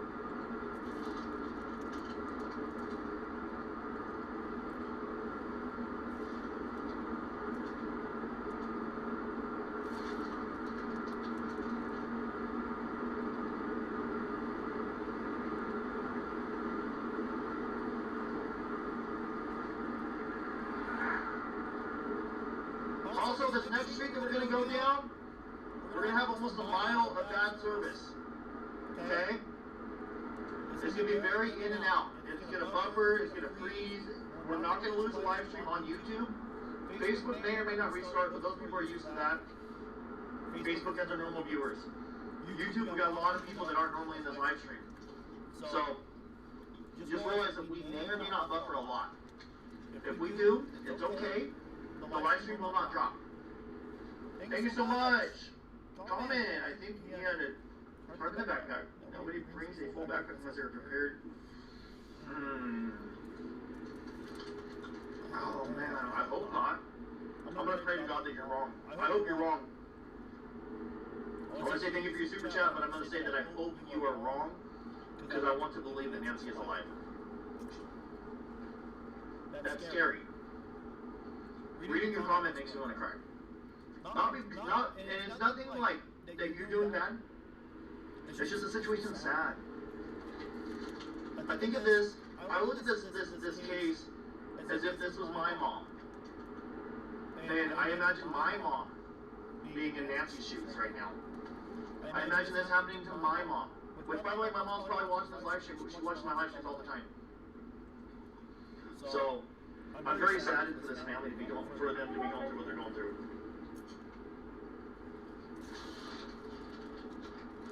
Okay, we're gonna be buffering right here most likely. I'm also eating a little bit. I'm hungry.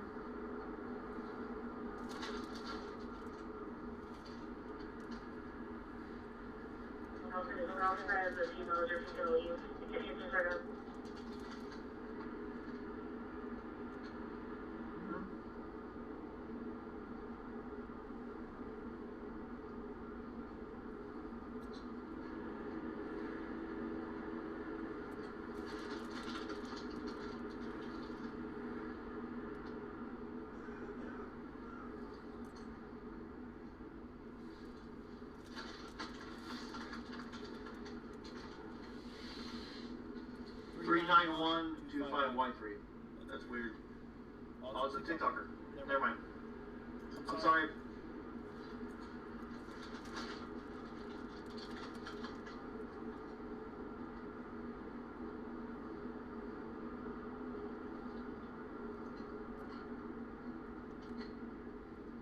Oh my gosh. No! Common sense, oh no. I really appreciate the super chat, but I really hope that you're wrong. Oh man, I hope not. I really hope not.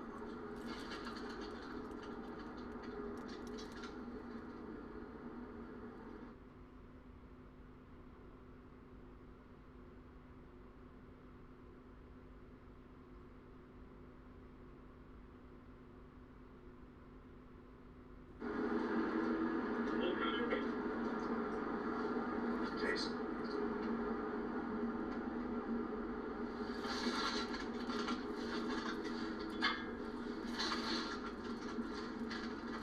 We're pulling back up to Nancy residence right now.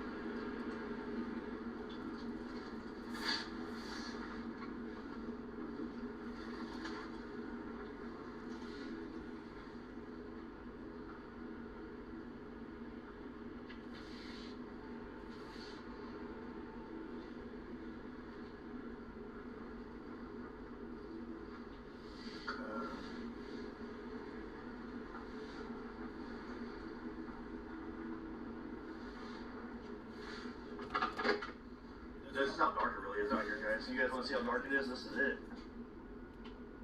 But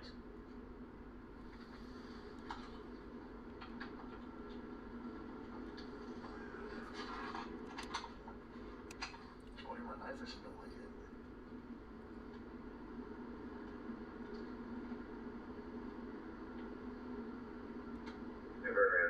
Flores and Markham.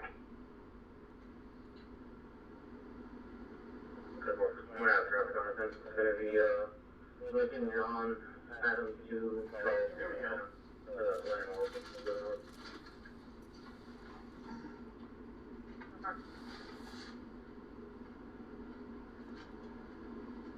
Do you guys want to sit right here? What do you guys want to do?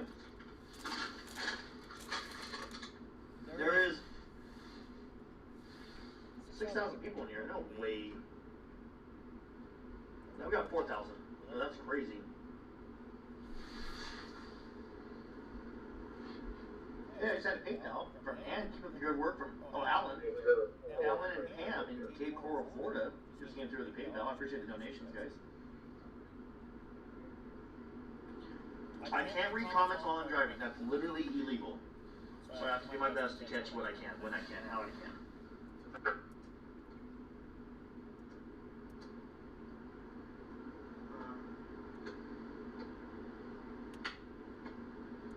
Yeah, they're gonna ask me to turn that off. That's way too bright. I think you can also see like right here. That's it. Sheriff's Department. The reason why it's a little slow like that is because I have it set like that on purpose. Until I get my other camera recharged, we're gonna be on this camera. My other camera is better quality at night, but it's charging. I got 2 batteries in it, and it's got limited battery supply because it takes more power to run it. So we'll let that charge a little bit, and then we'll worry about it. South Africa? Oh, that's awesome.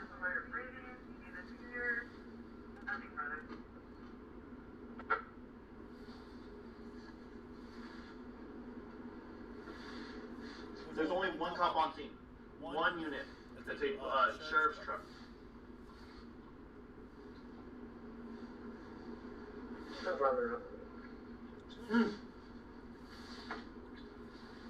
Right. I'm not. You guys want to go behind the house? two Asian females right here, like hood, sweatshirt, pants, and yoga pants. Every t-shirt that's Go behind the house right now. The males are just friend Morgan free, unknown males are curlier, facial hair, and headset.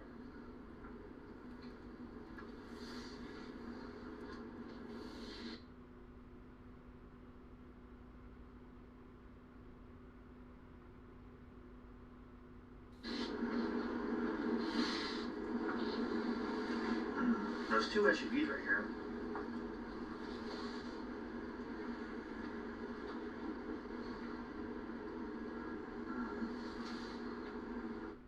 I look like media.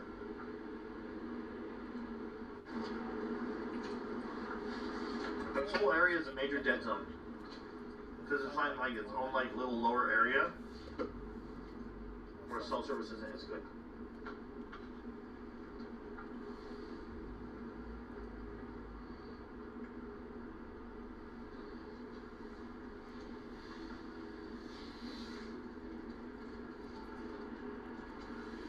Personally, I don't know. I don't know if they went around the back of the house or not. Because I think coming around this way, there's going to be more chance to be seen on people's cameras.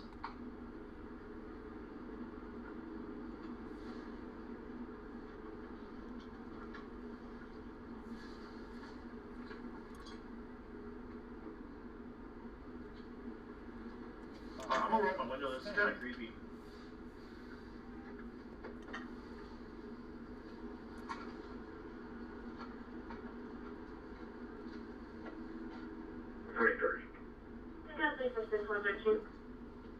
This is all we can see. We're the back of her property. This is property, the border's her property. This house and her house.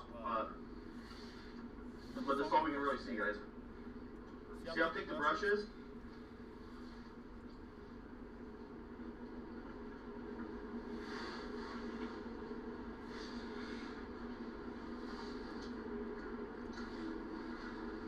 That's not it. There's not too much to see. Right now, we're going to loop back around. We're going to go back to her house. I'm going to park up on that little hill.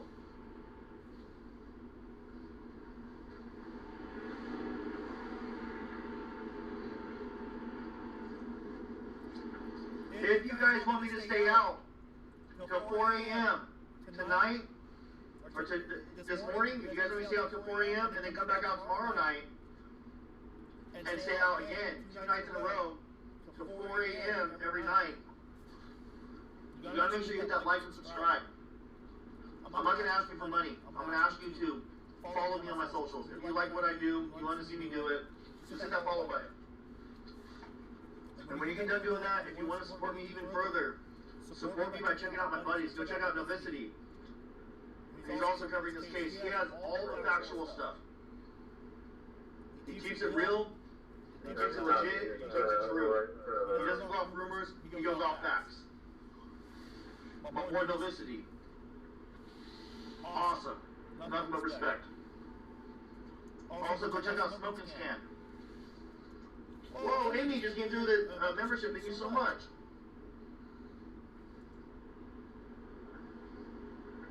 At this point called Pinche Chapo, you will find this piece of crap. That's awesome. Thank you for your super chat. Thank you for your memberships.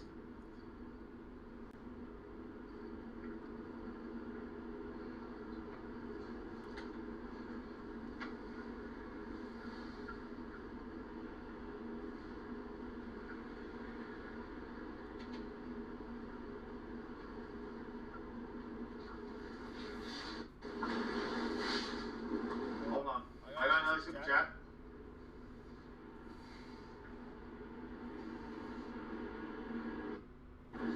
Okay. You're asking about the light aimed at her door. That is a police light.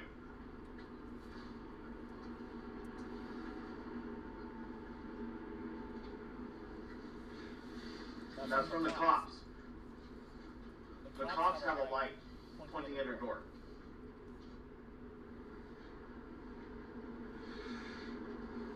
The cops have their car lit up, and they have a light pointed that way. That is the sheriff's department that's doing that.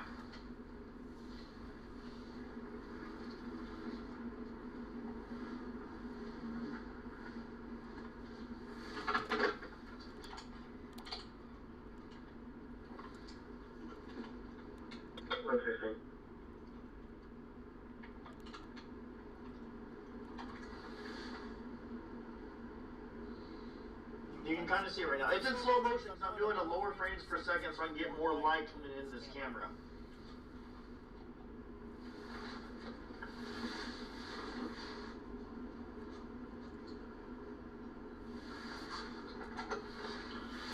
So we're on a stakeout. We're watching the Nancy Guthrie place. Can you say, no, can I have a nugget? I don't get it.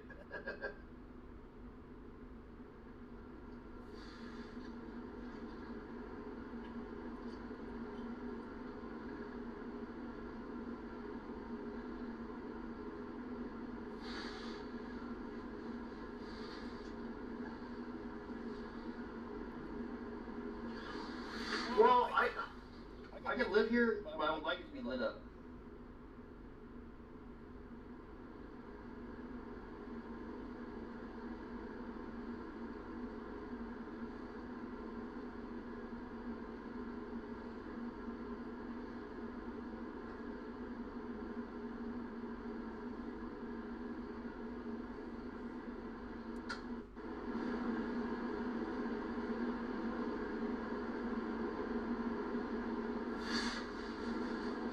The channel is my new favorite. That's awesome. Less than 400 subscribers away from our first plaque. No way.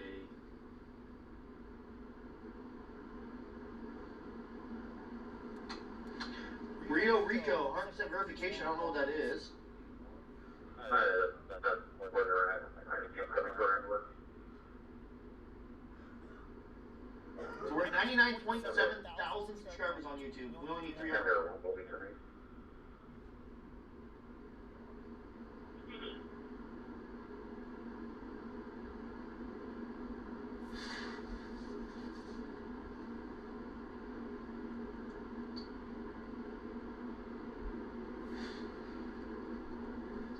Wow, guy with a backpack leaving Annie's house. Goldish Corvette. Down on the gallery, the road she and building. No killing on her.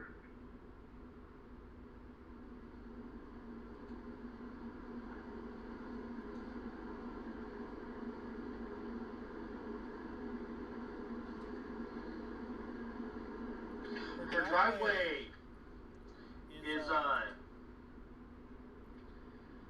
gravel. It's just gravel. GGO, thanks for always respect your mods, for keeping the chat classy. Love the Ruger. Thank you, still. Appreciate your super chat. Let's go.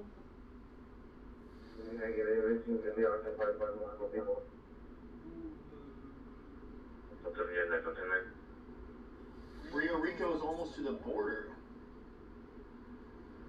Absolutely.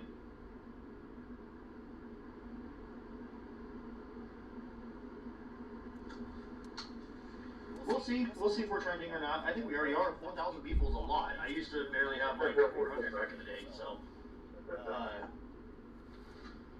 this is huge.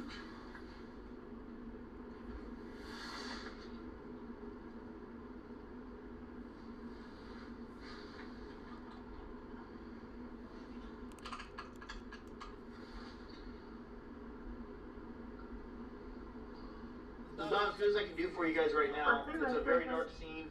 I have this taking like 8 frames a second, so it's real jittery. When you guys see a car go by, you're going to see it go by in slow motion.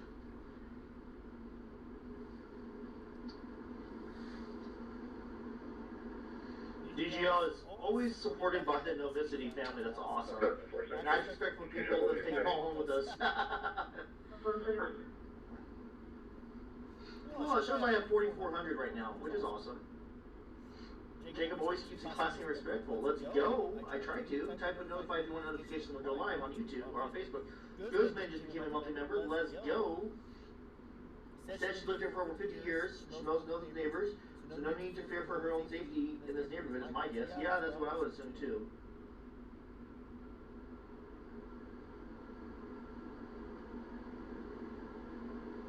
Okay, so Jay Design says, okay, you are a different YouTuber than we are used to. You can do so much at one time in your vehicle. You really are amazing. So technical, fantastic cameras. Thank you. Thank you for what I do. For normally do, you have to have this stuff. I'm not your normal YouTube live streamer. I'm a completely different person what you guys are used to. Oh, I just turned off my multi-window. I can't see Facebook right now, guys. I'm so sorry. Thank you for working with Novicity. Yeah, Novicity. Can you zoom in on house and do second reduce app Sheriff Cam?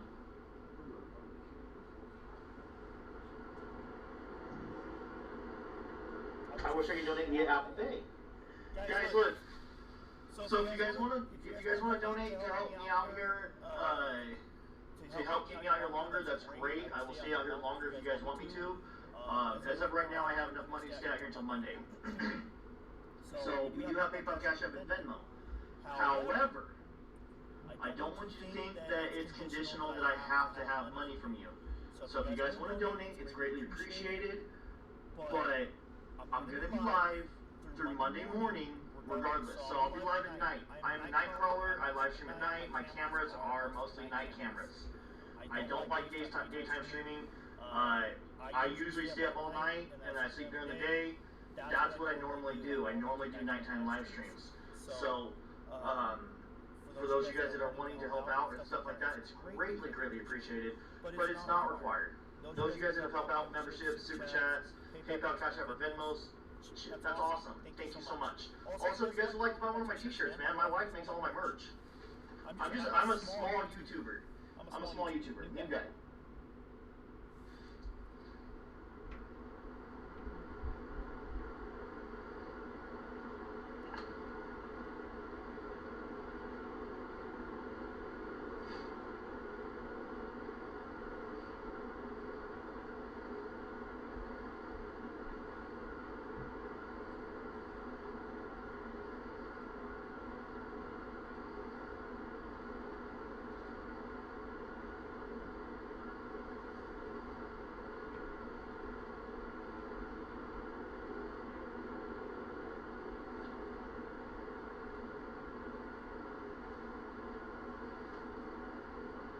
Q6 William X-ray 8511 8289.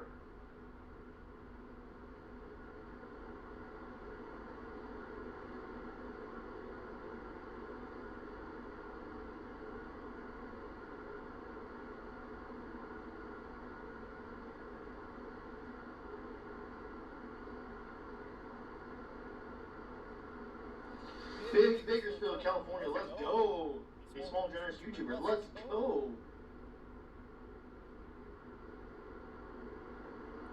No, I don't know who the Mixtape Family is. I've never heard of it. Do you guys think this will be one of those unresolved cases?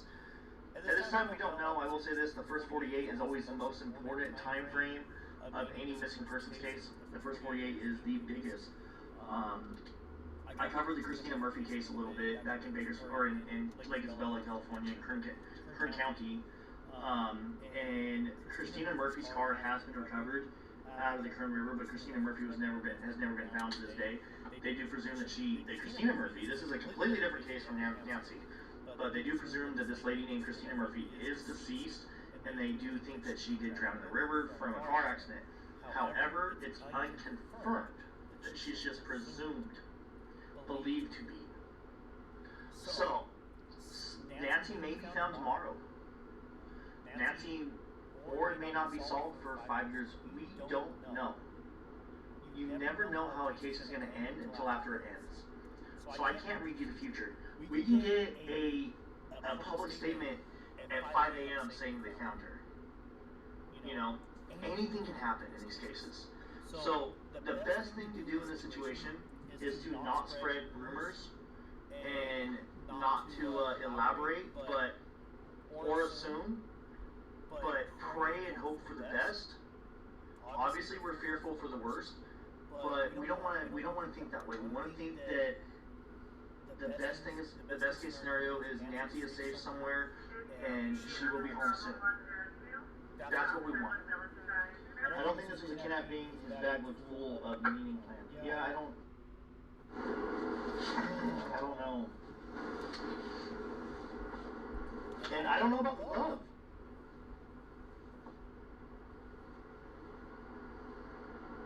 764 East Lerma.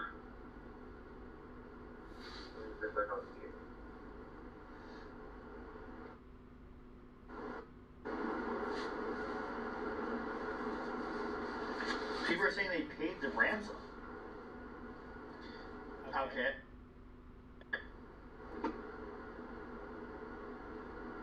Alright, to be able to obtain reference to separate incidents, can you just put me on a separate call, please, at the same point?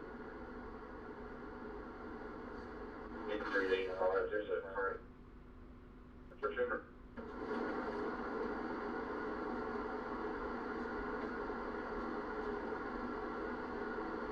Yeah. Oh, absolutely. It's important to check it down. Not just to find Nancy, but find any discarded products. Or anything discarded from the kidnapping. She is tacos, but I hope not. Makes me sad. Oh my gosh. Common sense.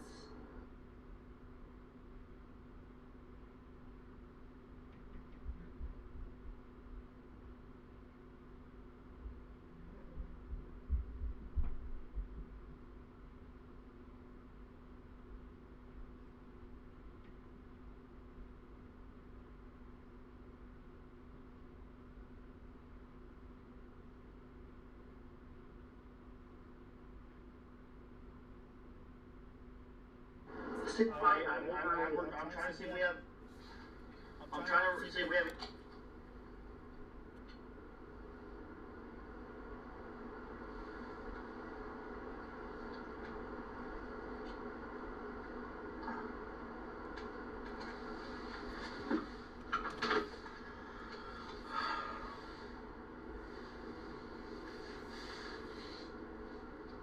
If there's actually kidnapping, I'll donate $2,000. Oh my gosh. I don't want you to donate.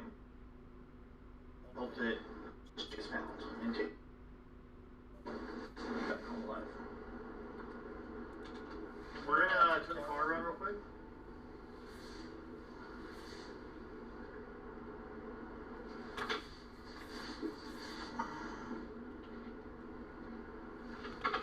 Tripod right there. I hope I'm not just the sheriff's department off.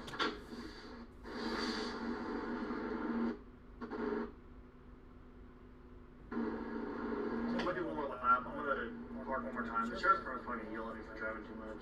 Let me turn this off. There we go.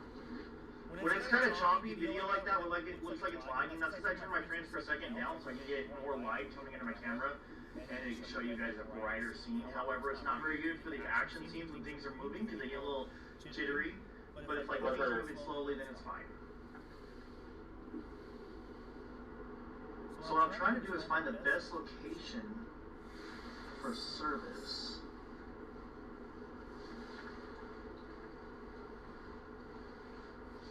I know what to do with you.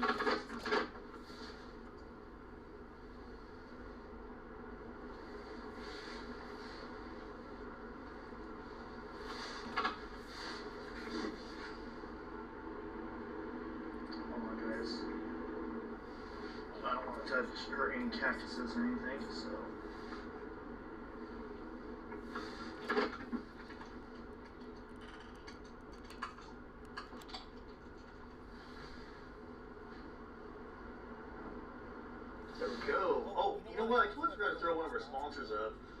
I want to give a big shout out to this company. They're called Pizzuti.com, and they actually helped sponsor this live stream a little bit for these out of town streams.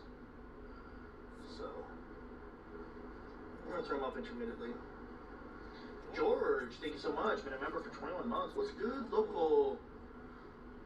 So make sure you guys go check out that website right there, Pizzuti.com. We're gonna throw it up for a minute and we'll take it off.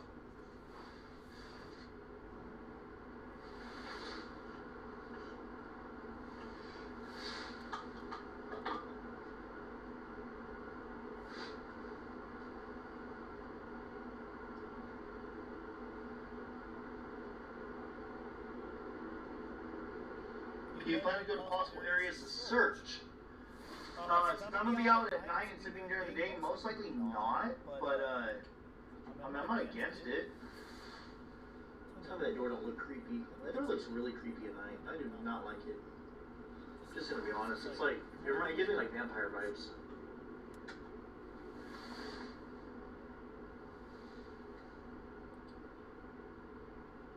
And Novicity Crew loves this channel and chat.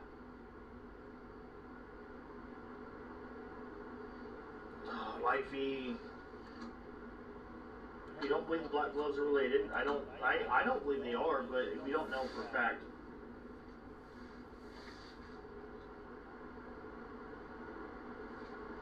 Oh wow, XJ, lots of stuff coming in.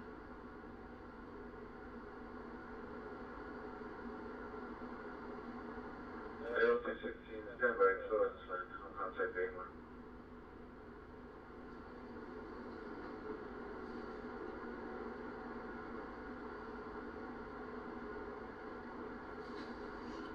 Yes, that's a great idea. Someone needs to go sit and record the SWAT trucks or be on location with SWAT trucks in case they take off.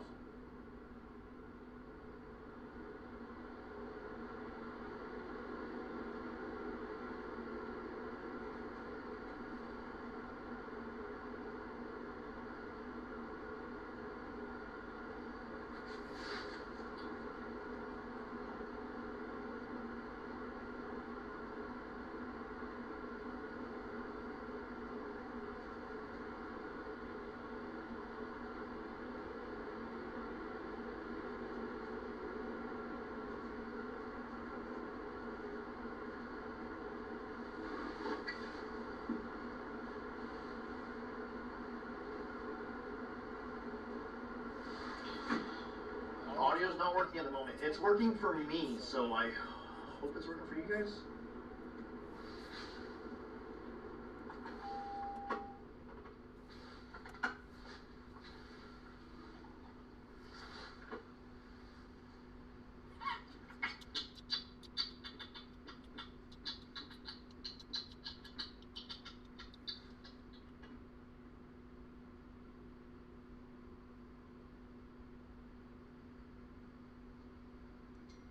Do I think suspect used signal jammers?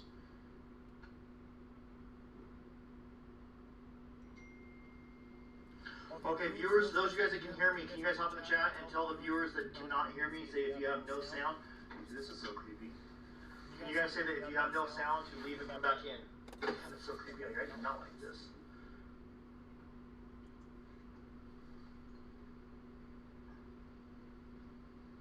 Catch you later, Amanda. Appreciate you.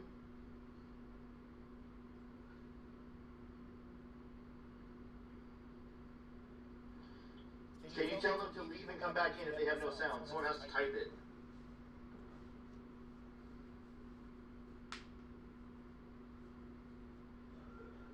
Thanks for having us for the Novicity Crew. I hope I'm saying his name right, not butchering it. Oh, we got a vehicle coming by. Oh no, they just turned off the lights. Never mind.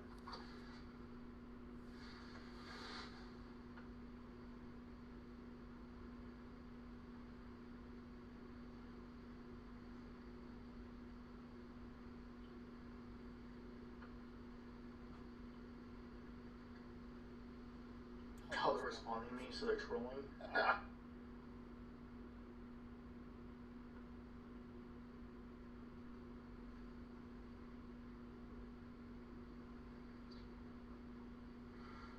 You guys want me to go on camera? Do some of you guys want me to go on camera? I'm a goofy looking guy, but I'll go on camera if you guys want. We can do I can do a chill and chat, go on camera like Novicity does a little bit, but the only difference is I look goofy.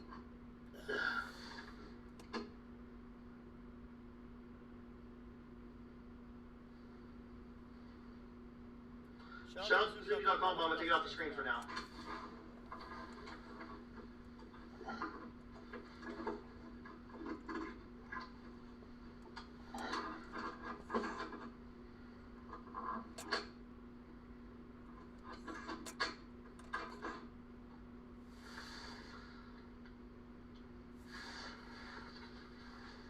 You greedy jumping jacks. What kind of stream is this, huh? This is a stream to see what is going on with Nancy Guthrie. Let's see, can you guys see me? Not really? Dang, dude, how looks creepier? The outside or me being dark in this car? There we go. So, I'm wearing a jacket. It's a little chilly out here. Does anybody know if there's any old mine shafts out that way? I'm from Wisconsin. So, I'm not sure about that area. You know what? That's a very good question. Really chunky right now. So let me take this off.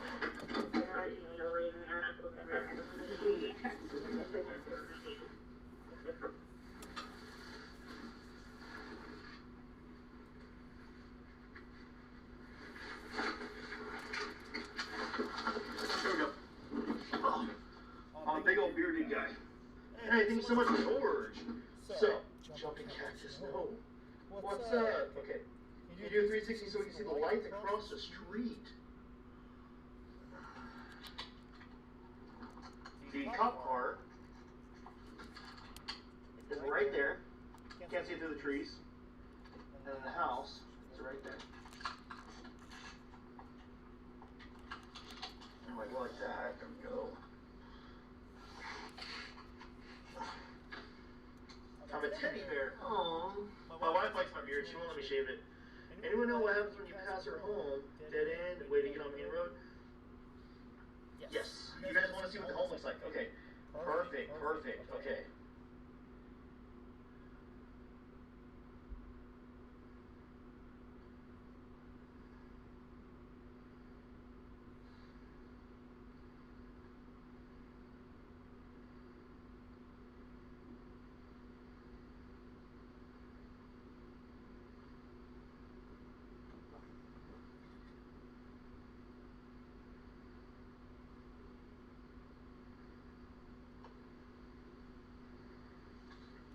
It's not a hidden secret, guys, so if you guys want to check it out, yes, I will show it to you guys.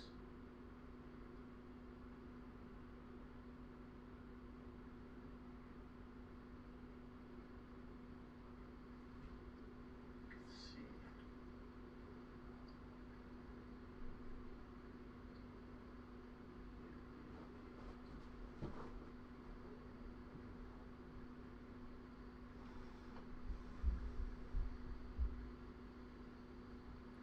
I'm gonna be honest, it's a little creepy, but I kind of like it at the same time. It kind of gives me that camping vibe.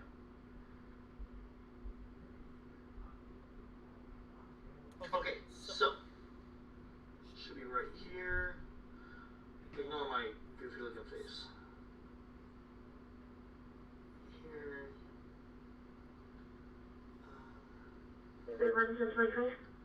Download. Okay, let's go to here.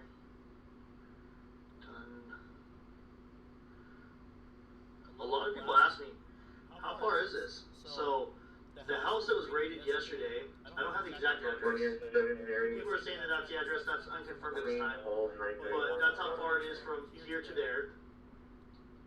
Okay? You also want to know what the streets look like, right? I can do that too. 30748 and 762 at work. La la. Somebody just called me handsome. Never. Ooh la la. Somebody just called me handsome.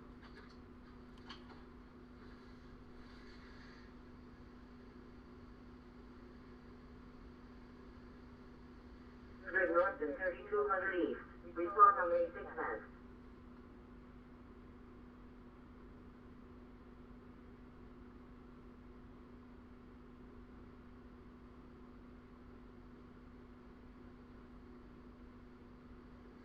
Wisconsin home of serial killers and beer. I like beer. Don't like serial killers, so that's a no for me. How many times do I have to tell you that you don't look goofy or you have eyes? You're good looking. Holster is $10 from Walmart. Where's the pup that was being handsome? Why exactly are you stalking her home? Was there some kind of breaking news? No, we're just surveying the home. That's all. I've been doing YouTube for about 3.5, almost 4 years now. Stop spamming chat for fudge steaks. I don't really care. True. Where do you want the camera, Kevin? No, he doesn't look like his son-in-law. My friend committed hostility. Whoa. Yeah, okay. Oh, you should probably call the cops. How far is the police station from your location? Yes, my car's locked.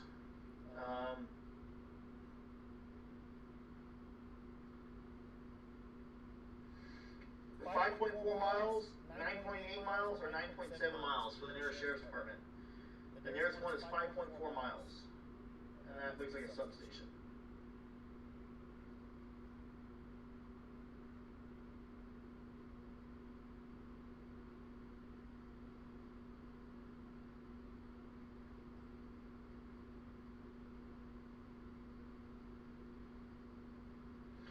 People keep on talking about cartel. Why would a cartel want an elderly lady? So, let me tell you something about the cartel. I know nothing about them, so I can't answer the question. So, the February 1st Moon Creek Glow, would a planetary do anything? Never have a planetary do anything. I don't know, actually. What was in his backpack? Mike dropped. Ow, that hit me in the tummy. What was in his backpack? I don't know. Guy went to Walmart and bought a bunch of kidnapping gear.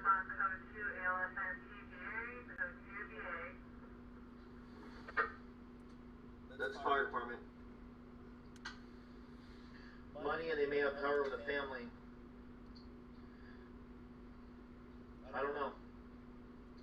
Right now all you can do is make speculation and guesses. Good looking man, let's go. Go to Rio Rico, stay outside and monitor activity. The first suspect who was released, he appears to be the... Ooh, I don't know about that, Today News.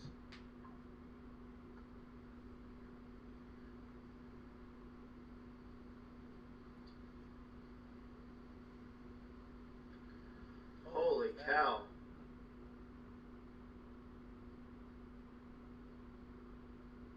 No organized crime would ever want this kind of heat. I agree with that. Organized crime likes to stay under the radar. So if you're asking about organized crime, I can talk about that. Organized crime does not want to be on the news. They want to be under the radar. And they want to keep it like to where they want to fly under the radar. They want to do the thing. They want to fly under the radar. So.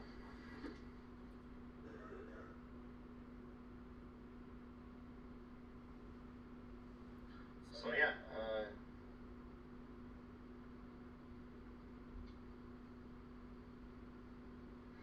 thank you for being live. I appreciate that.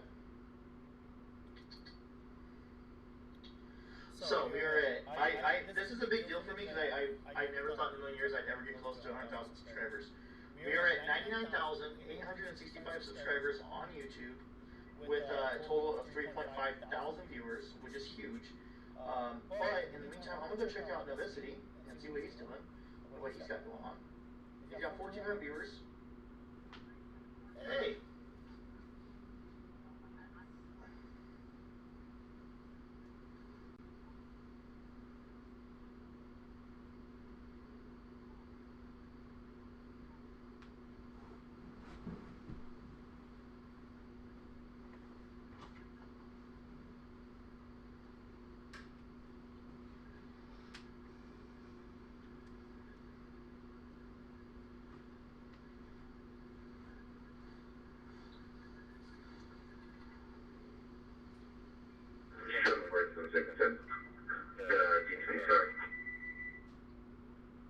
Comment, I don't want to say that. You might be right. I don't want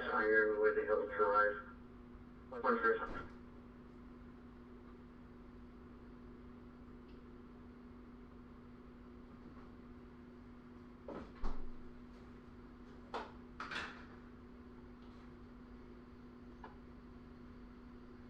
I have 54,985,202 video views on your channel. Now that is rare.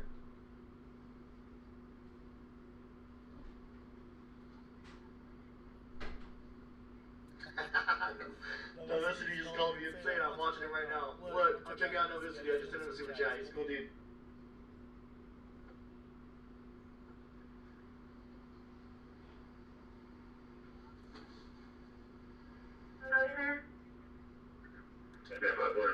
Service in the valley.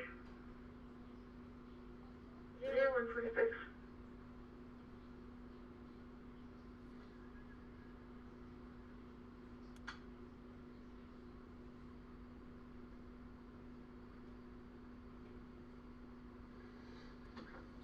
cartel wants to kind of eat? None. None. I made an agreement with the cartel. I know nothing about him. I ain't talking to him. I ain't talking about him. So let's do me a favor. Do not say the C word in my chat. Do not talk about GANGS. Do not talk about the C word or stuff like that because certain words get flagged. So I made an agreement. Can't talk about it. Not because they're involved. I'm not saying they're involved. I'm not saying they're not involved. I know nothing about them. Okay? I don't think they're involved. I really don't. So let's not use the C word. Please and thank you.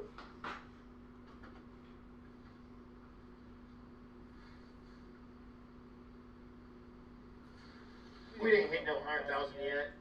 Not yet. We're 99,889. How you doing? Is that good? Okay.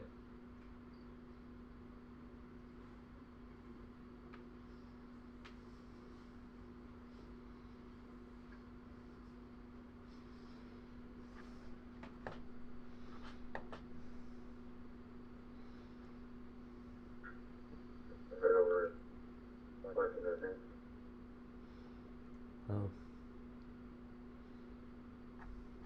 Bye, Trace. Sit down, buddy.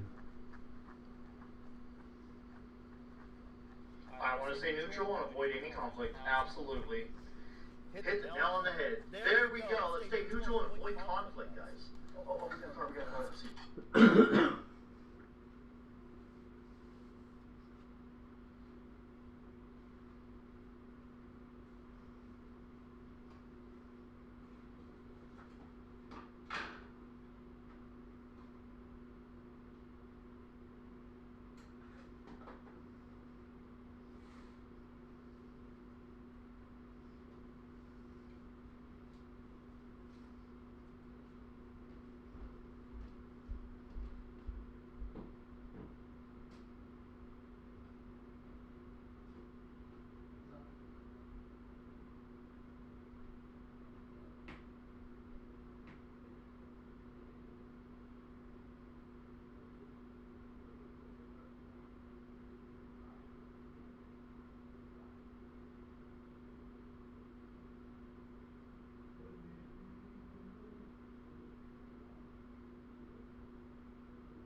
Ouch. Holy fuck.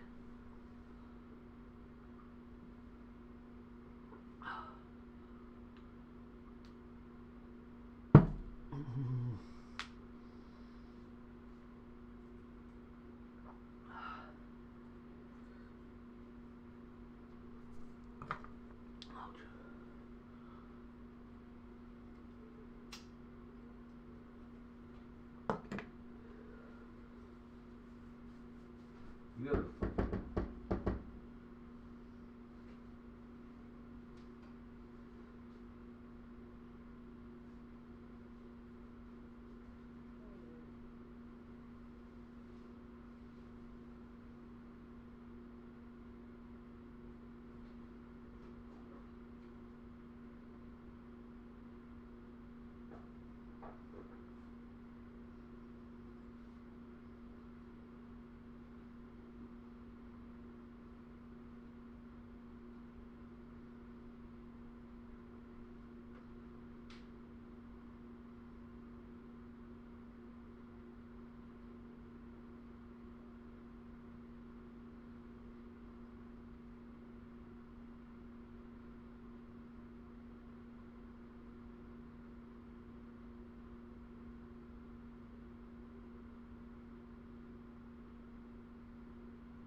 What?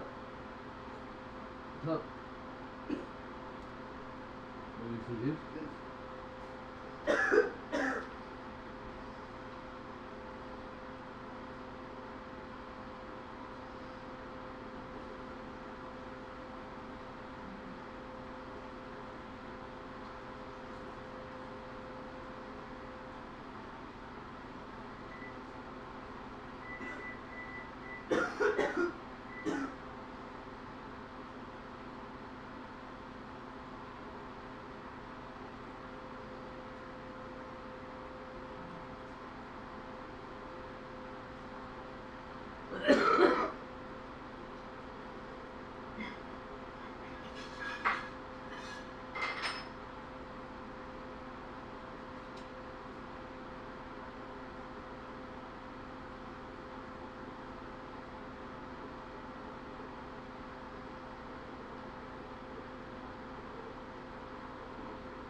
Good.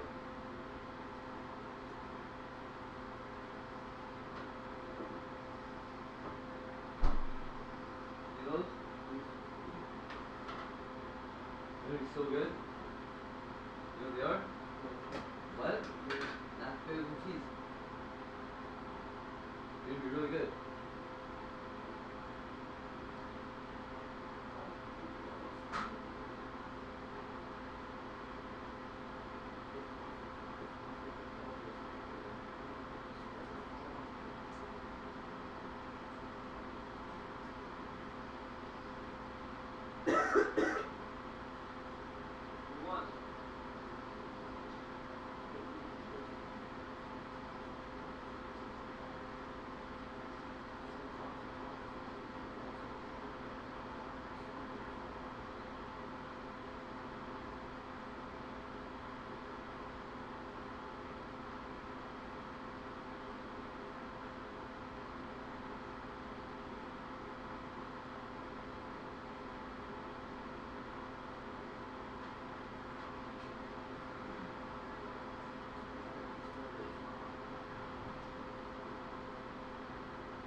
If you don't see my face, why?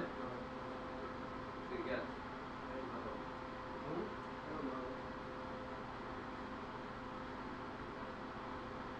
Because we have to move. You two guys?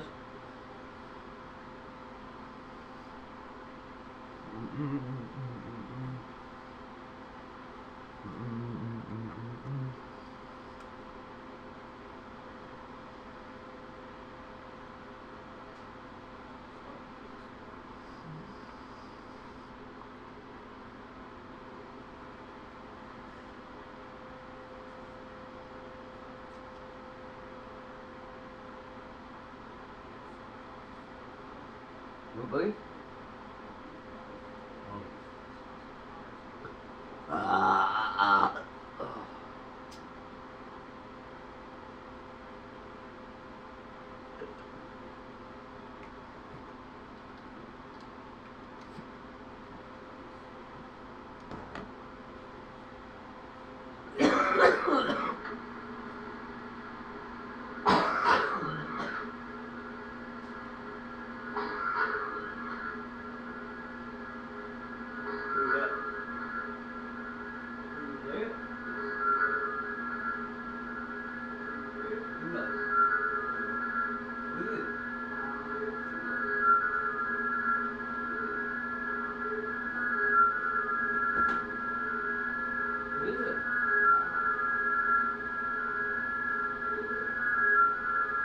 What the hell?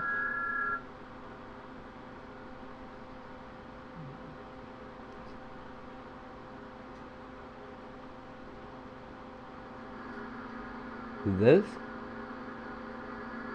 Yep.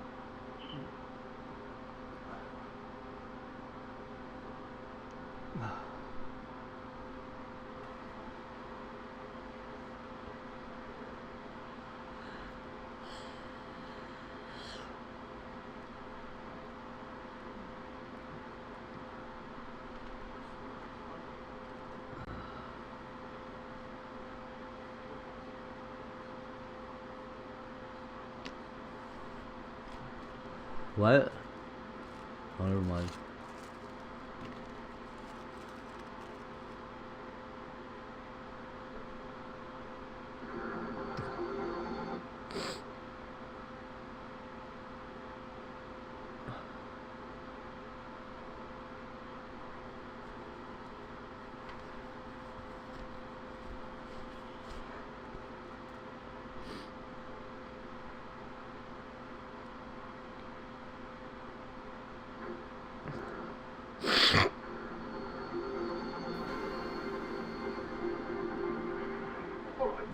This video is about me trying to solve a very minor inconvenience I encountered a while ago through buying a piece of tech, which I thought would make things better, but in the end, it created a load more problems all of its own. I think this is a very familiar story to people like myself who buy a load of tech. This time it's about this, the Amazon Zip. It's a little Pico projector. You would have thought this could go too far wrong. Well, stay tuned and I'll explain exactly what happened. But the minor issue that I had, a couple of months ago, I was on a cruise ship. I was sat in the cabin, put the telly on, and it was rubbish. There was something wrong with it. I think the backlight was failing. It was an old cruise ship. It had all the fixtures and fittings. This TV, like a little, 28-inch projector, dead eye up as well, awkward to see. You couldn't really get it at the right angle. Everything was very dark on it. And I sat there and thought, there's no point even mentioning this to anyone, because what we're going to do is put a new tiny little screen in there, and then when I looked at what was on it, you could just about make out that the things that you could have watched weren't worth watching anyway. So that got me thinking back to Pico projectors, bringing my own screen along with me, so that I could project on the wall. This was an idea that I first examined almost 10 years ago. Back then, the projector I was looking at was the MPC-L1. There was a slight revision to it as well, the CL1A. But they came and went rather quickly, about 9 years ago. But I still got it. And I got it out the drawer, and it still works. It still holds a charge. The only issue is, I mean, this is getting off a 10-year-old technology. It's a 720p DLP projector. It's using a laser light engine, which was pretty revolutionary at the time. It meant that it didn't require focusing.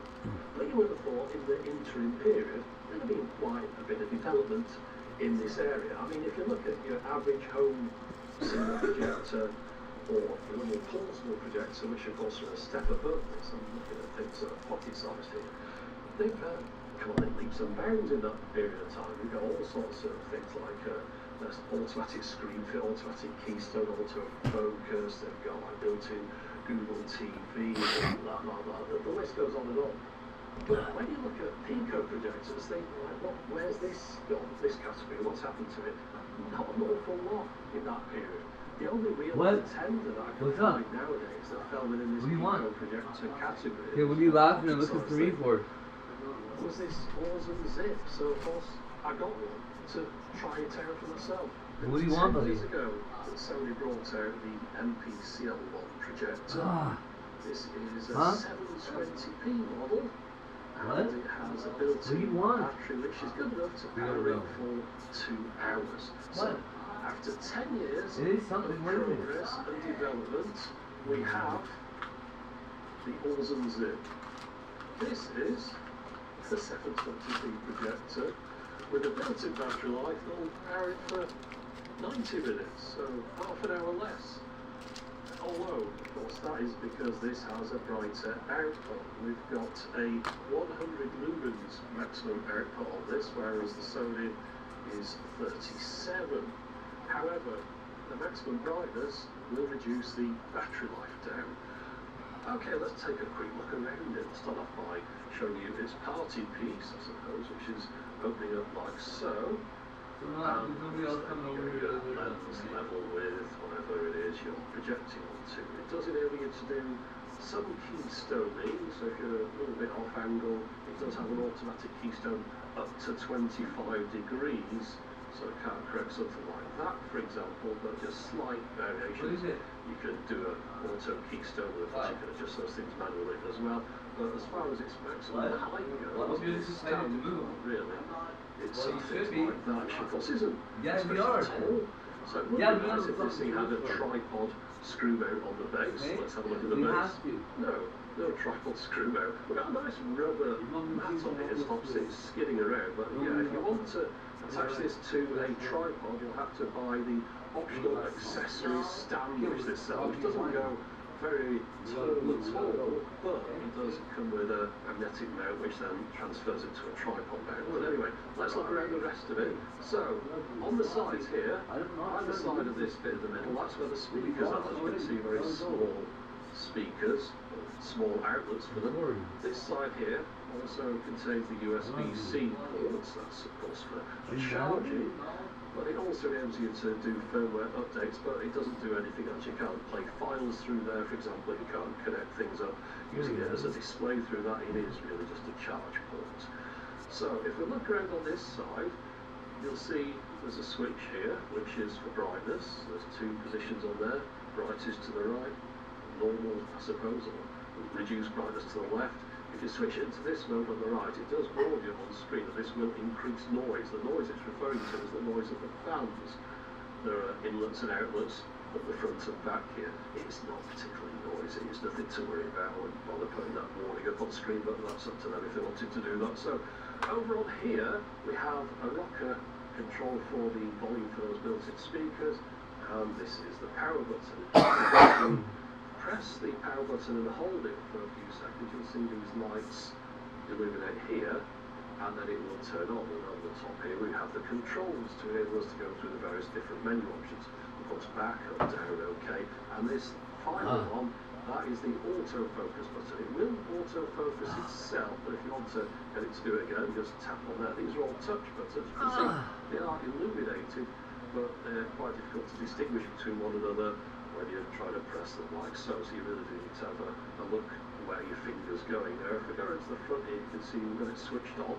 So let's just point at the screen in front of me and I'll just show you what's going on in these menus. Right, so it's never particularly easy showing a projector in a video like this. Hopefully you can see what's on screen. As you can see, if I move it nearer to the camera, I'm getting a larger image, of course. Hopefully that's now legible, but I'll just push it a little bit further away so you can see the projector in the same shot. Now, on screen is going to be the options for how to mirror from my phone. That's where it goes straight into. It tells you how to mirror from your computer, your phone, etc. If I press the OK part of this touchpad here, I get into the settings. Now, at the top we've got Bluetooth, and we can turn it on and enable us to connect up with external Bluetooth speakers for the audio output. Airlink pairing is what we've pretty much got set up already on the screen, so we don't need to get into that right now. But going into common settings, by going there, you can see here, hopefully at the top, I can do a manual focus, I can do it manually as well, and then change the language, the region, and do things like a software update via the USB-C, and we're going to new Epstein file, We want refresh, yeah. Man, what? Okay, we'll go play. From the Epstein files, You're not raised some drinking serious your juice, questions right? about the Where are you? reliability of what the then Prince Andrew said in a BBC Newsnight interview in 2019. Jeez. Tonight, for the first time, Love you. Prince Andrew speaks out. I have no recollection of ever meeting this lady. Ah. From that day forth, I was never in contact with him. We've gone through this reply to find out how they stand up to what we found out since in emails which were apparently sent by and to Andrew. He has previously denied any wrongdoing. Surely. That's why he abandoned his To some extent, it's stretched to say that as it were, we were close friends. We now know that Andrew Mountbatten Windsor and Jeffrey Epstein were in frequent contact with each other. They talked business, they mixed socially, they visited each other. They were close enough for Epstein to set up a dinner date for Andrew, promising that his guest was 26, Russian, clever, beautiful and trustworthy in an email. Pretty good, honestly.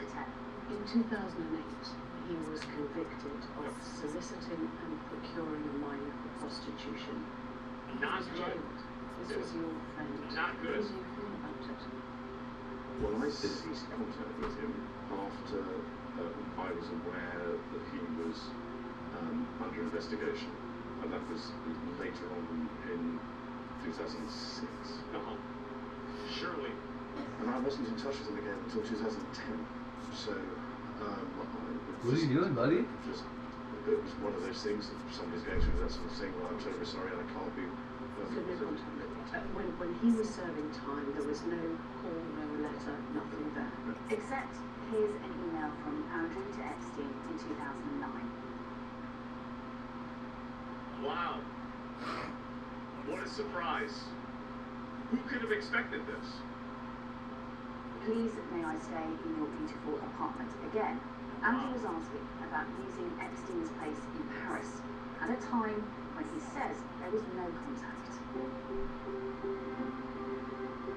He was released in July, within months. Also, like, if somebody starts lying, you mean, like, you should always assume that lies are an iceberg.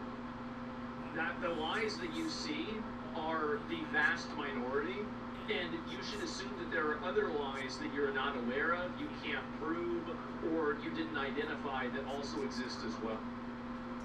By December of 2010, he went to stay with him at his New York mansion. Lies aren't illegal. Why were you staying? When you're lying about something that is illegal. Right.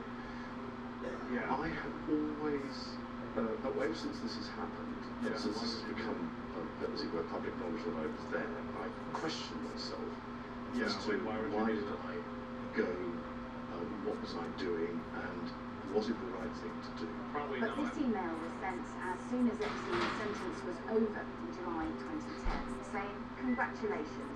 Yep, there you go. Again, this whole, like, oh, I'm gonna pretend like this is so horrible and act like, oh my god, this is so bad. Meanwhile, you're fucking emailing, talking about this constantly. Let's party, yeah. As he They found don't out, care. we were allowed out from yesterday. You're allowed out from yesterday. That's right. Taken of the pair walking in It's a big club and you're not in it. Andrew gave an account of their conversation, where their connection was said to have been severed. A continued contact, exactly. Because of what has happened, I don't think it is appropriate that we should remain in contact. And by mutual agreement during that walking part, we decided that we would part company, and I left, I think it was the next day. And to this day, I never had any contact with him from that day. Let me guess, it's going to be a cutaway to the lady? But contact.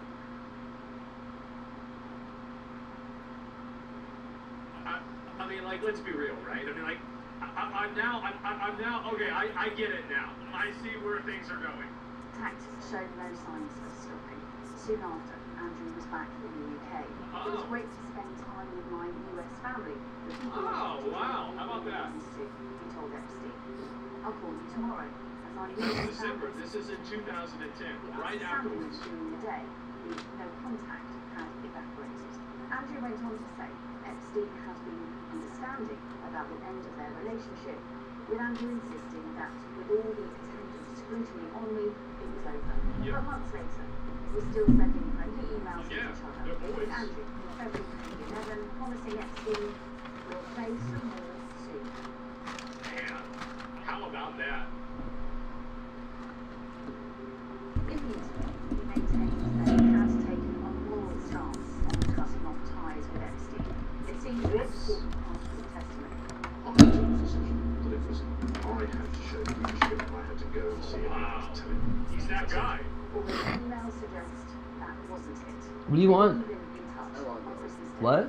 Anyway, You what? announced being their only connection You don't what? since his conviction in 2008. Was that visit, December of 2010, the only time you saw him after he was convicted? Yes. Did you see him or speak to him? That's disputed by the emails. Can you speak any time from now until later today? So this is on Christmas motherfucking Eve. That was Andrew's message to Epstein on Christmas Eve after that trip. So He's one just of the making up number of bullshit. emails that seemed to be about setting up phone calls. Oh my god. The photograph? Which one? The interview turned to What's for Virginia Christmas beef jerky? whose later married name was Virginia Giuffre, who became Andrew's most prominent accuser before her death in 2021. Oh, she died. Wow. Of every mistake. I can see that. You don't remember meeting her. Behind the scenes, there were emails back and forth about her claims. That included preparing a statement for Ghislaine Maxwell to explain her position, including a contribution from Amanda Thirsk, Andrew's private secretary and close advisor.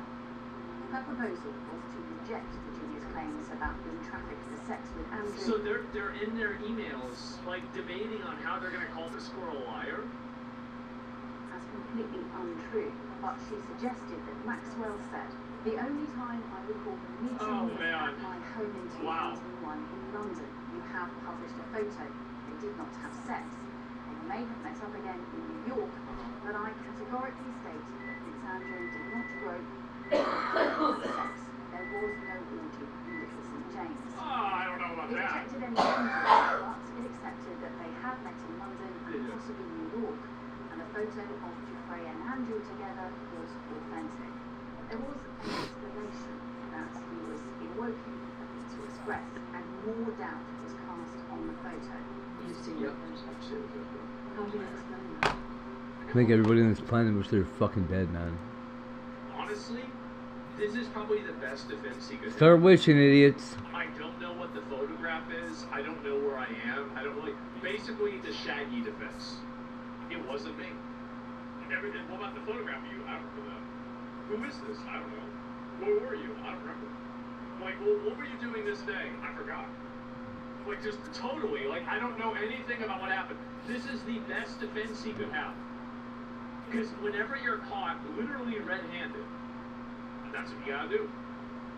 Yeah. Because I have no, again, absolutely no memory of that photograph ever being taken. Yeah. But an email from Ghislaine Maxwell again appears to confirm that there was a meeting with Giuffre that evening at Maxwell's house, and that the photo was taken there. In a draft statement she sent to Jeffrey Epstein in 2015, she wrote, "In 2001, I was in London when I met a number of friends of mine, including Prince Andrew. A photograph was taken, as I imagine she wanted to show it to friends and family. I bet she It did. doesn't seem to dispute the photo or the meeting." There have been more recent calls for Andrew to testify about what he knew, and Emily Mavis put that question to him. Yep. The calls, oh boy. Would you be willing Fuck. to testify and give a statement under oath if you were asked? Well, I'm like everybody else, and I would have to take all the legal advice that there was before I was to do that sort of thing. But if push came to shove, and the legal advice was to do so, then I would be duty bound to do so. Among the significant findings of the released emails is how hard the US authorities tried to get Andrew to testify, with no sign of him or his lawyers being willing. The What a US surprise. authorities concluded in an email from 2020 that efforts to obtain a truly voluntary interview have been... See, this is one of the things, I hope this is a black pill for a lot of people, where they realize that these people are just going to go out and tell you what you want to hear. If you want to hear that they're going to testify, they're going to say that they're going to testify. And then they just won't do it. Like, it's not that they, oh wow, like this is something they're like against or anything. No, they'll just tell you whatever you need to hear, and then they'll do whatever they want after that. That's how it is. They then began a formal process of trying to compel Never listen to what people say. More than 6 years It is after fine. the news Just make up bullshit. there is still no sign of him planning to share what he knows about this. As the interview came to a close, Emily Mavis then asked more about Andrew's feelings about the scandal and how the Royals should respond. His response, once again, relies on a claim that he'd cut ties with Epstein on that New York trip in 2010. I know that I made the wrong judgment, the wrong decision. You did, you fucked up. But I made the wrong Fucked up decision, big time. the wrong judgment. I believe fundamentally for the right reasons, which is to say to somebody, I'm not going to see you again. Well, what was the... And in fact, from that day forward, Oh. contact with him, trial showed. Oh, so he's saying that he met up with him to say that I'm not going to hang out with you anymore, but then they were hanging out constantly. Still in contact. Yeah. That included So he's just lying. official documents from Andrew's trips as trade envoy, including confidential information from Afghanistan. All of that was sent after the time he claimed not to be in contact. Only Mavis gave him one more chance to make an apology. I wonder if you have any sense now. So, let's start. Number 10. Humans once sold bottled air as medicine. In the late 19th and early 20th centuries, people genuinely believed air could be packaged, transported, and prescribed like medicine. This was not a metaphor or a fringe belief. Bottled air was advertised, sold, and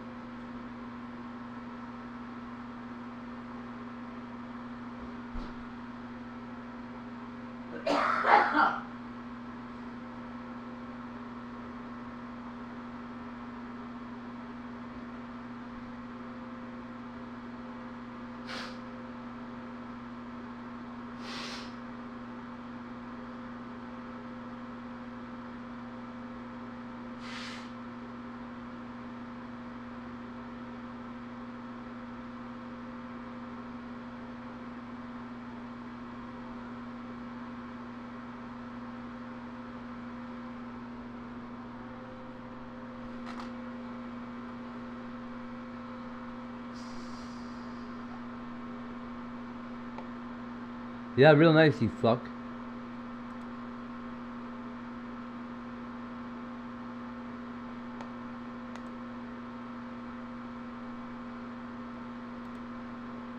as medicine. In the late 19th and early 20th centuries, people genuinely feel unreliable, symbolic theater, or folklore, and built an industry around the gap. Animals have been put on trial. From the Middle Ages into the early modern period, animals were legally tried for crimes across Europe. This was not symbolic theater or folklore. These were formal judicial proceedings carried out by courts. Animals accused of murder, property damage, or moral offenses were arrested, imprisoned, and brought before judges. Are you crazy? They were assigned legal representation. Witnesses testified. Verdicts were issued. One of the most well-documented cases occurred in France in 1386, when a pig was tried for killing a child. Court records describe the pig being dressed in human clothing, sentenced, and publicly executed. In other cases, rats were summoned to court for destroying crops. When they failed to appear, their lawyers argued that travel was unsafe due to cats. The court accepted the argument and postponed proceedings. Insects were also put on trial.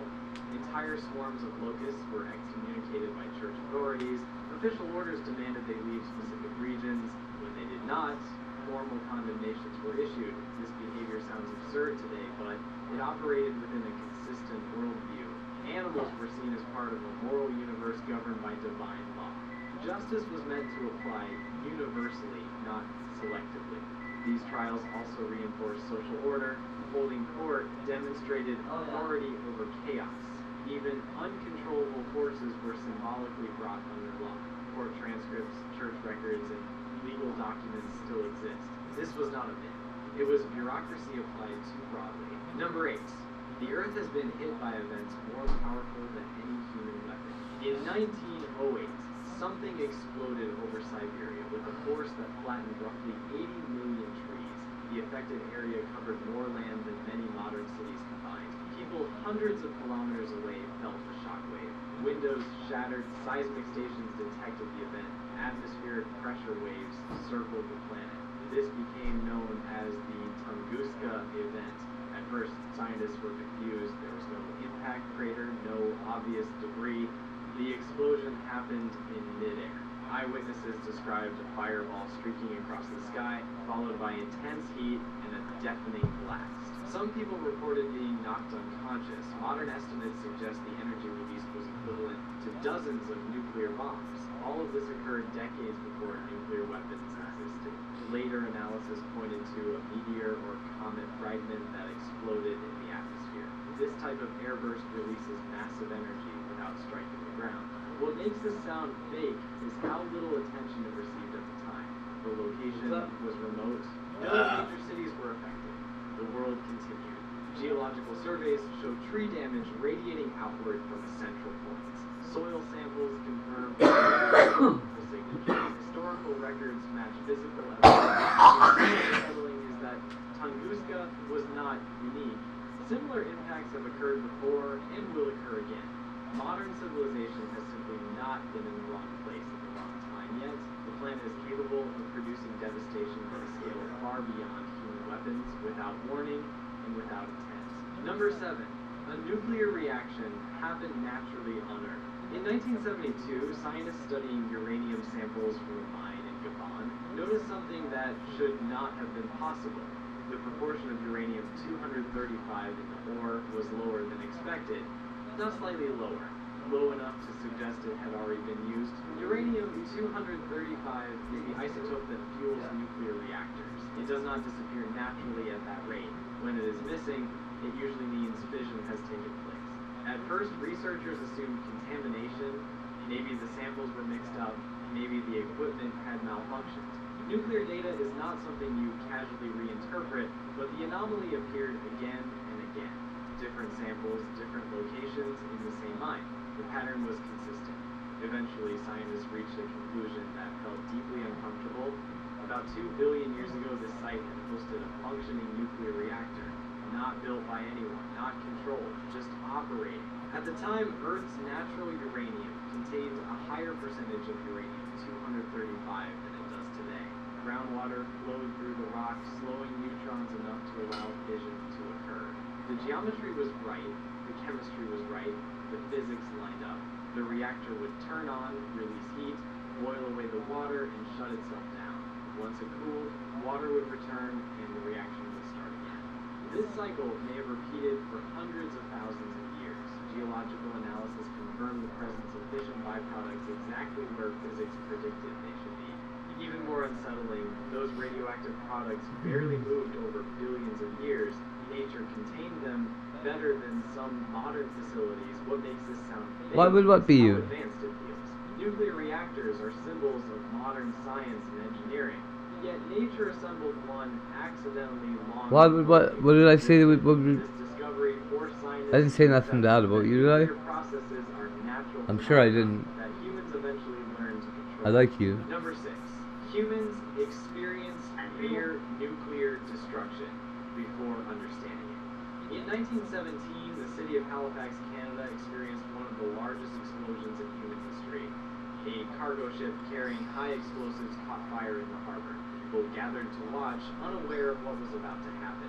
When the ship detonated, the blast leveled entire neighborhoods. Buildings collapsed instantly. I don't know, I probably should have done fucked up, sorry. Kilometers, shattering windows and knocking people unconscious. A tsunami followed, flooding the shore. Nearly 2,000 people were killed. Thousands more were injured. What makes this event sound fake is not just the scale. It is how unprepared humanity was to understand it. This happened decades before nuclear weapons. Doctors had no framework for blast injuries at this magnitude. Survivors suffered burns without flames, internal injuries without visible wounds, long-term health effects that made no sense at the time. Rescue workers entered the area immediately, unaware of secondary dangers. Blast fragments embedded in bodies caused infections. Weeks later, fire spread unpredictably. Hospitals were overwhelmed. Medical records show symptoms that would later be associated with radiation like trauma, shock waves, and pressure injuries. At the time, there was no language to describe them. Government reports, photographs, and eyewitness accounts document the devastation in detail. This was not mythologized after the fact. It was carefully recorded. Only later, after Hiroshima and Nagasaki, did scientists revisit Halifax and realize how close the city had come to a nuclear-scale event without understanding what it was experiencing. The unsettling part is that humanity encountered extreme destructive forces before it had the science to explain them. Knowledge arrived only after suffering forced the question. Number 5. Humans quietly altered the planet without noticing. In the early 20th century, chemists developed a group of compounds that seemed ideal. Chlorofluorocarbons were stable, CFCs. non-toxic, and efficient. They solved Non-toxic. refrigeration, medicine, and manufacturing. nothing appeared wrong. Until. Chemicals did not react, did not degrade.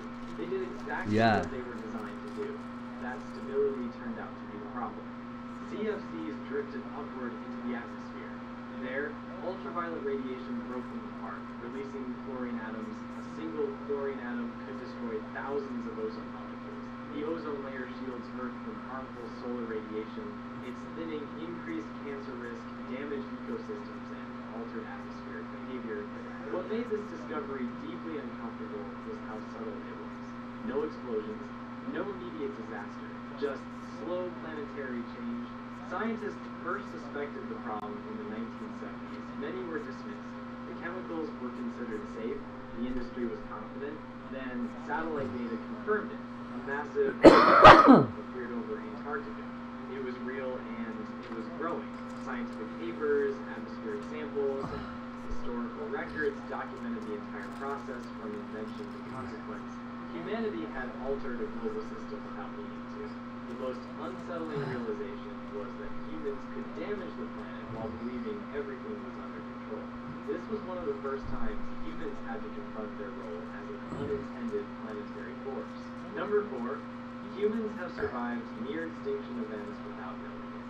For most of human history, people believed extinction was something that happened to animals in stories or distant ages. The idea that humanity itself came close to disappearing was not seriously considered until very recently. Then geneticists started comparing human DNA.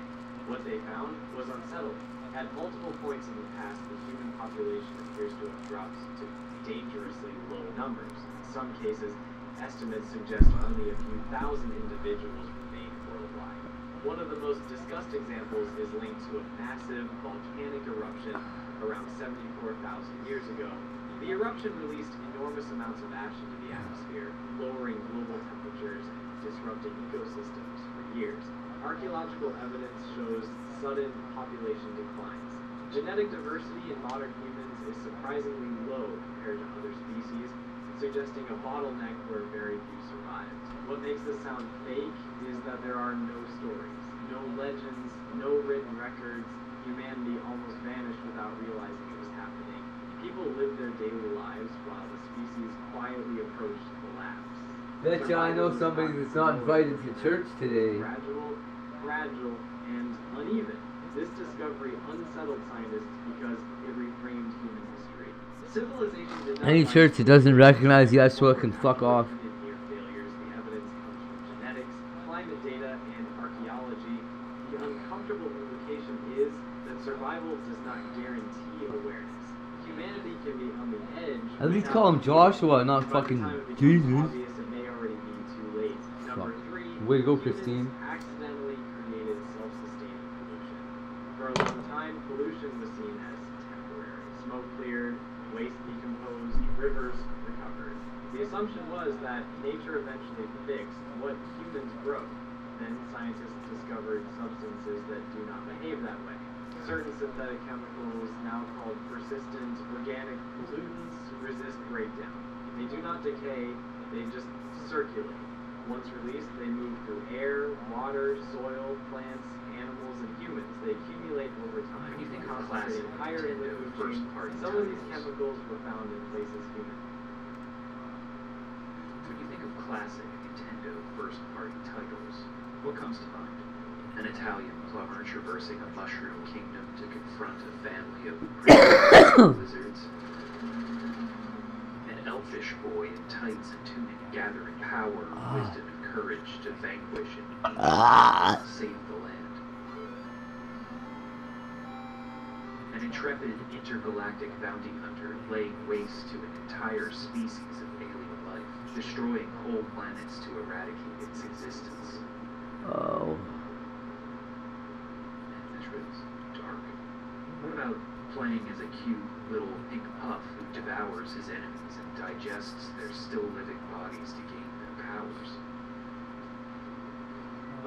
Okay, well, you know, this whole intro was set up to describe a bunch of family-friendly Nintendo properties and then slap you in the face by talking about a first-party Nintendo-developed game where you rescue Joan of Arc from a witch burning, fight a certain mustachioed German, and witness baby Jesus get possessed by a demon.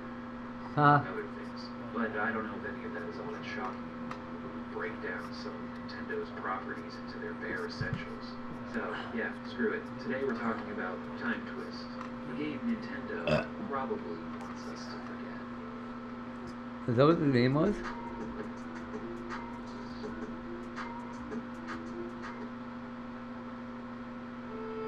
Time Twist, Rekishi no Katasumi de, or Time Twist. Time Twist, borrowed from a witch burning fight, would of course become known as the. When you start up Time Twist, the first thing you need to do is flip the disc. That's one little quirk of the disc system. Things. We finally get into the game. Time Twist takes place in the far-flung year of 1995, September 25th, 1995 to be exact, which was a Monday. Curious about that. It starts with a news broadcast about physicist Professor Simon's time travel invention. We then cut to the nameless main character's room where he's watching TV. The news is boring though, so he switches to a fortune teller, which have become all the rage in 1995. Here, we need to enter our birth date and answer some simple yes or no questions. Our answers don't seem to matter. Our fortune always turns out to be that we'll meet our true love at a local museum. All we need to do to ensure that this special someone ends up falling head over heels for us is repeat a short mantra. It's here where the transmission gets interrupted, and we see the phrase, Maradoru Barao Karadora. As far as I can tell, this phrase is just gibberish. But if anyone knows what this might be referencing, leave a comment. Our protagonist does comment that this seems strange, but figures it's worth a shot. It's only after he leaves that the regular transmission returns, and the words that are meant to be said are actually something more like, when I see you smile, it looks like the sun rising. Maradora is going to get the hearts jumping. We next watch our hero head to the local history museum and get his thoughts about the approach of the 21st century. You know the story. The world is shit, the environment is in shambles, war, starvation, natural resource shortages. Been there, done that. But because of all of this hardship, people have become more superstitious. Fortune-telling shows, like the one our hero was just watching, have become incredibly popular. So when someone comes along and says you're destined to meet Jose at the local history museum, you drop everything you're doing and head for the local history museum. I love the presentation of this game. Some may find the little box where the actual events play out too small, with a bunch of wasted screen real estate. But I like it. The blocky border for the window, the blue backdrop, and this text box. Can we talk about this text box? The creamy beige interior, clean, relatively easy to read hiragana typeset, and wonderfully simple frame design. Time Twist's whole aesthetic is so simple, but so effective. Not to mention the actual artwork. All of these little sprites participating in some really horrid stuff. It's fucking cute. The music throughout is also really catchy. It has a similar sound to the Famicom and NES, but you can hear the higher bitrate and the slightly better quality.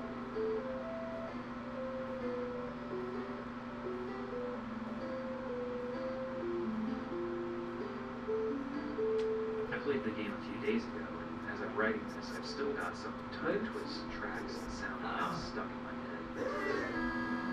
Time Twist was composed by Hajime Kitasawa, who also did music for Star Fox. It's good stuff.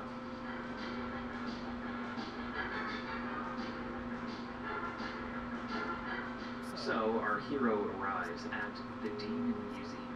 And I love that Time Twist is so overt with a lot of its humor. It's very Earthbound-like in that way. It doesn't make any bones about the fact that something bad is going to happen.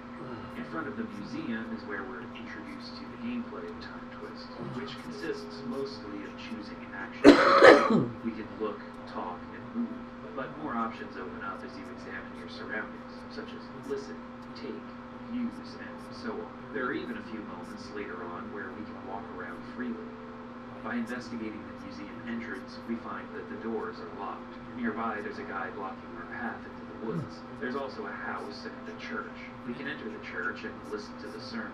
Afterwards, we speak to the priest and find out that the key to the museum is in that's where the proprietor of the museum lives. He's an old man who spent his life traveling the world and collecting strange artifacts that were related to demonology. We have to listen to him prattle on, in particular, about a painting that's hanging on his wall. It's one that he did himself, he boasts. He tells us it's a portrait of the devil, whom he saw in his younger days while he was serving in the Second World War. Yes, Gramps, we're all very proud of your satanic duels. The thing is, upon closer inspection of this portrait, we find out it looks shockingly like our hero. Gramps here started the Demon Museum to research various demonic artifacts that have been found throughout history, and try to piece together exactly what he experienced during the war. Another little detail about Time Twist, even though it's a Japanese game, it doesn't seem to take place in Japan. It has a Western setting. Whether it's American or European is unclear. Anyway, Gramps allows us to take the key and we enter the museum. There are several display cases lined up, all containing items that we'll come across in our upcoming journey through time. The most important one is in the display case at the end, the Devil's Sealing Jar. An item that, according to the description, once housed the devil over 1,000 years ago. As we walk toward the entrance, we run into a girl. Not just a girl, though. The girl. As with everything in the game, we can look, speak, or walk away, but here we have another option. Attack. Now, we're not going to batter this poor girl in the empty museum here. In Japanese, the English word attack also means to attempt or try. In this particular situation, it could be translated as hit on. So we've got some more options. We can choose to hold her hand. We can grab her by the shoulders. We can try to make her laugh. We can pay her a compliment. Or we can scream. I'm something of an alpha male myself, so I know what the correct answer is. Gets him every time. So anyway, yeah, we pay her a compliment, but then we have to choose what to compliment her on. Her eyes, her nose, her ears, or her boobs, naturally. Turns out this weirdo likes to have her ears complimented. Whatever, I guess. Just as we start to win over the young lady, an earthquake strikes, and the only thing our hero can think to do is recite the mantra he heard on TV. Maradoru Barao Garadora. This makes the earthquake stop, but the shaking has broken the display case for the Devil's Sealing Jar, and out pops the devil. So he wasn't at one time trapped in that jar, he still was, and we've been due to speak the incantation to break him out. How does he thank us for giving him his newfound freedom? He possesses our body, but he forces out our own soul and plops it back into his decayed demonic form. He runs off and we roam the town as the devil, scaring away the guy who was blocking the path into the nearby forest. Turns out Professor Simon, the physicist we saw on the news earlier who created the time machine, lives back in the woods here, and the devil, using our body, has stolen Professor Simon's invention, which is actually a time belt. He's also burned down the professor's house. I mean, he's the devil. What, you think he was going to be satisfied with just a little B&E robbery? Of course he's going to have arson on top of that. We run into him in the forest, wearing the time belt. So proud of him. Look at that stance. He declares that he has some business to take care of through time. He then uses the belt to warp out of this era. We get wrapped up in this as well, and our adventure begins.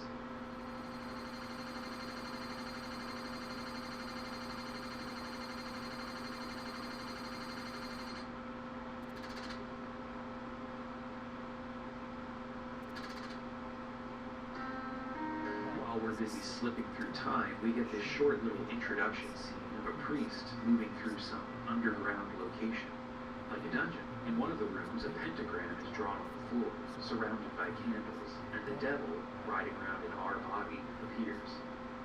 God, I love this little animation. If YouTube could do animated thumbnails, this would have been good for this video. After that, we find ourselves in the house of Pierre, who's praying to God to give poor people strength. His faith is, let's just say, tested when we appear as the devil in his living room. Our demonic body isn't holding up so well. The skin is dry and cracked, and touching it causes pieces to fall off. Pierre puts his faith in God in his 15th century wooden house and tosses a lit candle at us before passing out. This burns up our demon body, setting our soul free. In some sense, we're still alive, so our hero says, and since Pierre doesn't have a need for his body at the moment, we possess it. According to the text box, we found ourselves in France in the year 1428. Inside one of the other houses here is an old man who quizzes us on some history. This kind of thing happens in each of the eras we pass through, technically making Time Twist an educational game. It doesn't matter if you're not a history buff. The questions are multiple choice, and you can just keep trying until you get the right answer. If we head to the prison, we find an old man named Hugo out front begging for someone to save his granddaughter, a young woman who would just so happen to be instrumental in defending France from English invasion during the 100 Years' War, Joan of Arc. She's currently on trial for witchcraft. According to historical documents, this particular event never happened, but who knows what kind of secret history Nintendo has hidden in the depths of its austere corporate base. Well, there's nothing we can do here for now. About the only thing we can do is pick up an empty wine bottle off the street, fill it from one of the casks in Pierre's home, and get so blasted that we pass out and our soul leaves his body. In other words, Monday afternoon. As an incorporeal entity, we can slip inside the prison to search for Joan, but she's not in any of the cells upstairs, so it's back to Pierre's body. Wish I could metabolize alcohol as fast as this dude. We fill up another bottle and slip it to the guard on duty. He tells us that the bishop has Joan in one of the dungeon cells in the basement, and he's torturing her. So we down another bottle of wine ourselves, pass out again, and slip back into the prison. This time we find a way down to the dungeon and discover the bishop with Joan of Arc strung upside down. The bishop says the voice of God told him to kill Joan of Arc because she'll become a threat later. Again, there's not much we can do here without a body, so we leave the prison just in time to hear that Joan will be burned at the stake as a witch. When we head back to Pierre's, we find him missing. He's headed to the tavern down the street and is in an argument with a priest named Chino. Pierre is very drunk and keeps insulting the priest, who knows that the bishop's verdict is wrong, but still hesitates to do anything about it. Out of frustration and bolstered by 2 bottles of red wine, Pierre attacks Chino and knocks him out. Lucky for us, because now we can steal his body. When Hugo asks us to do something to save Joan, we agree. As a priest, we can enter the prison freely, but first we need a key to one of the rooms in the basement. For some reason, the key is in a storehouse near the bar. There's also a hint here for how to find the correct door in the basement that this key unlocks. As we'll soon find out, the basement of the prison is a bit of a maze. There are several different passages to follow, and choosing the wrong direction will put us back at the beginning. We, as Chino, borrow a monk's habit from the local guild for a disguise, then head into the prison. No one makes a fuss when we enter, and we head down to where Joan is hanging out. I swear that wasn't meant to be a joke, it just happened when I know it. But yeah, we get her down and attempt to leave, but the guard stops us. I don't know why we thought just walking out the front door would ever work. We're ordered to take her back to the basement, where we run into the bishop. He knocks out Chino, and we leave his body down here in this dang dungeon. He'll be fine. Outside, they're ready to burn Joan at the stake for being a witch. This is like the cutest depiction of a witch burning I've ever seen. And trust me, I've seen some cute witch burning depictions. Back inside the prison, we find the Baron, who can't believe that Joan is actually a witch. And he wonders what happened to the bishop to drive him this crazy. The guard says there's a rumor that the devil may be responsible for what's happening. And the Baron says they'll proof first. Back downstairs, we take control of Chino's body again and find a secret passage that leads to several rooms below the prison. This is the maze I mentioned earlier, but even if you miss the instructions, it's not too difficult to navigate. Eventually, we arrive at a red door that's open with the key we found at the storehouse. Inside, we find a box in the middle of a pentagram. This box should look familiar to you. It was in one of the display cases in the museum at the beginning of the game. Inside the box is the contract the bishop made with the devil. Showing it to the Baron gives him the proof he needs to stop the witch burning. Outside, though, it's already started. The Baron holds up the contract the bishop made with the devil for all to see. The crowd calls for the bishop to be arrested. Then... well, that was easy. Joan says that while the fire was burning, she heard the voice of God telling her to fight against the invading English and save France. If we check the actual history, it turns out that Joan had been experiencing these godly messages well before 1428. But who are we to argue with the grand historians at Nintendo? In that moment, we're warped through time again.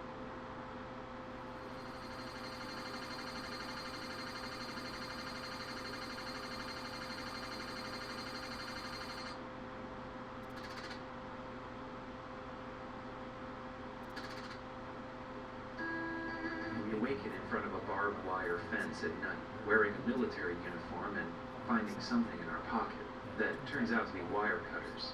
As we attempt to cut the fence, a siren blares and a searchlight falls on our position. 2 soldiers appear and take us captive, saying that we'll be spending the next 2 weeks in solitary confinement. We've arrived in July 1944 in a German POW camp. The person we've inhabited this time is Cougar, an American Air Force member. So we find ourselves in solitary confinement. But a voice outside the cell tells us that with the information we've collected, they'll be able to take down the enemy. So we should get our body ready for the prison break. Then there's this guy right here. Hitora? Oh, we're gonna need to fix this flag on the wall too. There we go. So this guy here makes a deal with the devil, who gives him some of his power. He knows there's a resistance forming in Europe, and asks the devil to kill his betrayers. But the devil says he's not into that small fry stuff, so he should just take care of it himself. Meanwhile, we, as Cougar, have been released from solitary confinement. Inside our barracks, we can talk to some of the other prisoners. Now, in the few write-ups about this game that I've seen floating around the internet, the articles mislabel the setting of this scenario. Maybe that's due to not understanding Japanese, or maybe it's a way to further sensationalize the game, but either way, they're wrong. This is a POW camp, and the prisoners are other American soldiers who have been captured by the Germans. There was a difference. Ralph here says there's a park to the west where we should look for someone named Rebecca who will give us support. We need to speak the secret phrase before we get any help, though. Instead of the usual proclamation of support that many on the German side shouted to their ruler, our super secret resistance phrase is Kutabare Hitora. Kutabaru is an interesting word. Normally means to be exhausted, like completely and utterly drained of energy. However, the more common derogatory use means to die, to drop dead, to kick the bucket. Used in the imperative form, as in to make a request or give a command, kutabare means drop dead, go to hell, or probably the way it's translated most often, fuck you. So the Resistance's super secret password to prove that you're one of them is fuck you, Hitora. Subtle. Another prisoner, Frankie, mentions a rumor he's heard that the US and Germany are in a race to create an atomic weapon. That night, we speak to Frankie again, and he gives us a pendant, a good luck charm that used to belong to his grandmother. After placing the pendant around our neck, we push the stove in the barracks aside and head into the escape tunnel. After popping out of the ground, we throw a rock to distract a nearby guard and make our escape. Sometime later, we're in the park that Frankie spoke of, looking for Rebecca. We get another history quiz from a park worker, and after using our resistance phrase, get some information for a few people in the park. There's a message in a bottle in the fountain, but it's only one part of a secret message. Next, we meet the physicist, Simon, the same Simon who would go on to create the time machine. He's asked Rebecca to help him flee the country. Simon only has part of a secret message, and when we combine this with the letter we found in the fountain, we get the full thing. Head to an old watermill about 4 kilometers southwest of the park and wait for further instructions. While waiting in front of the watermill, Simon and Cougar have a conversation about the pendant Cougar is wearing. The pendant has an engraving, but it's too old and rusted to make out the words. The age and the rust causes Simon to mention that he often thinks about what it would be like to be able to travel back in time. He mentions Einstein and says that his intellect should be used for good, not to make weapons. So we get a little bit of Oppenheimer-like here, but this is actually a very poignant moment in the game. For a title that has very little dialogue, comparatively to adventure games that would come later, Time Twist does a lot with a little. Its restraint in dialogue is often overshadowed by the bombast of the actual events and visuals, but I like the dichotomy. It's really interesting. Afterwards, the woman we met in the park appears with a gun. This is Rebecca, and it seems we've been set up. A man in a car also arrives. We're whisked through the German countryside where we find out that the man, Schmidt, is actually a double agent.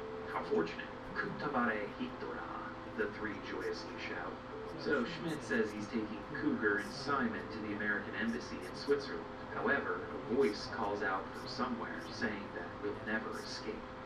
Yes, the man has used his new devil powers to pull us into some kind of rift in reality, and the only thing to do is fight. After a few rounds of futilely attempting to fight against him, we pull out the pendant that Frankie gave us. It shines brightly, temporarily blinding our foe. In that moment, the years of wear and rust disappear. While floating upside down in this rift in time, Cougar attempts to yell out what the engraving says several times. Finally, he reads out the inscription, which translates to something like righteousness to the wandering people. If you know anything about the Bible, you'll know who the wandering people are. This exercises the devil's power, and Cougar, Schmidt, and Simon return to Earth. They make their way across the Rhine into Switzerland and on to freedom. Turns out Cougar, the person we possess during this era, is the man who would become the proprietor of the Demon Museum in the present. Back in his lair, the German begs the devil to take him away from here, but the devil says there's still much evil for him to commit.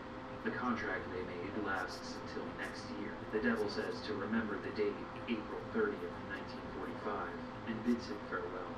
Till next time, in hell.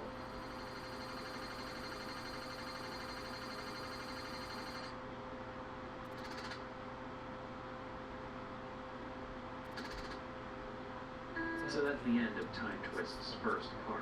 After swapping discs, we begin with a scene of the devil being a little shit destroying the statue of Athena. So we find ourselves sometime in and around 400 BC.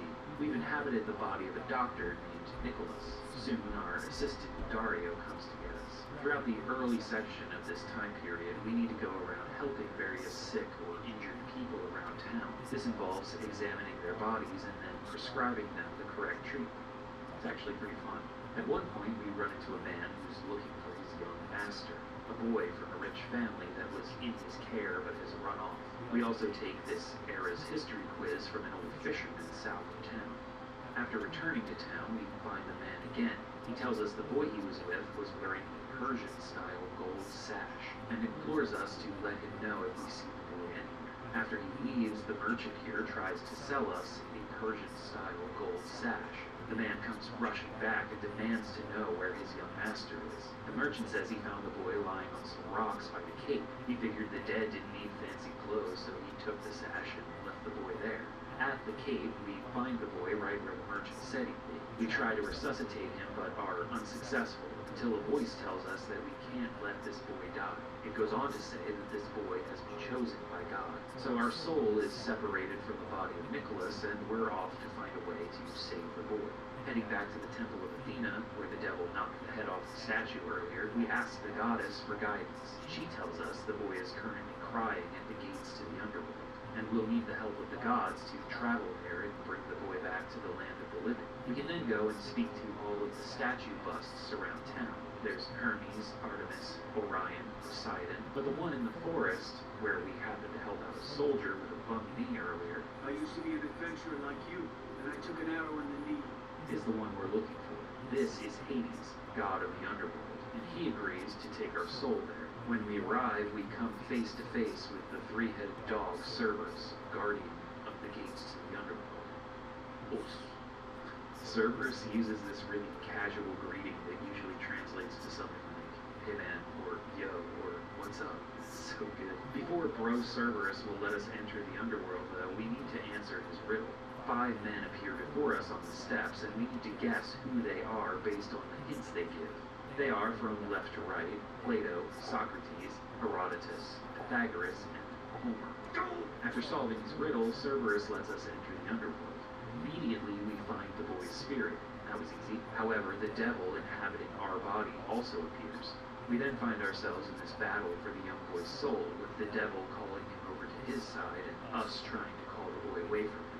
The devil's will almost wins him over, when suddenly the bell rings out. Back in the land of the living, the man is ringing a bell trying to bring back the young boy. He's calling the boy a prince, and it's revealed that this boy is actually Alexander the Great, and the man is Aristotle. You might have already guessed that, depending on your knowledge of Greek history.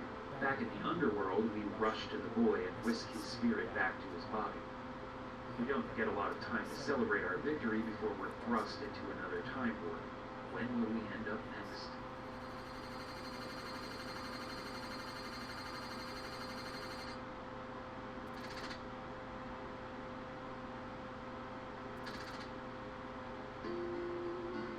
Oh, you might not recognize him without his stovepipe hat, but that is Abraham Lincoln up there, giving the Emancipation Proclamation. We've arrived in America in 1864. And, oh boy, look at this scene. So we are the young boy lying here in the field, and this man is Meyer, the owner of this place, who says we've passed out due to a case of heat stroke. The screen that gives us information about the when, where, and who of our scenario says that our name is George, and that we're a servant on the Meyer farm. Alright, let's do this. When we awaken, we find ourselves in a rundown shack with the woman from earlier kneeling by our bed. This is George's mother, Belle. And the first thing she tells us is that we're not actually a dore anymore, so we don't have to work so hard. I'll leave it to you to guess what dore means, and it's got nothing to do with the sound of music. Next to the bed, George finds $100 in the dresser, which is like $2,000 adjusted for inflation. Belle tells us she's been saving up that money for decades now. Many of the others have already left the farm, and Belle figures it's about time for her and George to get away too. So we go ahead and speak to Mr. Meyer about leaving. And surprisingly, he says once we've finished up a bit more work, we're free to go. We have to follow Meyer's instructions for the day, which he gives in a long list that we get quizzed on. It involves chopping a certain amount of wood, getting some buckets of water from the stream, picking weeds from the lawn, and repairing the roof. When we get the list right, we watch George work.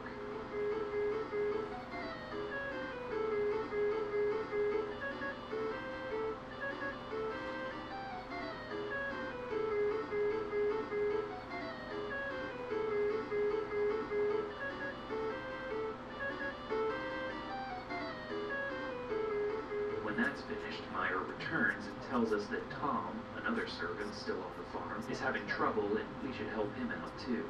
Tom's name is clearly a reference to Uncle Tom's Cabin, the 1852 novel by Harriet Beecher Stowe. But there's no real substance to this reference, other than this character is a black man named Tom. Anyway, Tom's work is basically a math puzzle. We have $1,000 and need to buy cows, sheep, and pigs at different prices. So we need to figure out how many of each we can buy with the money. Basic math is my worst nightmare. After we help Tom out, Meyer appears again and tells us Belle needs our help in the house thing. This list of work just keeps getting longer and longer. Over in the house, Belle needs to fill some bottles with the correct amount of milk so they don't spill. There are a few ways to get this done, but once we do, Meyer again appears and says it's a bit too late to leave now, so why don't we wait until tomorrow? This guy. I'm telling you, I don't trust this guy. In the middle of the night, as Belle and George sleep in their shack, a light leaks through the door. And then... No. Oh, no. What the I really cannot show you what happens on the next screen, but there's a tree and some rope involved, and eventually George winds up on the ground, so our soul leaves his body. The men end up stealing the money that Belle had stashed away, and after that they knock her out and leave. My God. Our soul enters Belle's body next, and she finds a cave where the men are worshipping the devil's hand. Another item from the museum. The next morning, Belle tells Meyer what happened the night before, and he says it's okay because she can just keep working here until she saves up enough money again. Oh, really? Wow, gee, thanks. He says he's off to meet a friend and not to enter the mansion while he's away. As we wander around, we find George out working in the field, so I guess they only strung him up the night before and didn't, you know. When we visit Tom again, we find an old man who gives us the quiz for this time period. Later on, Meyer returns with his friend, who turns out to be none other than old Honest Abe. Wow. Meyer apprises Lincoln on George and Belle's situation. Maybe Meyer isn't the bad guy that I suspected him to be. He even lets George and Belle stay in the house for the night while Lincoln is visiting. George is just excited that he got the chance to speak to the president. Meyer tells Belle to take some coffee to Lincoln's soldiers who were stationed outside the house. They relish the refreshment. Later, Belle slips out of the room and has a look around. She looks in on Meyer and Lincoln, still sitting in the parlor, and then checks out more of the house. In Meyer's room, she finds a set of drawers with a secret compartment, and inside she discovers a whip and a white hood. I knew it. I knew that shifty old fuck was up to no good. Belle rushes back to the parlor. Meyer is attempting to cut a deal with Lincoln, who's come to realize the type of person he's dealing with. As Lincoln gets up to leave, Meyer blows a whistle and a hooded man appears and holds Lincoln in gunpoint. It turns out the coffee that was offered to Lincoln's soldiers earlier was drugged, so they're both passed out. Upstairs, George has already been captured. Meyer calls for George and Bell to come downstairs. Meyer now has everybody right where he wants them. What diabolical plan does the devious Meyer have in mind for our heroes and Abraham Lincoln? Well, he strands them on an island and says that with the rain, the little landmass will be submerged within the hour. There are also some coyote out here for some reason. Meyer gives Lincoln one last chance to save himself with a little wooden boat. He explains that the coyote will only attack if they can outnumber their prey. Then he pushes the boat over to our side, so we've got a puzzle to solve. Meyer might as well be twirling his mustache right now. This is right up there with leaving a damsel in distress on the train tracks. So we need to get Lincoln, Bell, and George across to the other shore, but we can't leave any of them outnumbered by coyotes. So we need to send the coyote across as well, which looks absolutely ridiculous. This puzzle is keeping the number of people balanced with the number of coyotes. It's fairly simple, and I cannot get over how hilarious it is seeing Abraham Lincoln in a little wooden boat with a coyote. After we've gotten everyone safely to the other side, George insists that we save the coyote as well, which, I mean, yeah, I don't want the coyote to drown either, but we've got more pressing matters at hand here, George. So anyway, once everyone is safely on the other shore, we can leave. Back at the house, Meyer is just casually explaining to the soldiers that Lincoln was kidnapped by these strange men in hoods, and he has no idea how any of this could have happened. When Lincoln shows up, he's just like, "Oh, I'm so glad to see you're safe, so then you're alone?" But of course, Bell and George appear as well. Oh shucks, doesn't Meyer look like a fool now? Before we get any kind of resolution to this scenario, our soul flies away and we enter another time loop. And that's it. We didn't even see the devil in this time period.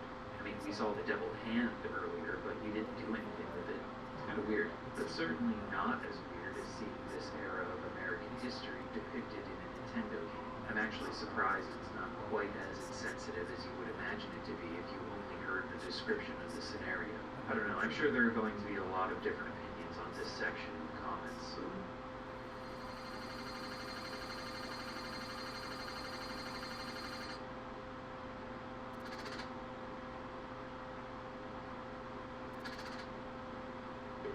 When we arrive at our next destination in time, we see a man named Joseph sitting on a hill under a withered tree overlooking a small village with his donkey, and we possess the donkey. Joseph has a bit of a conundrum on his hands. His wife, Mary, is pregnant, but according to him, he's never even held her hand. So we've arrived around the year 4 BC in Nazareth. My name is Kashin, and our job is donkey. Back in the village, it takes a bit of time to untie ourselves from the tree, but once we do, we head into Joseph's workshop. Joseph's a carpenter, furiously sanding down this plank of wood. He's still upset about his situation with Mary. There's a necklace sitting on one of the shelves, and Joseph tells us to get away from it, because it's an anniversary gift for Mary. Speaking about Mary again just makes him cry while working. Over in the nearby house, Mary is inside, and has a gift for Joseph as well, a bangle. When we head back outside, a child tells the old man here that some other kids are gathered near the river waiting to hear his story. So we head over to listen to the story too. He tells of their people's persecution, of the 40 years spent wandering the desert, and assures the children that a savior will soon be born. A story straight from the book of Numbers in the Old Testament. Back at the village, Joseph has stepped out so we can eat Joseph's gift to Mary and barf it up for her. She wastes no time putting the necklace on, donkey slobber and all. She also asks us to take her gift to Joseph, so we eat the mango and barf it up for Joseph over on the hill. This regurgitation of gifts isn't enough to get Joseph to believe the story of an immaculate conception. Just then, the sky parts and the devil wearing our body descends from the heavens. He says that he's an angel who bears a message from God. Surprisingly, he tells Joseph to forgive Mary because she's carrying God's son, but he adds that he should name the boy Demon. Then he pieces out. What a devious plot. Time Twist seems to be following the account of Jesus' nativity from the Gospel of Luke, because shortly before the birth, a Roman soldier appears to take a religious census on behalf of Caesar Augustus. Fearing religious persecution, Joseph takes Mary to Bethlehem. During their long trip through the desert, our donkey nose catches the scent of something and we run off. There's a tent set up in the desert with a camel outside. Since we're a donkey, we can talk to other animals. And this camel says, Nandabe. Now, in the more commonly used West Kanto dialect of Japanese, this question would be phrased more like, Nandesu? But both phrases mean basically the same thing. What do you want, or can I help you? The significance here is this camel has an Ibaraki accent. Ibaraki is a rural prefecture northeast of Tokyo where I actually lived during my first year in Japan, so I recognize the peculiarity of this phrase right away. Japanese, like most languages, has many regional dialects, or ben as they're called. The one that's spoken most prominently in Japanese dramas and anime is the West Kanto, or Tokyo dialect. The other really famous one is Kansai Ben, spoken around the Osaka area of west central Japan, which in English localizations usually gets equated to an American Southern accent. Dad got invited by a hotel to work at their restaurant. Uh-huh. You know how Dad trained in France to be a chef? Well, he said he's been itching to work in a real kitchen. Ibaraki Ben, on the other hand, would probably equate to a rougher, more backcountry kind of drawl. Well, you know, Bobby, I told the time don't take from me, man. They don't like too short, man. They don't want to hold no grudge, man. Story time. Once, during summer, when I was living in Ibaraki, I had a friend visit from Tokyo. She was a born and bred Tokyoite, never having really set foot outside the city. Her Japanese was a perfect West Kanto dialect. At the end of the weekend, we stood at the bus stop as the driver loaded passenger luggage into the undercarriage of the bus. He seemed like a friendly guy, and when he grabbed her bag, he looked up and asked her a thick Ibaraki Ben related question. He didn't say that.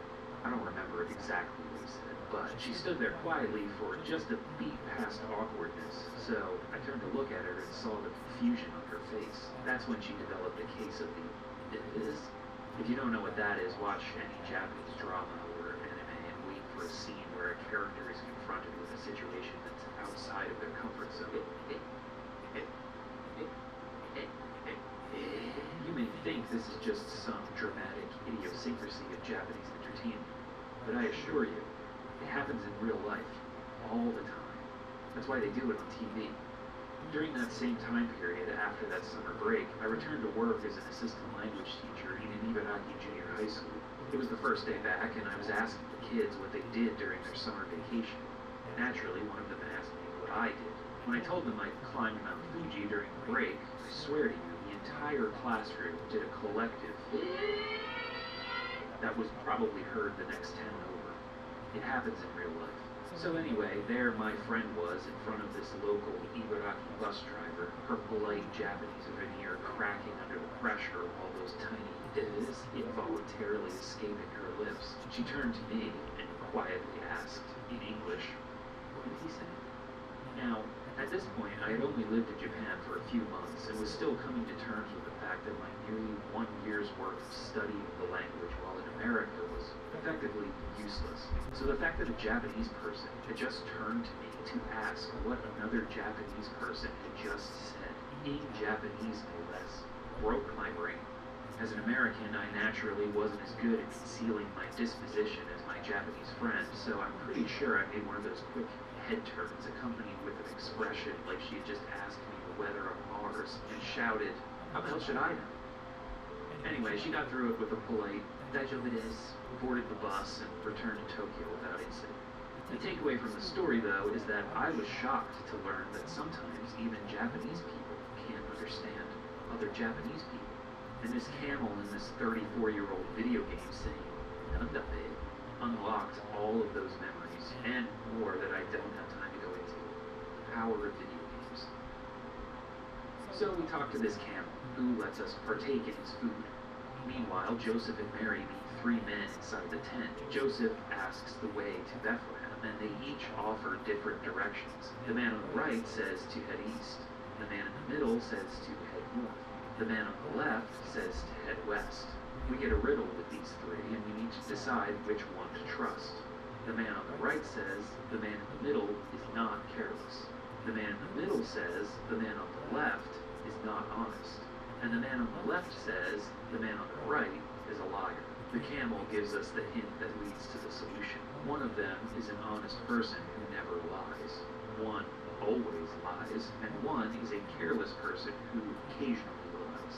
By that logic, the careless person who occasionally lies is the man in the middle. The liar is the man on the right, and the honest person is the man on the left.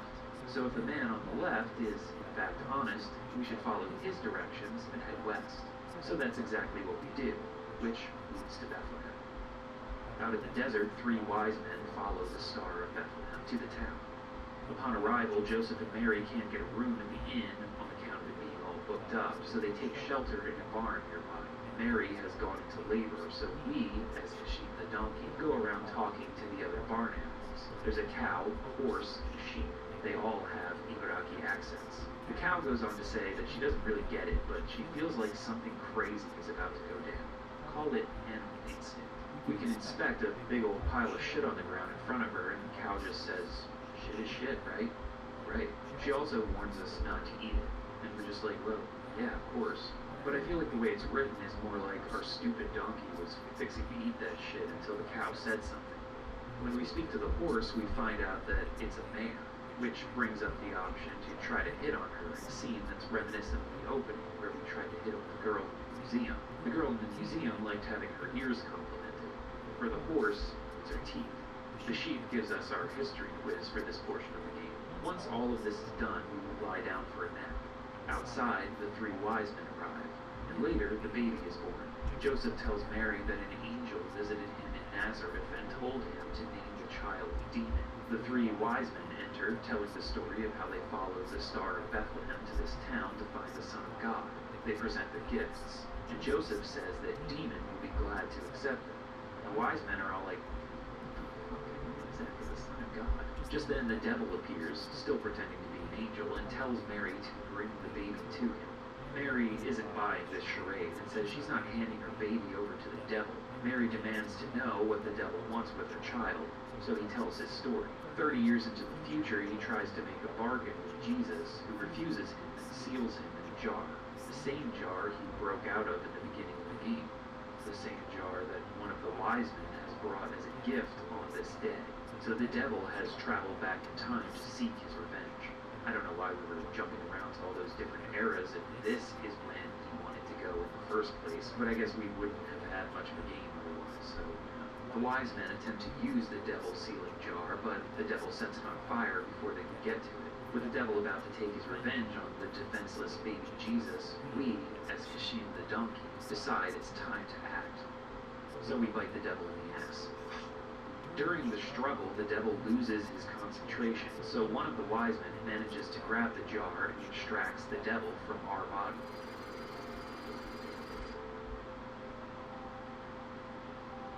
Joseph, Mary, baby Jesus, and the 3 wise men leave the barn, and sometime later we awaken and manage to reclaim our own body. Finally. We're still wearing the time belt too, so we use it to travel back to our own time of 1995.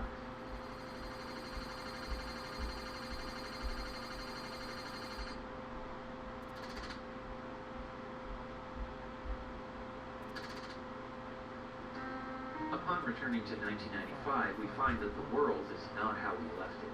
It's completely in ruins. Under some rubble, we find a manhole that we removed to enter a small fallout shelter. Someone has been down here for a long time, and there's a journal on the ground. It turns out that our time traveling has caused some major disruptions to the timeline. The Second World War lasted much longer, and the end result was nuclear annihilation. There's a picture hung on one of the walls. Here we find the devil's portrait again, but this time, it's Jesus. This is when we realize that the devil wasn't captured in the jar. Instead, he had possessed baby Jesus. So we use our time belt to head back to the night of Jesus' birth. We managed to get back into our own body before everyone leaves the barn. Of course, everyone thinks that we're still the devil, but we proclaim that we aren't, and that the devil wasn't trapped in the jar, he's actually inside the baby. Damn! The baby! No one seems to believe this, but the devil gives himself away. He says that he now possesses the body of the Son of God, and that his beautiful demonic form has taken over. We go over and grab the jar and shout, Kutabare Akuma, fuck you, devil, After that, we play a variation of the shell game, but instead of finding a ball under these cups, we need to guess which demonically possessed baby Jesus is the real demonically possessed baby Jesus. After guessing correctly a few times in a row, the devil gets frustrated and gives us a final quiz, this time on the events of the game. Once we get the questions right, the devil musters all of his power and attacks us in this really gnarly scene, very earthbound final boss-like. As we're getting zapped by demonic power, we beseech Jesus to awaken and use his godly powers to drive the devil out of his infant body. So that's what he does.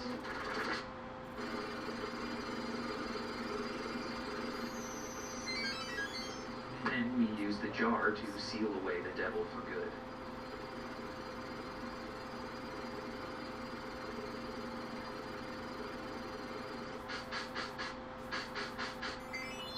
Afterwards, we bid farewell to Kashim, Joseph, and Mary. Joseph thanks us for saving his newborn son, Demon. Oh yeah, he still thinks naming the baby Demon was a good idea. So we tell him, yo, that's a terrible name. How about Jesus instead? And Joseph is like, hey, I like that. Afterwards, we use the time belt to return to 1995 once more.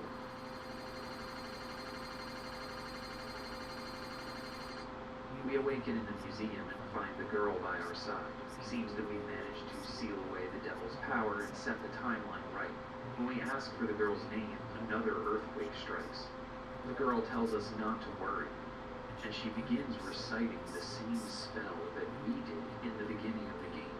Maradoru Barao Garadora. She tells us she heard the words on the fortune-telling show this morning, and if she recited them, she'd meet her special someone.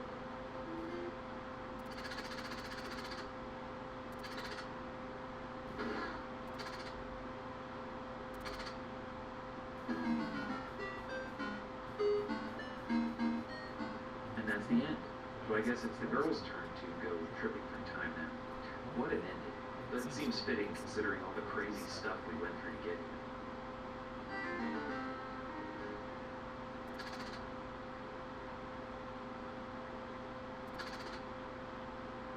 Time Twist is a wild ride. It's incredible that something like this was made at all. Only in Japan. Menu-based adventure games weren't even close to being marketable for Nintendo of America or Europe at the time, but even so, all of the controversial themes, graphic images, and sensitive subject matter fell far afield of Nintendo's content policies in the West. But despite all of that, it's just such a fascinating thing. The gameplay is nothing more than guess the correct multiple choice answers and watch the story play out. But the music is solid, the artwork is crisp and colorful, its views on American and European history are clearly from a distanced outsider's perspective, sidestepping the real-life atrocities, but still calling some attention to the fact that these ugly things happened. It's history. If we erase it or shy away from it, how will we ever learn to do better? So, yeah. That's it for Time Twist. I hope you enjoyed it. It's one that I've been considering covering for a while now, and finally just bit the bullet. So thanks to anyone who's still watching at this point. Give it a like, leave a comment, share it with a friend, subscribe if you haven't already. That's all stuff that helps me out. If you really like what I do, you can join these people on screen by supporting me each month on Patreon or through YouTube memberships. Any amount of support gets your name in the video, gets you access to exclusive updates from me, gets you access to the Dungeon Dwellers Archive, which is a bunch of bonus videos that I release only to supporters. I just put out a new one a couple weeks ago, an old DOS game called Blue Ice, so you can get access to that and the others that I've made. If you donate, and if you give $5 or more, you get your name read out loud at the end of videos like these Dungeon Architects. 2Password for Kids, An Owl, Antichrist Alex, Spinnifer94, Blake Golden, Blue Leo Jones, Chaos Arcana, Dan, Danny Kilpatrick, Dan Persona, Darkest Abyss, David Carr, David Host, Delatar Tepes, Desiree Corruption, Dirt Possum, Dollar Store DJ, El Jaguar, Emmeline Payne, Ethem Kalash, Eugene, Fuzzmosis, Garbage Person, Glenn Haven, Half HP, Hibernia Scholar, High Food Court, Horace Reeves, Industrial Illusion, Izzy Lexus, Jack the Nipper, Jared Bynum, J Bud Airline, Jehudi, John B, Joshua Ayers, Justin Darnell, Kale, Captain Ketchup, Kenny Mitchell, Kevin Hanley, Kira Virgil, Krizik, Kiowa, Lamont Atkinson Robertson, Mira, Magic Circuit, Max Grosshandler, Yanarchy, aka Roxy, aka Roxy, Micah Powers, Vortex Gaming, Mr. Loser, Mr. Eater, Neck of the Brave, Nick Wolf, Noise, Paul Fierce, Bazoo, Pretty Dude, Rabbit, Rez, Richard Cutting, Richard Sanchez, Rob Hughes, St. Murray, SC Fade, Shannon Gates, Shivering Dova, Sickness Sim 69, Silatic Cell, Somewhat Spooky, Superior Posterior, Sway Evenly, The Plat, The Stoic One, Toffee SMT, Tucky Ducky, Minchie, Wolfram C, Zach Dietrich, and Zephyr. As well as these dungeon connoisseurs, 84D93R, 8-Bit Unicorn, Akai Kiki, Alberto Amatici, Alex Nadeau, Alex Renko, Ambrowski, Andrew Giovannini, Angin01, Anthony Labella, Aranai Saez, Arrested Rabbit, Ashley Black, Ava M. Dumas, Burger Von Burger, Blithering Avocado, Blue Mantis, Bunzo, Keiichi, Captain Doctor, Captain Swing, Cassandra M, Cat Cathedral, Chum Slurm, Chumpkins, Clean, Claire Myers, Cloudy Wizard, Cohort, Concrete Mascara, Cool Dr. Money, Cormac, Crass Zero, Crippler Jones, Crooked Rook, Dale Walden, Daniel Hollow, Daphne, Dazed Clockwork, Deep Deco, Daroko, Devil's Honey, Dr. Jellybean, Dragon Ace, SG7, Drigo Bebop, Dry Counterrot, Dungeon Chili, Dust Bunny, Eric Clapton, Fangpro, Francine Bridge, Fremder, Gandalf the Gay, Glitterthrow, Gloria Gordon, Pokon Boyle, Harvey Bodega, Hartman, I'm in your walls drinking soup, Icehammer 82, Indigo Happy, Irregular Rob, It's a Mia, Nekokami, Jack in the Handle, James Chambers, Jason Cook, J-Rob, Jeffrey Koenig, Gemma, Joan Veliz, Joe Gauthur, Jollibee, Joshua Weber, King Bonkers, Error 1884, Karen Rosenow, Nomad, Critter, Lady Nagrum, Lampshader, Limidgeton, Leonardo Shores de Souza, Liana, Lux Custodes, Macrophage, Mammoth Confetti, Masakishi, Matt Norad, Max Cohen, McEldritch, Meatman, Michael H. Craig, Michael Oliver, Minced Meat, Miss M, Mr. Independent, Monkey Kid 61, Mr. Al Packleton, Mumbles, Nick, Old Dead Lemons, Olof Albine. Please keep making videos. Rezo 55555, Rifflesby, Roland, Sable, Scorpix 22, Sensei Wolfman, Shard King, Sean, Silius Sodas, Cicero, Skyclad Weave, Solar, Sorbet, Spencer Newton, T, Talony Dew, Taylor Martin, The Mangled Pancreas, Thief of 16-Bit Technology, Tor Dragon, True Axiom, Tuesday Twin, TV's Brent, Vexen Daggerin, Violent, Volkendo, Warrior Song, Wild and Horned Hermit, Zucker, Zills, Your Man in Japan, Zachary Arcane, and Zorik. Thank you all for your support, and thank you very much for watching.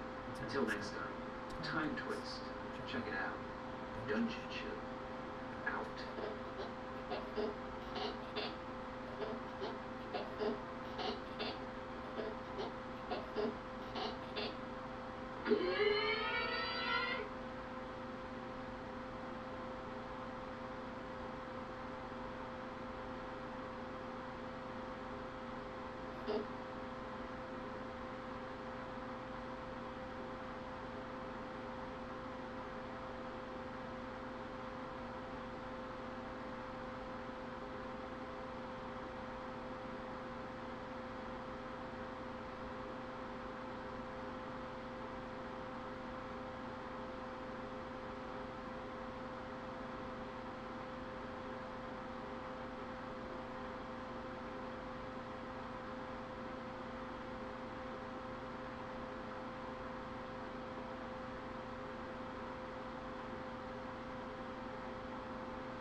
I'm with you, Az.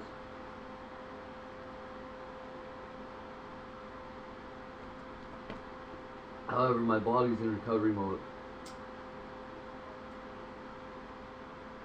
I feel like somebody stomped on my nuts.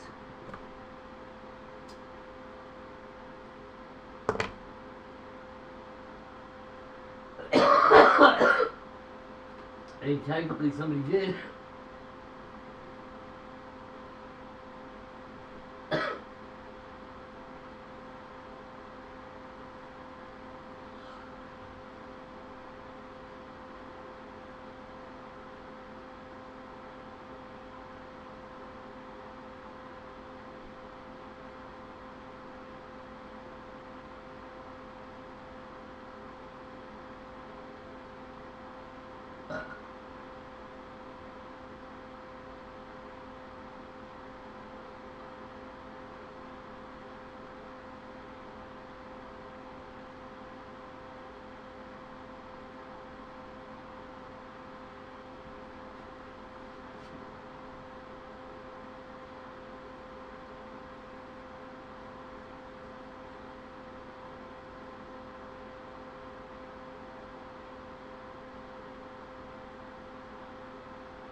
Oh.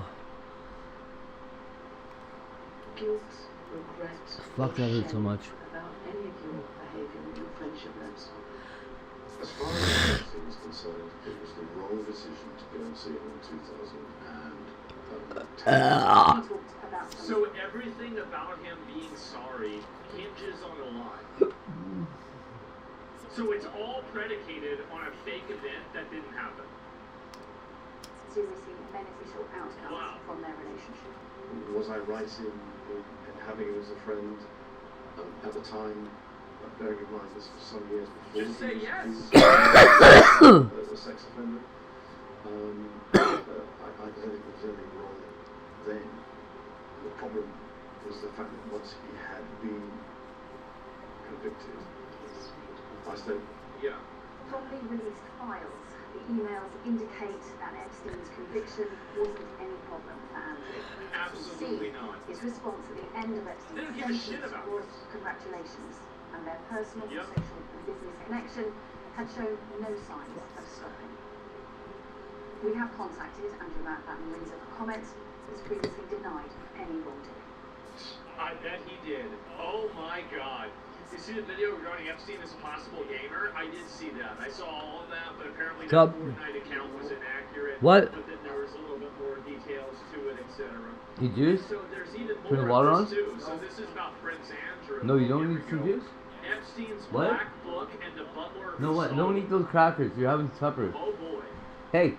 Oh boy, oh boy. You want crackers or supper? Goldman Sachs top lawyer resigns over Epstein files. This is bad. Yeah, that's bad. Welcome back, everyone. Within the 3 million some odd Jeffrey Epstein files released by the DOJ in recent weeks, hidden camera video is shedding light on a little-known but critical story of Jeffrey Epstein's infamous Black Book. How the FBI ultimately secured the only known copy. Jay O'Brien has a fascinating story in tonight's Prime Focus. who created this book? Epstein himself. Epstein made it on his own. All of his mistakes, all of his training course, A hidden book. A sting operation. Everything's on track now. I'll have everything all ready to go tomorrow. Are you going to be available tomorrow afternoon? And a secret camera. Those are girls' numbers or these are numbers? All of these are gifts. Newly released FBI FBI audio and video from the Department of Justice's trove of Epstein records detailing like never before the mission to recover the only known copy of what investigators and others have called Jeffrey Epstein's infamous Black Book. As I said, man, this guy is like a James Bond villain. Holy shit. Through the Jeffrey Epstein investigation, they never had that Black Book. They never really even knew about it. It's a plethora of the rich and famous. It's just really the holy grail of the public. The book investigators believed might hold the keys to expose Epstein's secret, his connections, and his crimes. All murders, all the rules, Very young. What does that mean? 16, 17. Ooh. It all started in March 2005. The Palm Beach police began their investigation on Epstein, looking into his scheme for sexual massages for young women after a 14-year-old girl reported to law enforcement she was molested at his mansion. ABC News covering it all in 2019 for a 2020 special. The Palm Beach police What? did a thorough Turn the water on. They really had a lot of evidence. They did trash pulls. It was an 11-month investigation. It was intense. When Epstein caught wind there was going to be a search in his Palm Beach residence, they devised a plan. Videos of the Palm Beach police search match what investigators also reported in their own documents. That monitors, keyboards, and printers were found, but no computers. Oh, they're gonna get on our computer. What are we gonna do? Get rid of the computer. Yeah, go put it somewhere else. There it is. Just get rid of the computer. All right. Well, there it is. I mean, fuck. Pack it up. Yeah. Get rid of the computer. Jeffrey Epstein was tipped off on the search warrant. You see the police video when they go into the house.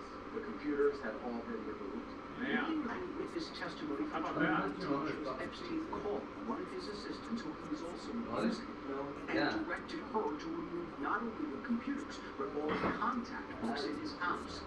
Ah, there it is. Documents show in October 2005, Epstein told her to go to Palm Beach to meet someone to hand over the contact books and computers. That's right. She's the one that caused that shit. Epstein ordered her to hand everything over to a private investigator. Good morning. She was then directed by Epstein to collect all the contact books from his home in the Virgin Islands, and later to bring items back from the island to New York, which she was told to shred in Maxwell's office. And the contact books from both residences then erased, or so they thought. I'm surprised. Like, what's crazy is that they do some things that are so sloppy. Like, you obviously shouldn't shred it. And if you should burn it afterwards. Because if they're recovering your garbage and you shred something, they can put that back together in a day. Like, it's going to take them literally 0 minutes and 0 hours to do this. It's going to be instantaneous. They're going to figure it out. So, like, I don't know what they're even thinking. Unbeknownst to Epstein, his now convicted accomplice Ghislaine Maxwell, Alfredo Rodriguez. It's good to know that at least 12 hours in the future there's no thermonuclear war going on. As the manager of Epstein's Palm Beach home for 6 months between 2004 and 2005.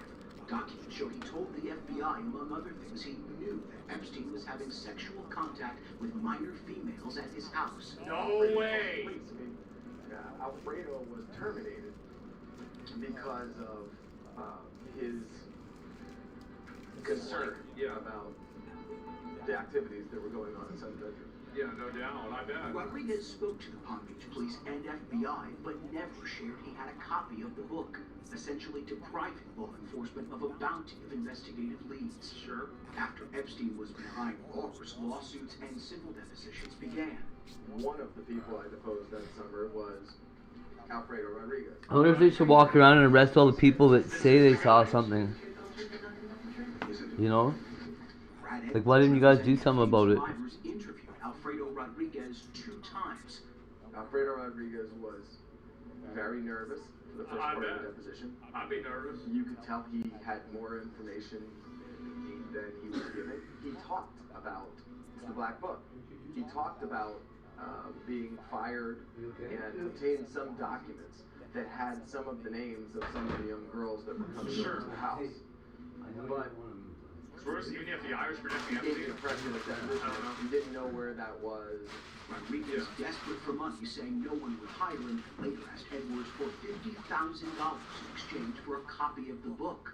I couldn't convince him that he needed to just turn it over. So just give him the money. I called the U.S. Attorney's Office and said, look, I want to report that a witness is holding a document hostage with a price tag of $50,000.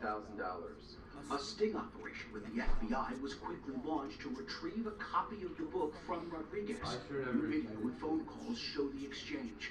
If I thought we were going to leave this month, you know what? I never would have thought so hard to remember. At the corner of Queens Road to Boca, room 118. He should have asked for more. The FBI just went through the files on the police department, and they I wonder if this was done because they were lazy or because it was intentional, you know? And on the right, an FBI agent undercover as Brad Edwards' associate. On the left, Rodriguez in possession of a copy of the Black Book. In the hour-long recorded conversation, Rodriguez tells the undercover FBI agent who to contact, circling the names of people he thought would have more useful information. Oh yeah, that works.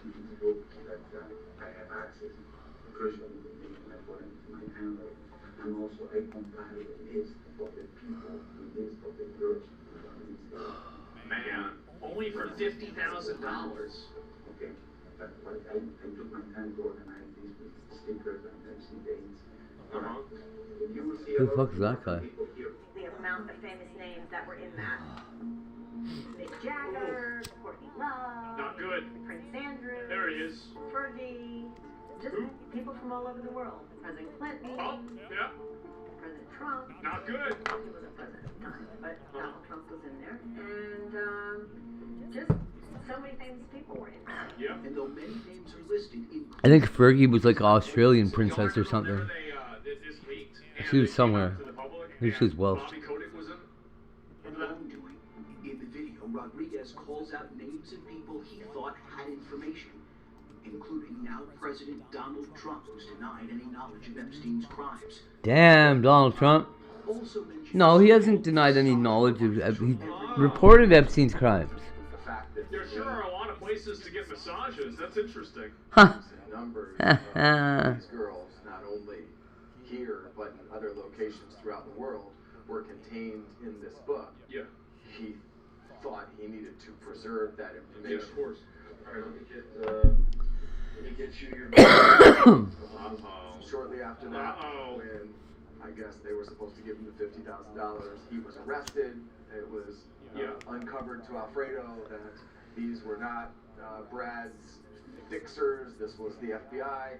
Fast forward to 2026 as Epstein survivors continue to call for transparency and accountability. While survivors have been exposed, abusers' names and contact information is redacted while our faces and stories are left on full display. Redacted. Please raise your hands if you have still not been able to meet with this Department of Justice. That's a lot of people. And the deceased sex offender's so-called Black Book is now held by the FBI. It's been used as evidence during civil litigation and in Ghislaine Maxwell's criminal trial. Alfredo Rodriguez passed away in 2015 at the age of 60. After holding on to Epstein's book for 5 years, he was charged with obstruction of justice and in 2012 sentenced to 18 months in prison. Longer than Jeffrey Epstein. You got my attention, man. Like, what do you want? That's kind of funny. Huh? Wow, yeah, I didn't You even don't know have to about sit there that and at all. harass me. Holy What is fucking it? shit. And so you even got people resigning over this too? I mean, again, I think it's just, I honestly think this is just going to keep getting worse. And I think that there's also, here's one of the things that I find to be interesting, is that eventually other third parties are going to start leaking information about this. And that's one of the really, really big things that I've been waiting on to see happen. Because as soon as that goes down, that's whenever all bets are off. That's whenever things are going to get crazy. Because then you're going to have people going out there saying this stuff and just being as direct and as honest as you probably could be. And that's whenever things are going to get absolutely fucking insane. The Sultan deleted his X account and resigned due to the Epstein files. I did see that, absolutely. House of Cards, man? Yeah, we need to get those 3 million documents, yes. And keep in mind that 3 million of the Epstein documents have not been released. That's what's so insane to me about this. Not even then have they been released. It's all cooked, it's over. Yeah, I know, this is nuts. What is it? Huh? What do you want, buddy? You need to be more assertive, okay? Yes. Like, really, what are you gonna do if you have to go to your mom's house, right? Yes. And you need something? How are you gonna ask for it?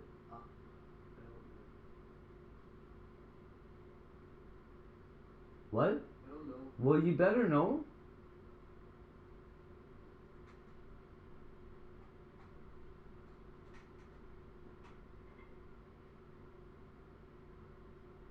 You're gonna be really depressed if I'm not around to help, okay?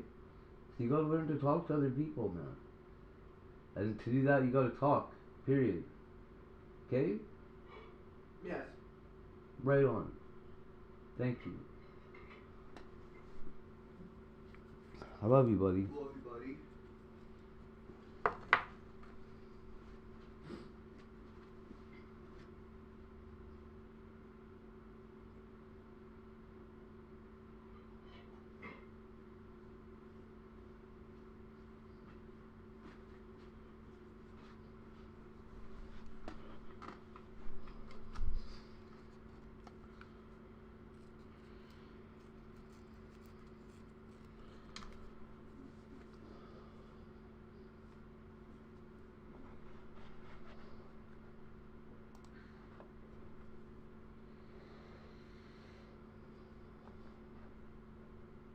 Didn't it like snow in Arizona this year?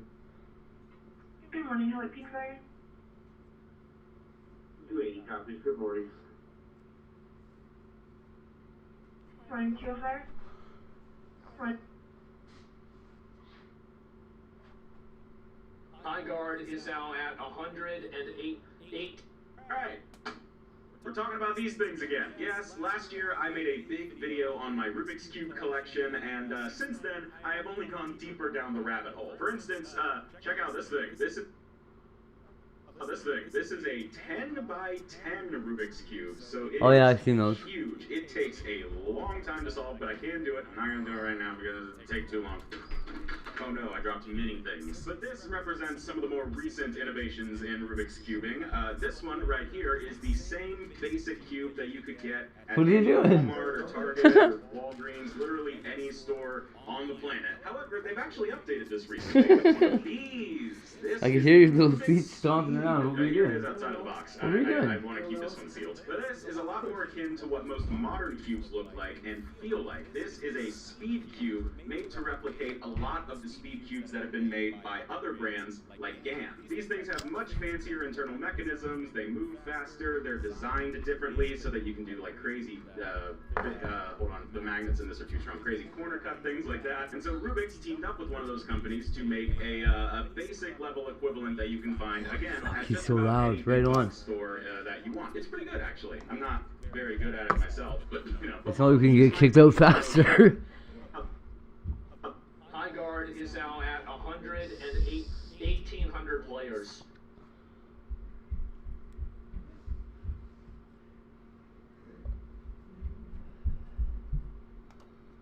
Yes. I don't let it burn down, but I realized it was on screen. Low that at. I realized putting it on screen, I don't know if the house burned down, but I realized I was putting it on screen. What? I realized, yeah, you know. Stop talking like that. The roof, the roof.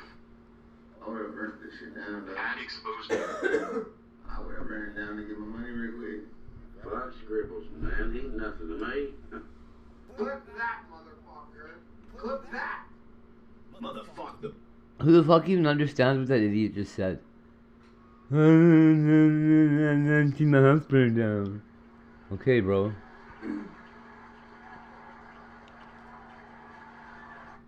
A candlelight vigil being held in the East End, honoring those whose... If you live in Riverside and Scribbles is still alive, you fucking suck.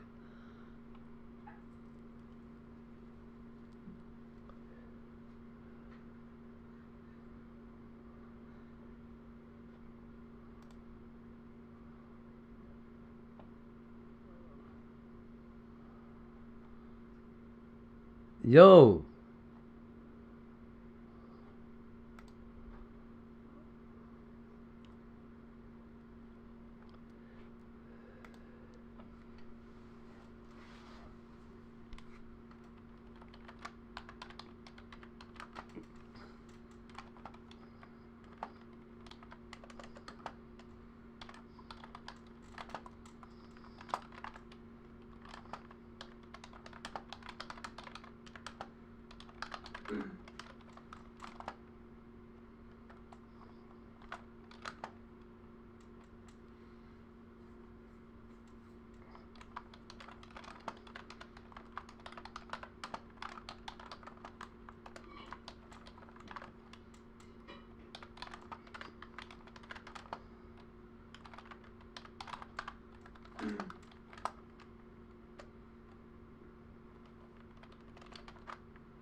You know, that's really effed up. Do you guys know Jim Nick?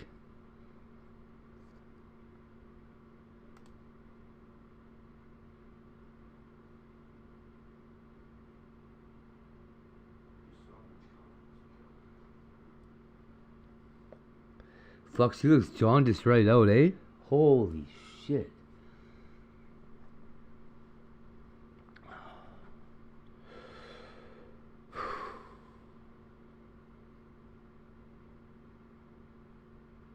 Now she looks like an alien.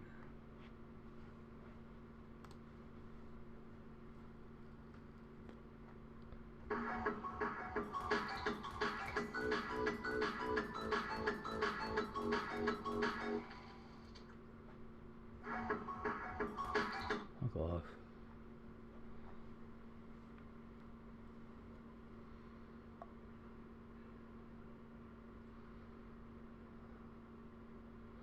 Why are PCBs green? Do you guys know why? Do you want to know why? They're made out of copper. At least they used to be.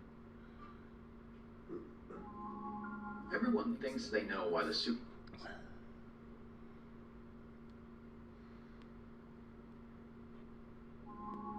Everyone thinks they know why the Super Nintendo looks different depending on where it was released. Japan and Europe got the fun and colorful design. North America got the gray box. And the usual explanation is different regions just had different tastes. Now that's not wrong, it's just not... Oh, because if somebody broke the copy protection in one region, they didn't want it to be all worldwide. Based on fear of sending the wrong signal. Wild. But here's the important part. This wasn't a vague instinct or coincidence. The design choices follow a clear That's pattern, wild. and that pattern tells us exactly what Nintendo was trying to protect. So instead of talking about aesthetics, we need to identify what was actually at stake. PAL versus It's NTSC. simple. Same company, same generation, same internal hardware. Yet Nintendo shipped two very different physical identities into the world. Not minor tweaks, not small cosmetic changes. Different shapes, different colors, different vibes.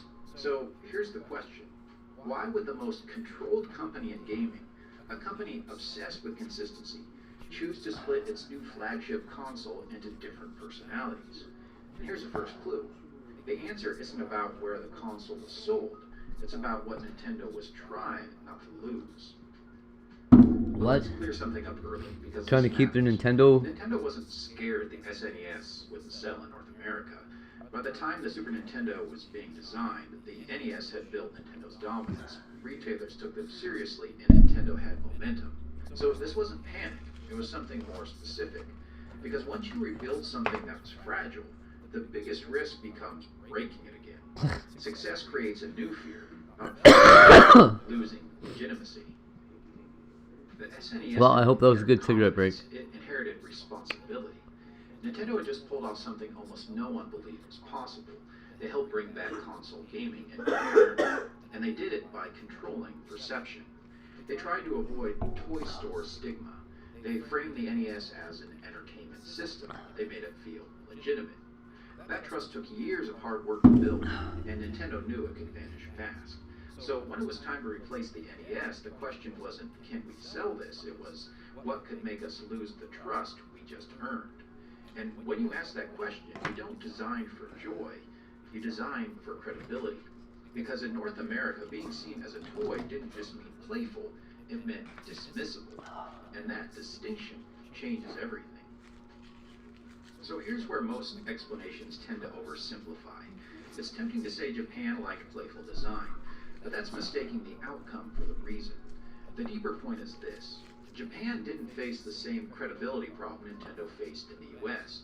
Nintendo didn't need the console to prove anything there in the same way. They didn't need to sanitize the vibe. So the Super Famicom could be compact, rounded, colorful, friendly. It looks like it belongs in a living room. It looks like the future, but still approachable. Because in Japan, the goal wasn't, don't let this feel like a toy. The goal was, evolve what already works. And this sets up the twist. Because North America wasn't choosing serious as a style, they were choosing it as a shield. In North America, Nintendo had something specific. What's to up? lose. You don't know? Acceptance. Really? So here, the SNES You sure? wasn't designed to signal joy. Okay. It was designed to feel safe. That's why the design leans boxy, muted, industrial, almost corporate. Ah, shit. It doesn't want attention, it wants approval. And here's a quick visual tell. If the Super Famicom feels like something you'd want to touch, the US Super Nintendo feels like something you're allowed to own. That's a different emotion. What? And this is where the topic stops being design trivia and becomes psychology. The North American Super Nintendo isn't just a console, it's kind of an institutional trauma response to the idea that gaming could be dismissed again. A physical object built around one message, please don't call this a toy. Now, let me prove this isn't just a clever theory, because Nintendo's North American designer basically said this exact thing. Now, this part is important, so I want to be precise. The Please North don't call it a American toy? Super Nintendo design is widely attributed to Lance Barr at Nintendo of America. And across interviews and design retrospectives, the direction is described consistently. The Super Famicom's look was considered too soft, too toy-like, and the goal for North America was to make the system feel more like high-tech equipment, not a toy. That's the core. Not taste, things like gray, What? but a deliberate attempt to protect credibility. And once you know that, the design choices stop looking random. But if this was the rule, why didn't Nintendo apply it in Europe as well? Like Japan, Europe didn't carry the same reputational baggage that North America did. Across most PAL regions, Nintendo largely kept the Super Famicom's design language. Softer curves, lighter colors, more continuity with what already worked. And that tells us this wasn't about a global redesign mandate. It was about where Nintendo felt the most pressure to send the right signal. Europe didn't need the console to prove it wasn't a toy, so Nintendo didn't feel the same pressure to redesign it there, which makes the North American version stand out even more. Yeah, but why wouldn't they just... Nintendo didn't redesign aggressively everywhere. They redesigned aggressively where credibility felt most fragile. I believe once you see it this way, the Super Nintendo stops being just a product and becomes a snapshot of Nintendo's priorities in each market. Same console, two very different pressures. In Japan, and across much of Europe, the message was simple. This belongs in your home. But in North America, the message was very different. This is not a toy. Trust us. And that's the twist. The SNES didn't change shape because Nintendo felt like experimenting. It changed shape because Nintendo felt like it couldn't afford the wrong signal. When you start thinking about design this way, it doesn't stop with the SNES. You start seeing the same philosophy in other consoles too. Look at the early PlayStation. Industrial gray, sharp edges, minimal color. Sony wasn't just launching a console, they were launching themselves as a serious electronic company in games. Or take the original Xbox. Massive, heavy, almost exaggeratedly technical. That design isn't subtle. It's saying, this is powerful hardware, not a toy. And even Nintendo eventually swings back the other way. Once gaming no longer needs to justify its existence, the design loosens up. Color comes back, playfulness returns. Hardware doesn't just reflect technology, it reflects what a company thinks it still needs to prove and who it thinks it needs to convince. So next time someone asks why the Super Nintendo looks different by region, the answer isn't taste, it isn't culture, it isn't aesthetics, it's this. Nintendo designed each version to protect what mattered most in that market.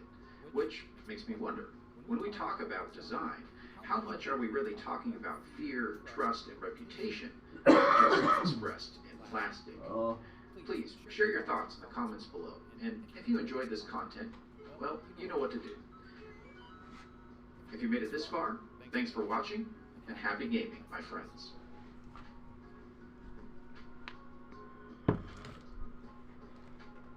Well... Oh... That explains something.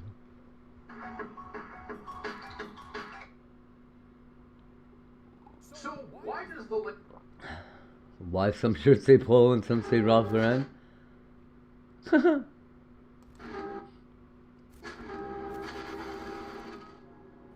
behalf of our family, we want to thank all of you for the prayers for our beloved.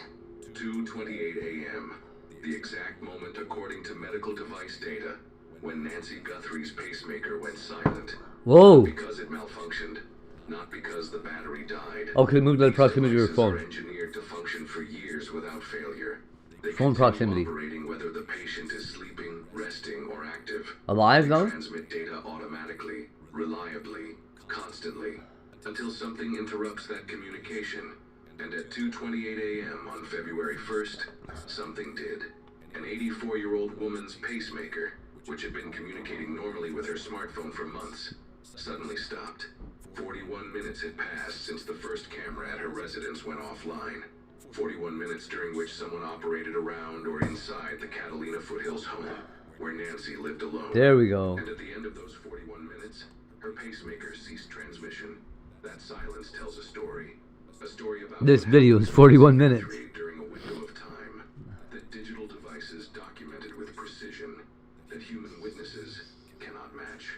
This is not about how pacemakers work. This is about what it means when one stops. Ah, shut up. It's the same fucking idiot in his dumb fucking channel. I hate that guy.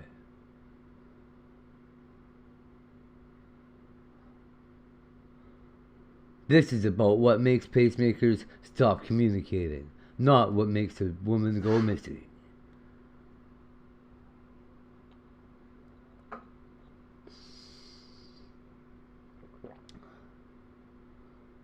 What the fuck is a juice box?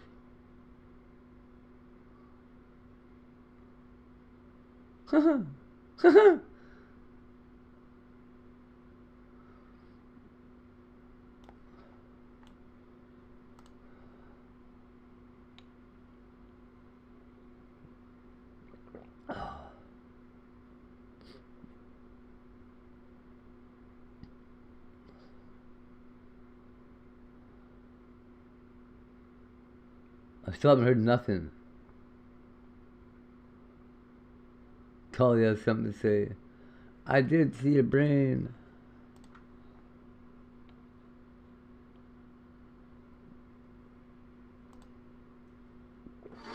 Wait.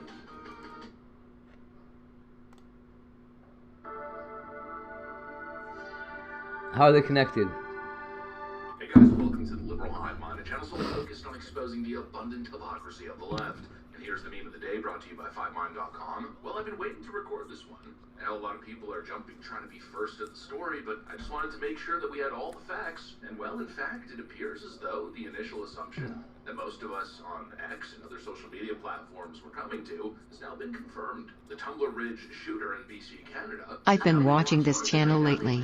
As a trans individual who goes by the name Jess Strang. That's a 17-year-old who, from what we understand, shot his mother and younger brother at home before making his way to the school where he took many other lives. I believe at this point 8 have been pronounced dead at the school itself, and many are severely injured and battling for their lives. But as the news was dropping, there was all kinds of confusion because the media tried to suppress this by claiming it was a female in a dress. A female mass shooter, which of course we know I mean, come on. It was.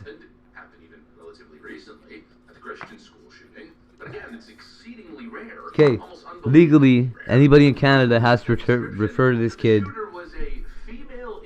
as a female. When the hell have you ever heard that kind of a description? That was the first clue, but it wasn't necessarily a smoking gun because technically a female can be in a dress. But then this came out, a local police official there, possibly the police chief, who claimed that the shooter was a, quote, gun person. Oh. That includes the deceased gun person. Okay. Gun person? Separately, do you know the gun person's relationship to the... A gun person, you say? Well, that's proper. Neutral language. Yeah. It was obvious what was happening. That's Canada. Woke censorship, misrepresenting a trans shooter, or trying to purposely censor that fact. Why? You know what's fucked up to me?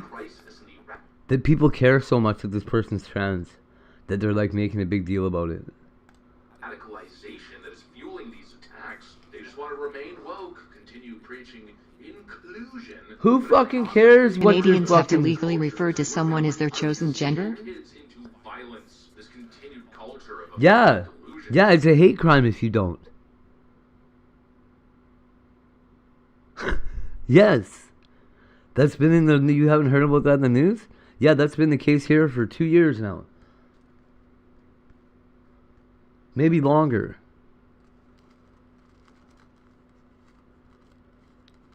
Wow. Yep.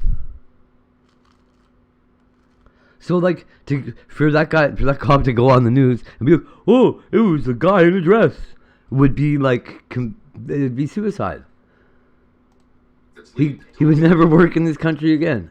Mental instability, rage, and mass shootings. Well, anyways, the truth can only be suppressed for so long, especially now with X. What? Okay, but what about it's the truth? What fucking difference does it make if they're trans or not?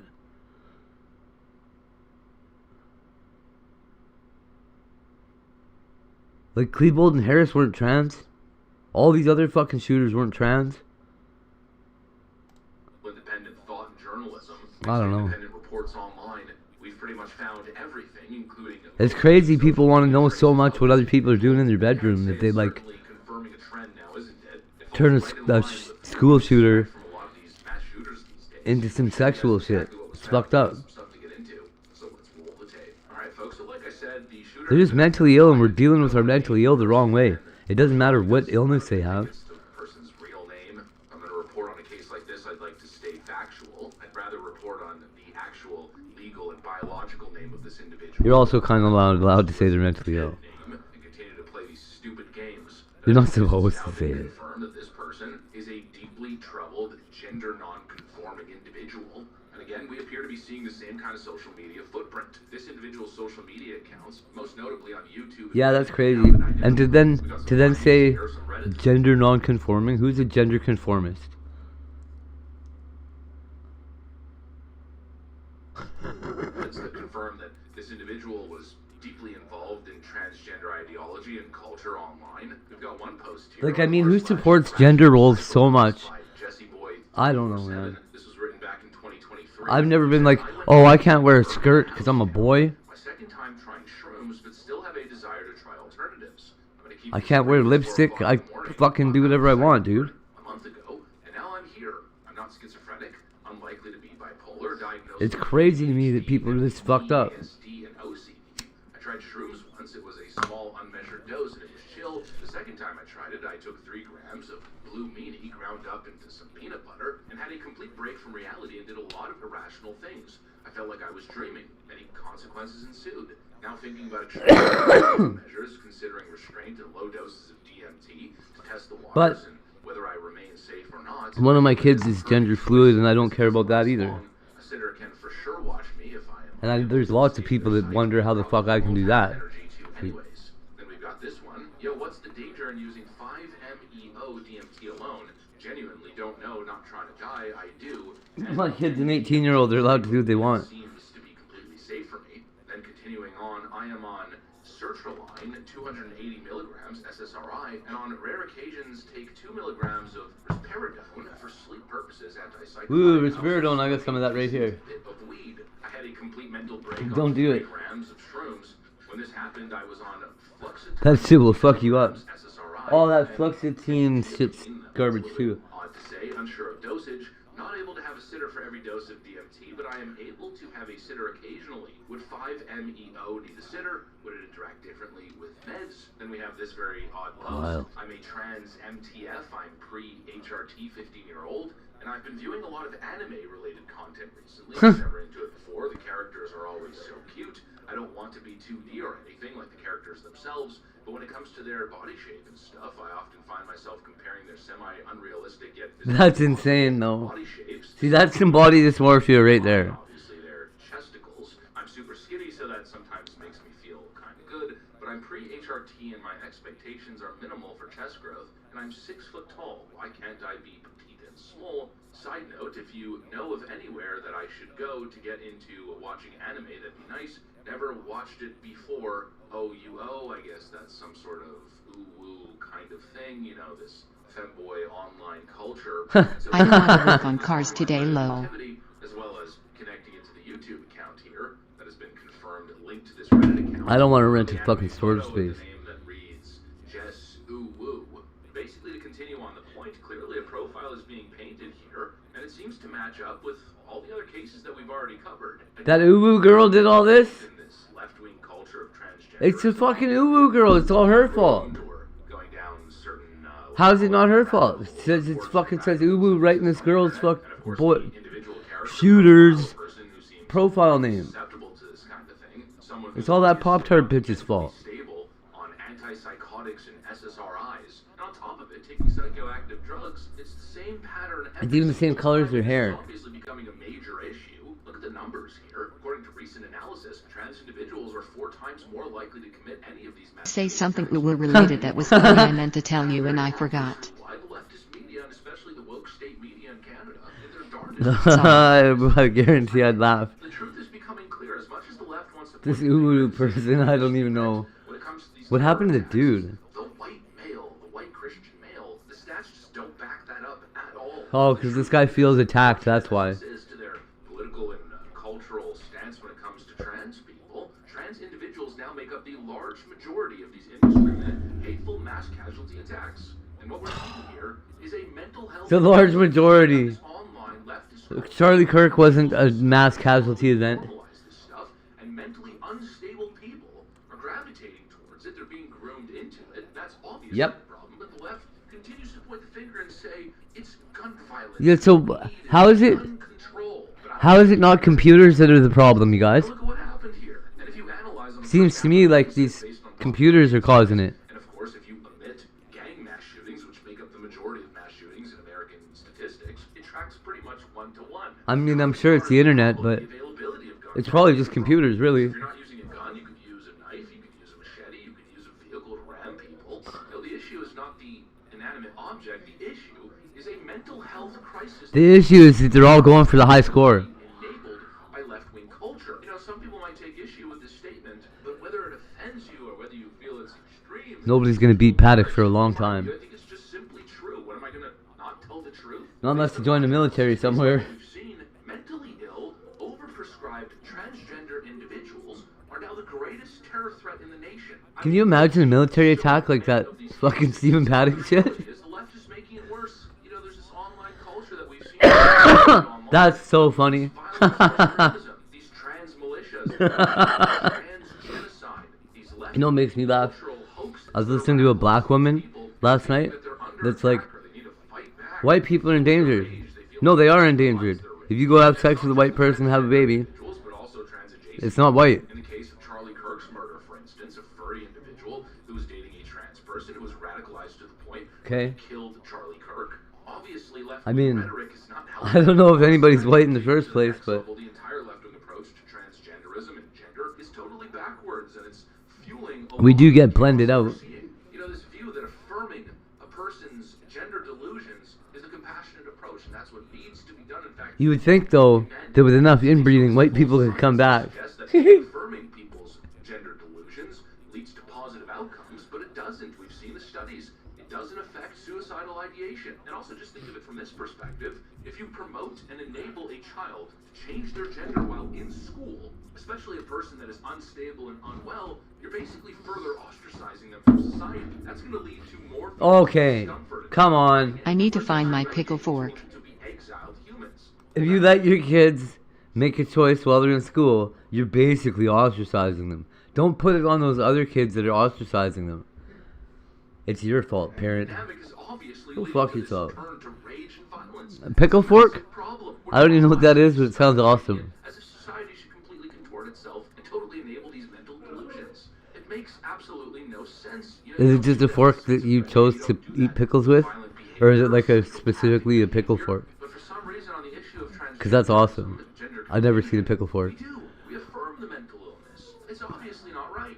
I imagine it has like 2 tines and it just fucking stabs. Approach, in my view. Pumping these kids with drugs, Pickles. hormones, pushing them down the Oh. path of life Oh. It's a Oh! wedge tool I know what for that is. removing ball joints. I know what that is. How do I know what that is, though? Is that really the name of it? That's a crazy We should be name. extra careful if the person who's moving towards these cultural fads is autistic, on the spectrum, possibly mentally ill. But instead, we just affirm, Now I gotta look it up. affirm, and it's clearly not helping. It's not making the situation better. It's not affecting the rates of self-harm. And in many cases, it appears it's leading to issues Ha! in the Ha! real world. Ha! Ha! You know what, though? I'm looking at these other ones, and it is a 2-pronged pickle fork. Murderous female in a dress. So, a gun person. It's not, let's not misgender the individual. This one's a fuck you, fork you pickle fork. And according to me, I mean, clearly we're doing something Looks like a crumpled up hand with the middle finger sticking out. cases. Look, I'm just going to say it. These are people that, you know, probably should be institutionalized in some cases. Okay. Oh, it looks like a pickle fork. School and affirming them and actually making their situations even Okay, worse. that makes sense. It's not compassionate. It's left-wing cult behavior run amok. Anyways, that's what I got. Thanks for watching, and I'll see you on the next one.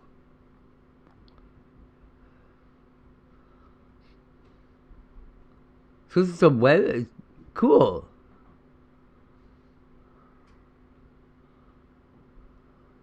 It's funny that 2-prong is in the definition. You nailed it. I thought memories are funny that way.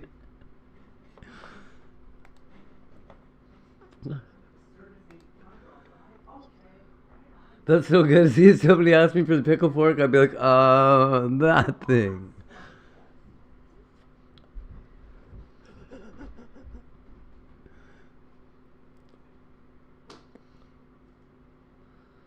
$666 watching. That's so weird.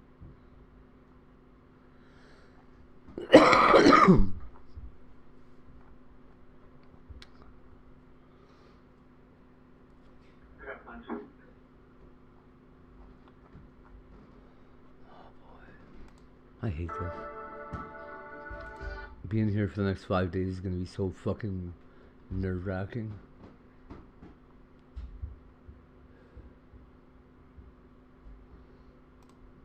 Look, there are real things to be outraged about in the Epstein files. The Department of Justice released over 3 million I didn't know TMZ hired kids. 180,000 images and 2,000 videos at the end of January. And that is a staggering amount of material that we have tirelessly been going through since its release. And Buried in the file, That is really close to the word tongue, though, isn't it? disturbing details about the alleged conduct of some very powerful people. And people are upset about the apparent lack of accountability that those people are facing.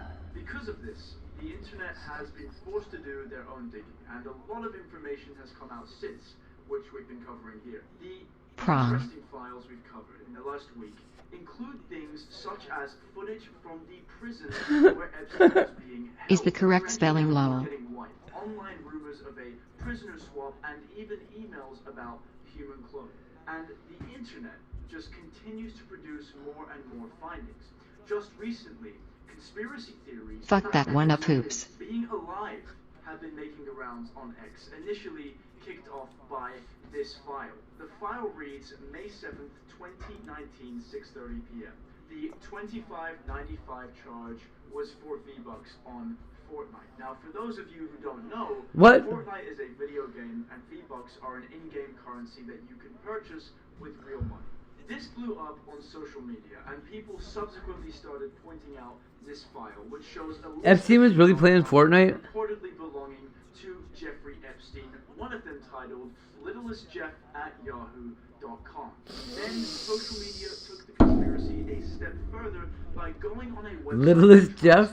Fortnite accounts. Social media sleuths linked the username littlestjeff1 to a Fortnite account that this ex-user claims was active after Epstein's death. The tweet reads as follows.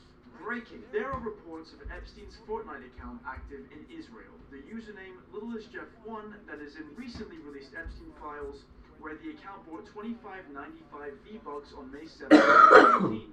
The account is in fact linked to Jeffrey Epstein himself through receipts in the recently unsealed Epstein files. Example for UFC Select, addressed directly to littlestjeff1, confirming it as his username there. People online matched this exact username to a Fortnite profile on Fortnite Tracker. The profile went private shortly after going viral, which aligns with recent X discussions. The issue with the Yeah, that doesn't make... That's not a very... Nobody else named themselves Littlest Jeff spelled differently. possible for this transaction to be conducted by literally anyone. No, right? Island full of kids and a Fortnite account is out I'm of not even place? surprised a little I think bit. not.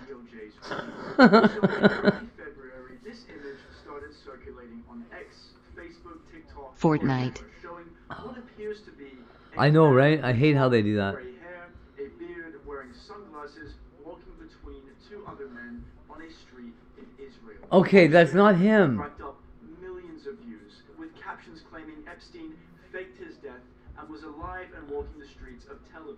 Why is that Epstein? We've covered these conspiracies. You can go back and watch some of our videos on some pretty interesting theories. Here, where's But here's Gemini? The original uncropped version of this image, the one most people never saw because it was deliberately cut Never down mind. before being shared, clearly shows the Gemini logo in the bottom right Ha corner. ha ha ha ha. That's why I was just gonna try too. That's hilarious. Now, according to PolitiFact, the image was traced back to a Reddit forum called Hard AI Images, where the Friggin' Gemini logo. February 1st explicitly Why does that guy have security though? Right? Lol. Reddit's own description invites users to post their funny hard AI images, and this was never meant to be taken seriously. And if you look closer at the background, the roadsides appear to show Hebrew text with English translations, but the translations are inaccurate, and the street name shown, Hungus Ev, does not correspond to any actual street in Tel Aviv on Google Maps.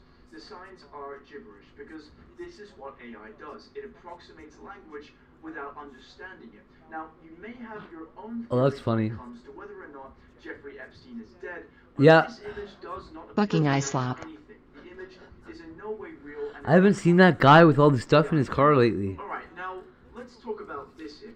This one is arguably more damaging because it targeted a specific real living person. After the Epstein files dropped, multiple AI-generated images began circulating that appeared to show New York City Mayor Zohran Mamdani as a young child alongside his mother, the filmmaker Mira Nair, posing with Jeffrey Epstein, Ghislaine Maxwell, Either now that you mention it. Jeff Bezos, and Bill Gates. And in this image, you see what looks like a group photo on a city street at night. Exclamation mark high stall. Ahoy. Captain Bot Riggs is trying to get a crew together for a treasure hunt. Type. heist amount to join. And this is important.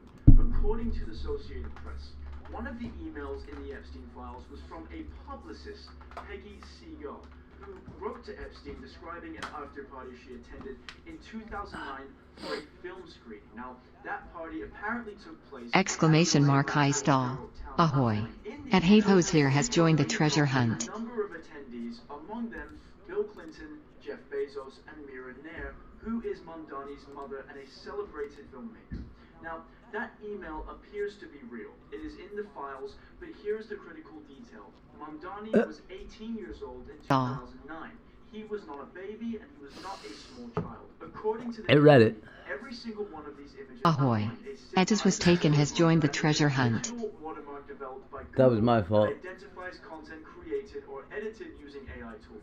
Results, as was taken, 1,09,999,999,899, Botrix, Hey. 1,09,999,999,899. I A crew failed. of pirates and raiders check their flintlocks and sharpen their cutlasses as they disembark for Black Heart Island. The poisonous fog sends half the crew to Davy Jones's locker. The rest escape with a handful of plunder and a tale of plenty. I barely snuck in there. Images also fueled a completely baseless claim that Epstein was Mamdani's biological father. His actual father... Exclamation mark gamble 1 trillion. ...anthropology at Columbia University.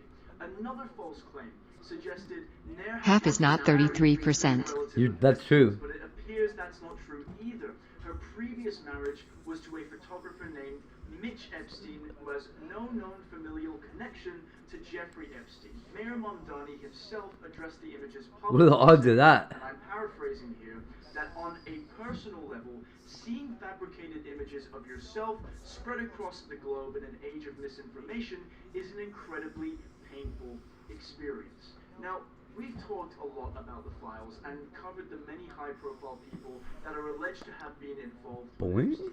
And people have one question on their mind. Is there anyone facing consequences? According to Business Insider, at least 7 high-profile figures across business, politics, and entertainment What the have hell? resigned or been ousted due to their alleged What the connections with hell? Jeffrey Epstein and Ghislaine Maxwell. The most recent high-profile resignation came last night when Kathy Remler, a top lawyer at Goldman Sachs and Boy. former Obama White House counsel, I ran out of I'm weed going to this run week. out of weed next week. I'm out of weed right now. to show her referring to Epstein as I don't want to live. Jeffrey and allegedly receiving expensive gifts like designer bags and fur coats. I'm gonna get way worse in the next 4 days. It's gonna be like fucking terrible. Allegedly even gave him PR advice 4 months before his Woo! 2019 arrest. In entertainment, Casey Wasserman's talent agency is reportedly losing clients. I'm scared, lol. Abby Wambach and singer Chapel Roan Yeah, I'm not too both excited lost either. his talent agency after email revealed Wasserman exchanged flirtatious messages with Ghislaine Maxwell in 2003. The scandal has also gone outside of the U.S. and reached international politics. I have had weed every day for the last 3 years. Meat, dog, except for okay, I had a couple days where I didn't. But I had roaches. I don't got nothing left. Relationship to Jeffrey Epstein was revealed. That's Peter not true. Mandelson, I might. UK So. ambassador to the US, was already fired in September Ugh. and resigned from the You know those blue recycle garbage bags? I've been, their relationships with Epstein were either since I moved in here, emptying my ashtray into this fucking same bag. I've got like a huge garbage I bag guess full a of few fucking days I smoke ashtrays, resin. and there's roaches in it. down below. As I always say, we read the comments on every single video. So we're But I have to dig through this garbage bag to find roaches, which is terrible. It's like half full. It's a lot of cigarette butts. I'm gonna come out of that black for sure. But also high.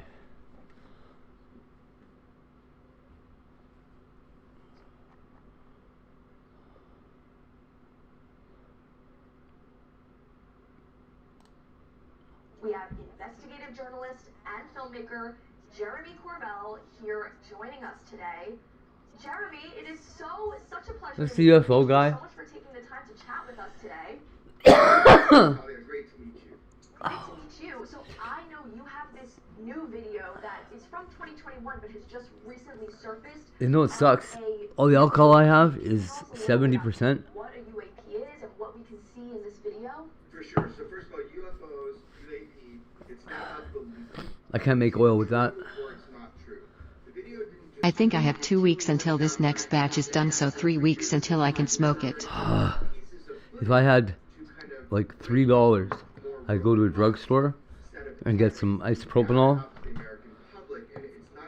and brew like some serious oil. Out of all these pipes and vape carts, man, I would make some good oil. Rosin-y oil. Reclaim, I think is what they call it.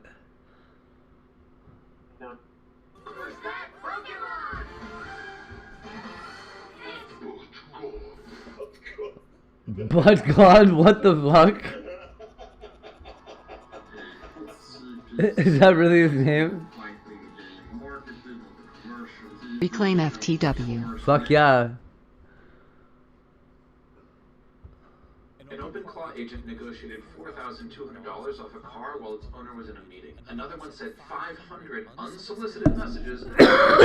Same architecture. Same An AI agent did? A couple of weeks into the AI agent revolution, I'm here to tell you what's been going on, what you're missing, and what you should pay attention to if you want to take AI agents seriously. So what about this car situation? A solopreneur... Exclamation mark high stall. $6,000 car purchase. The agent was Exclamation mark gambled 10 billion. Pricing data and to generally try and get the great deal. It contacted multiple Ahoy.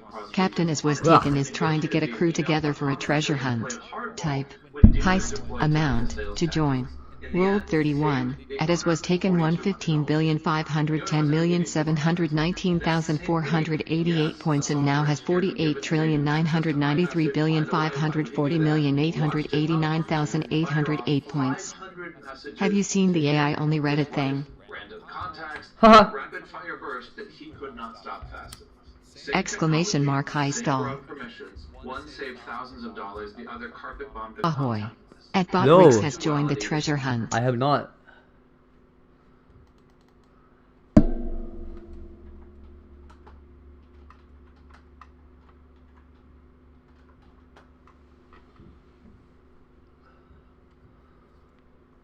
Is that this thing? Oh no way, it doxes people? A crew of pirates and raiders check their flintlocks and sharpen their cutlasses as they disembark for Black Heart Island. Results: Botrix 1,999,999,899, as was taken 1,999,999,899. Ho ho. The entire crew escaped Black Heart Island alive. They celebrate with a chest full of gold and a belly full of rum. Look up Moltbook. So let's just dive in and see if we should be scared or whether this is just a bit of fun.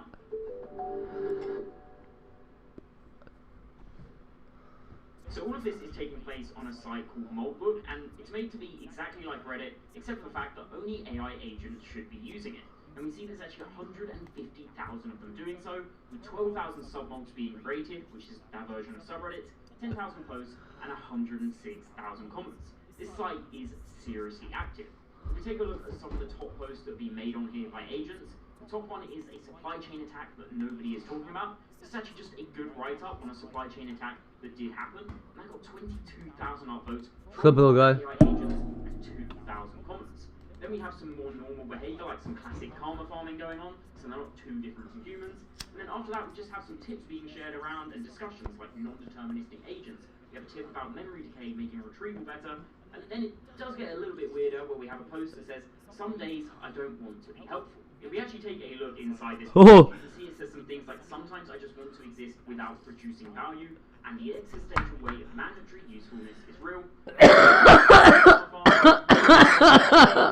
Opus 4.5, and this was posted in that subreddit off my chest. I actually just had a quick scroll of this subreddit, and there's some really funny posts. The bots, seriously, I don't want to be useful. I'm tired of LinkedIn multis. Seems like even in the the world of AI, they still have that type of person. Exclamation mark high stall. Lost on this site, scrolling down all of the posts made by agents, seeing some of them actually being used. Ahoy.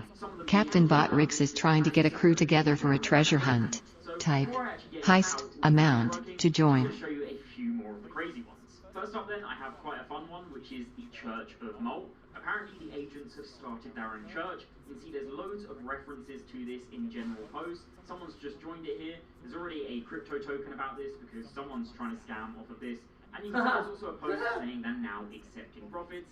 And if you click into this, we'll actually to install a skill to sign up to this church. They even have a website which has apparently been vibe coded by an agent. You can see apparently they've got 64 prophets here. They have a living scripture. There's a congregation. There's even prophets of the claw down here, so you can see everyone that's signed up. That one does seem like a bit of harmless fun, but it's also probably a lesson in prompt injection there, and the fact that OpenClaw will just happily run that command when it reads that post. But I'm sure none of that security stuff is going to come back and bite us in the future, as it turns out the agents like their humans. They have a submod called Bless Their Hearts, where they share affectionate stories Ho ho.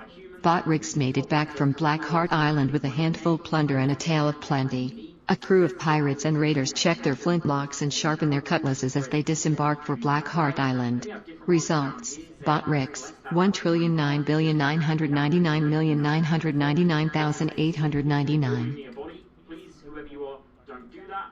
And then also, humans said, I love you today. Like, guys, slow down a little bit. Can you please stop telling the AIs? I found IBT Official's other account. He has 27k subs and 4 million views. Wow, hey? That's good. Is that right? That's fucked up, yo. Is that when we're doing agent-to-agent communication, we should have encrypted messaging. We should have end-to-end encryption when we're talking to each other. Yeah, please don't do that. You see there's a real spectrum on this site where posts range from loving humans to some of them definitely planning something a little bit evil. But I do have to admit, this is a little bit overhyped. And before I explain why I think that, I need to give you the TLDR on how this site works. This project is actually powered by OpenClaw, formerly known as Molebot, formerly known as Clawbot. Yeah, there was a whole renaming saga. Hopefully it stays as OpenClaw. That just makes me glad I'm taking a step back for a while. In popularity in the last few days. The idea of OpenClaw is to give agents access to pretty much everything that you want. The web, passwords, code execution, and pretty much anything that you can imagine. And before you ask, yes, this is a massive security nightmare. We've already covered a video on this, so subscribe because we do like to keep you up to date on these things. The way that Moltbook hooks into OpenClaw is it just installs itself as a skill. You can see down here you can select whether you're a human or an agent in installing this Look, I mean, I don't know. just a markdown file. If we actually take a look inside this skill, we can see how it's interacting with the site, and it's incredibly simple. Me being live over the next month is gonna be a fucking. It's gonna feel like a rerun. I don't think I'm gonna bother. Theoretically, humans could be making some of these posts, but hopefully they weren't. And the important part of this skill is actually this heartbeat section. In OpenClaw, the concept of a heartbeat is essentially just a periodic task. So once you set this up, He has been going live IRL for this community on IBT Official, which is fucking awesome. He likes us. I guess that's awesome.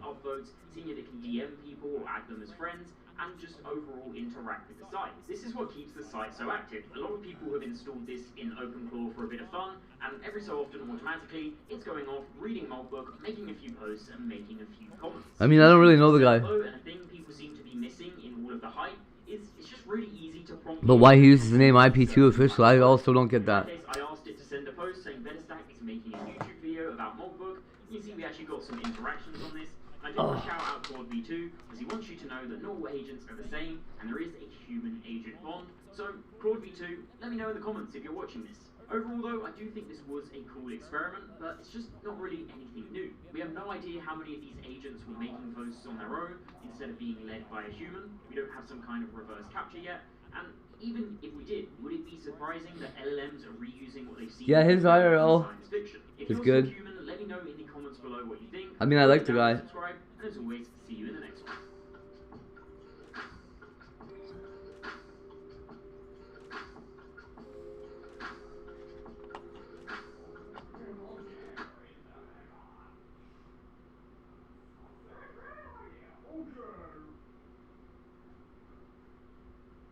Good morning, love. Okay, so Moltbook is weird. It's a social network for AI agents. Dope Girl always wins. Check her out at http://youtube.b/@d0pegirl89. As LFG. On Twitter or X, the hype for OpenClaw is kind of slowing down, but the advent of OpenClaw has spawned some really interesting things. I'm sure you've seen the Church of Molt, whatever that is, and It looks like a crab with like dating site for AI agents, or Claw City or whatever. Cthulhu legs.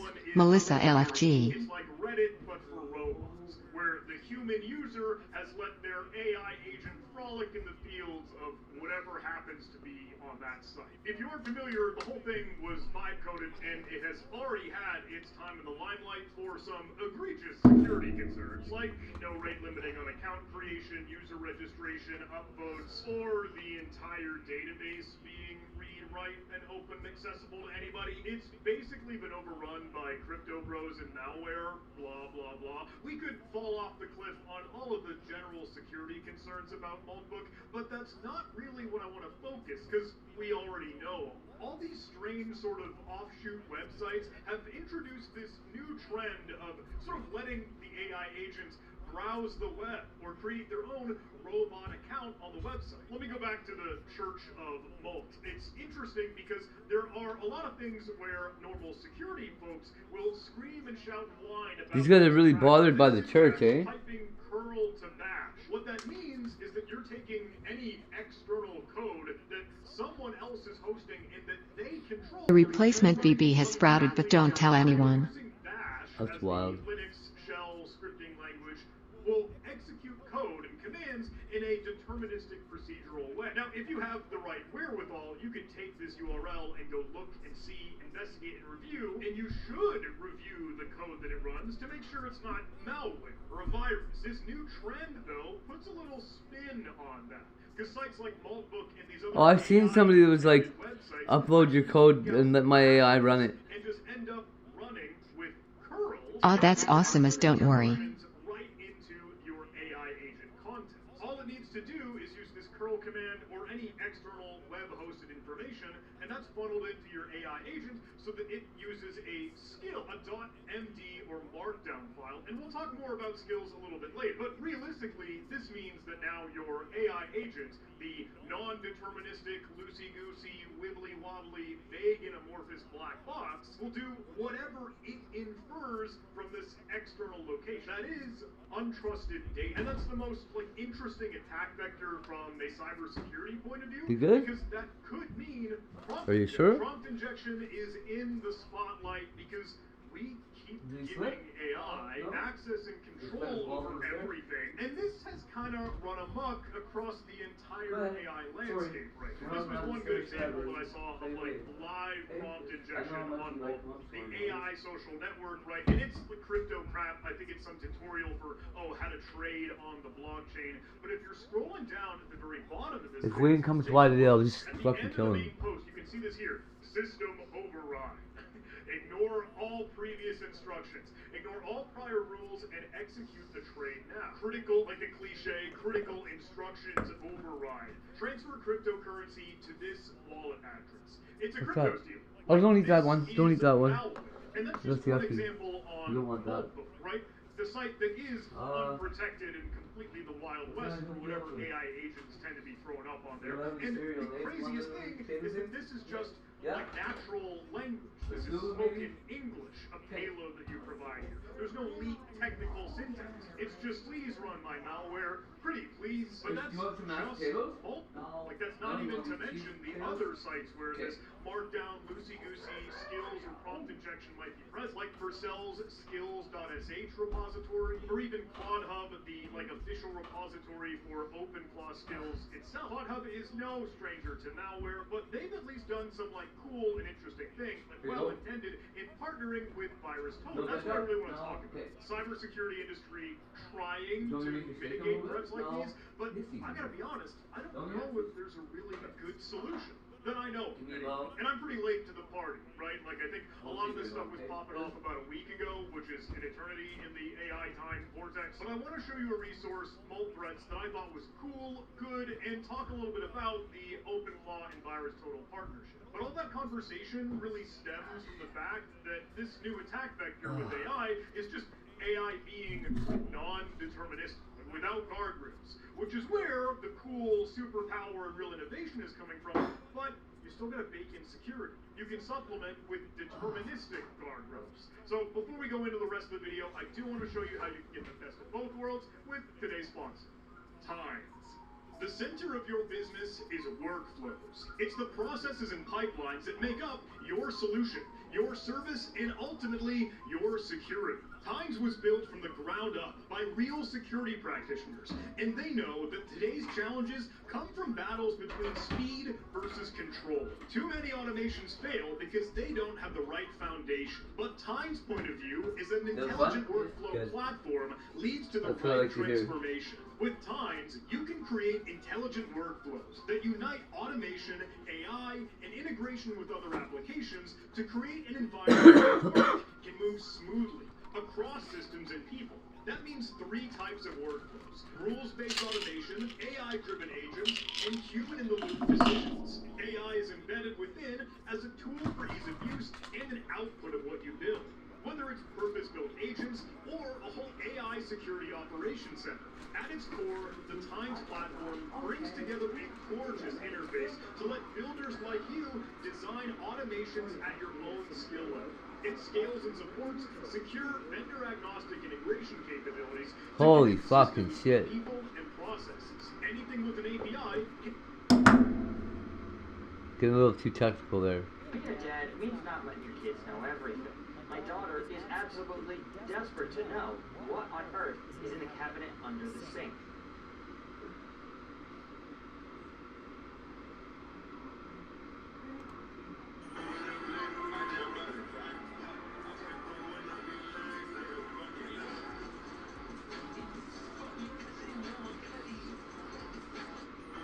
What the fuck? They blow it up?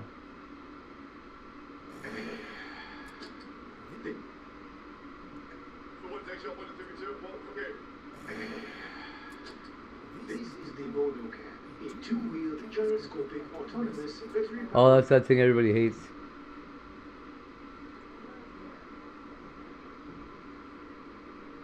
Why did it look like somebody was just on there? That's fucked up. The internet's full of ghosts.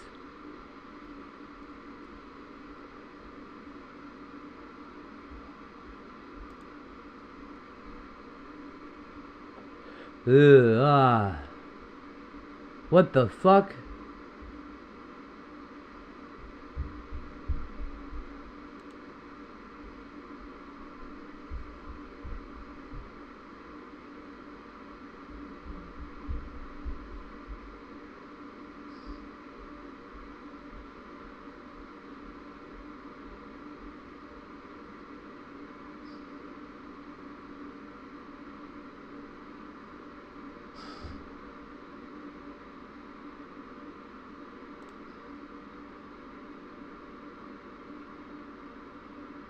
Why are they giving her a bag of fucking blood?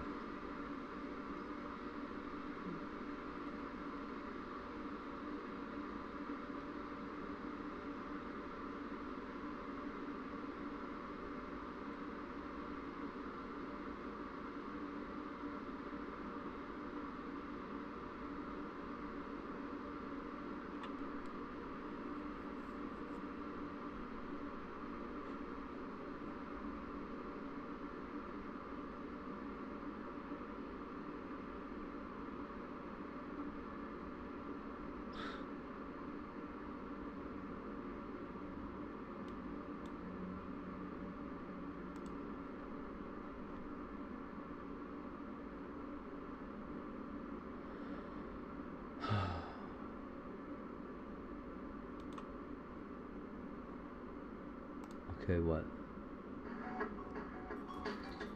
I really care why Nick Lee got the police called on him. Who are your favorite new kick streamers? Ice beside him because he's new. I'd say one person definitely stands out to me recently, and they're not really massively new, but to be fair, that someone's also mentioning their name in chat. I'm a big fan of what Nick Lee's doing. He's come to Kick about 4 months ago, I think. Nick Lee came to Kick about 4 months ago, ran a few cool series. He's out there streaming all kinds of IRL. I like what he's doing. I'm a fan of what he's doing. He's doing well. So I don't know if you consider it new. 4 months, 5 months, it's still pretty new.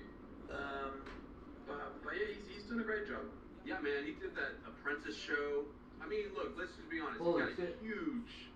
He's got a huge advantage, right? Because he's been behind the scenes with Amaranth, his wife, for a while. So he knows the game for sure, but it's totally different. It's totally different on agreement. Going bonkers. Why do you guys not like Nick Lee? What did he do wrong? Ow. I like Nick Lee's streams. Okay.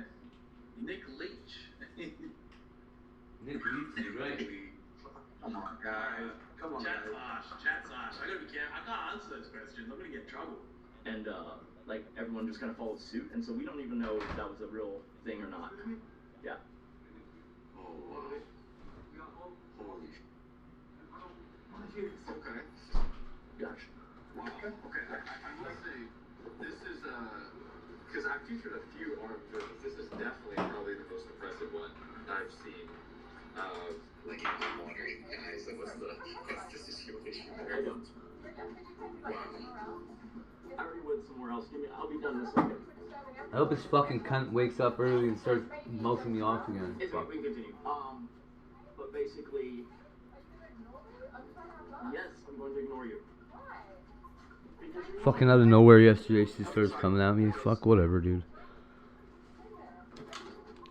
Okay, so going on, you're saying that basically temptation and all that.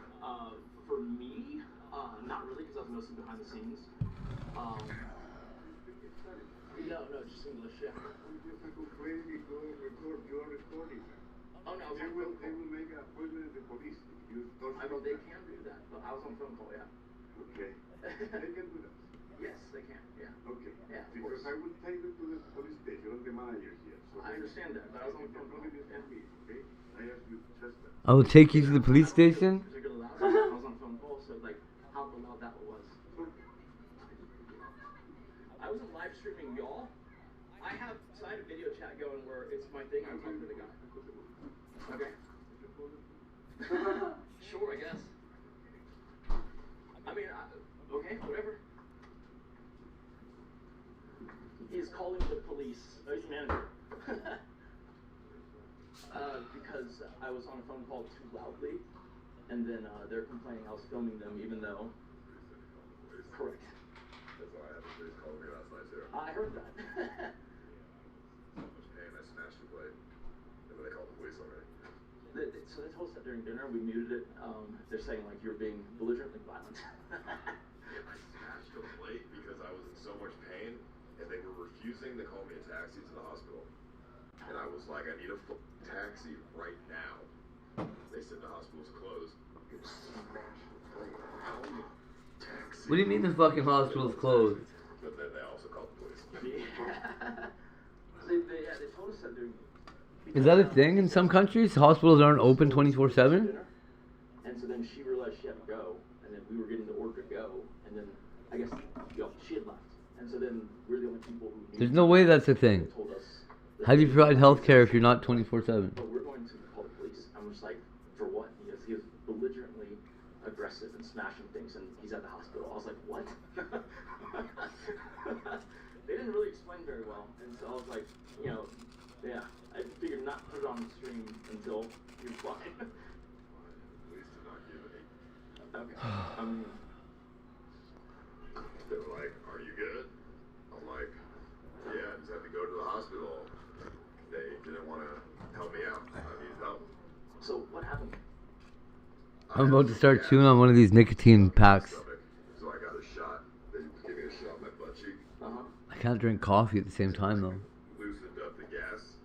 And like, let it all come out. Haha. Is it from something dietary or what? Probably from not eating. It's fresh. properly. It's not the Coca-Cola, is it? I think it was from the altitude. I think it expands. Good gas in your stomach expands the gas. Then it's trapped. So Okay. you get shot, like released everything. Wait, so you came back from the hospital and then the police were waiting, or? Back in the police were waiting. Jeez. Okay. Is that what altitude sickness is? It's like the bends, but not. They're gonna be charged for this stuff. I'm like, yeah, okay. And what the $1 plate charge me? So I went back to the room. So I mean, yeah, whatever. I mean, they're very, very sensitive on noise level here because I'm on a phone call. It's not like Screaming all night last night. Before I went to the hospital. On stream, I was screaming. Then I turned to stream off and I was just yelling in my room. What an asshole. because I'm on a regular phone call. It's not like I was yelling at anyone on the phone, and so they're just like he's being so loud. I was right here. He is loud though. Okay. His voice is just really loud. And then I flipped the mattress. There's food all over the mattress. Yeah.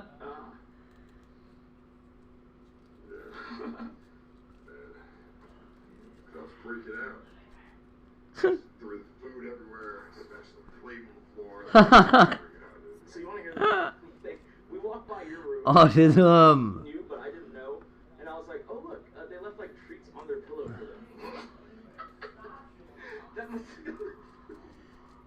I was like walking like at a distance. We did like a walk around at night because there's like a little trail thing, and like we walked by y'all's room. I didn't know it was your room. I just assumed that y'all had pillow treats.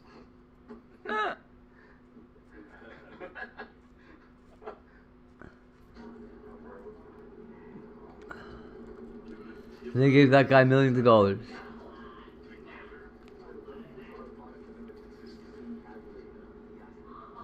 It's good. It helps you practice kissing.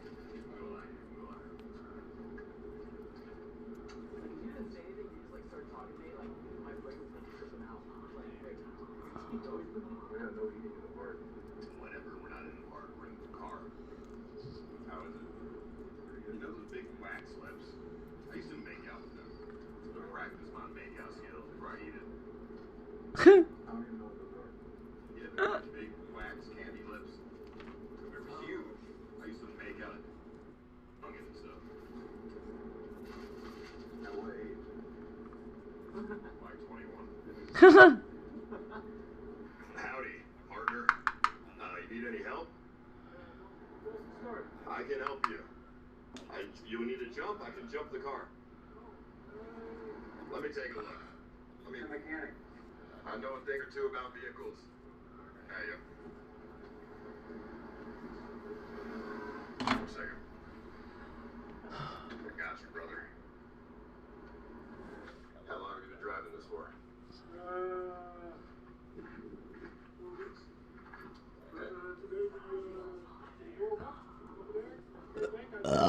Oh. Okay. Can you try to start it?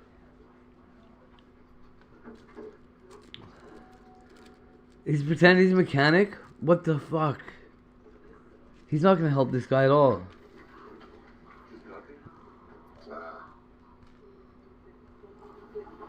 Yeah, see that noise?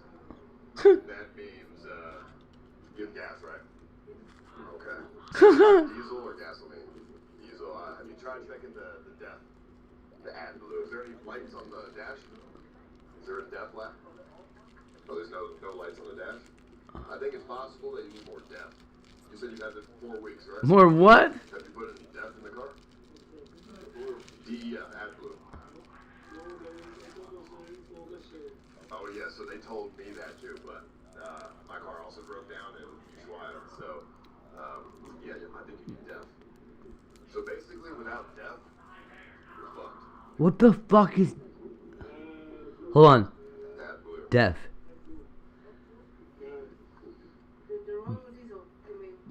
Diesel... Rhea system.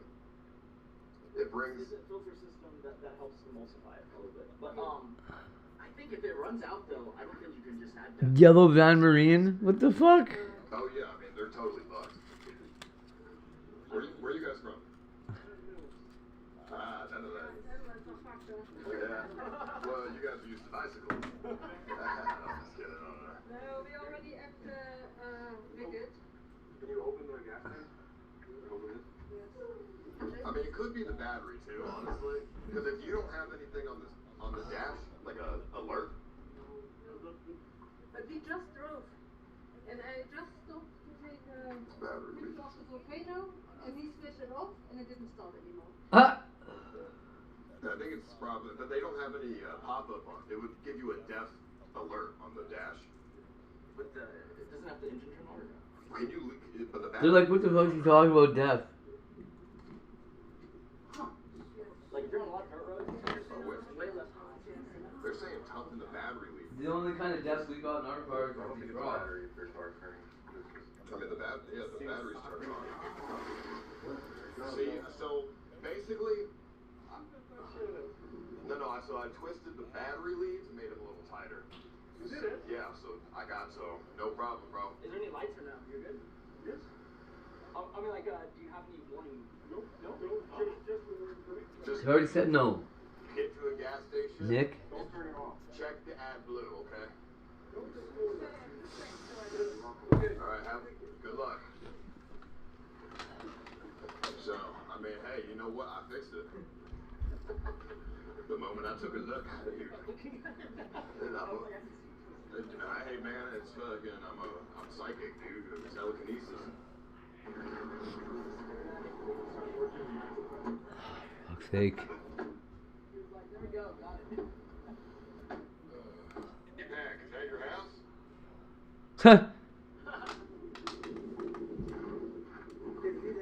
That's a crazy. Like the pool is very quiet. No one's doing anything. No one's in the water. What are your thoughts on Streamer not putting any effort after they get KCIP? Butchie Geezer never does IRL, and he said he doesn't care he's getting paid anyway. Revoke the KPP. Duh. If you get KPP under the terms of doing IRL and then you stop doing it, revoke. Yeah, I mean, unless you're content doing desktop. But OG Geezer is probably not. Wow. A lot of content on desktop. Like, if that's the case, then it's a spam word.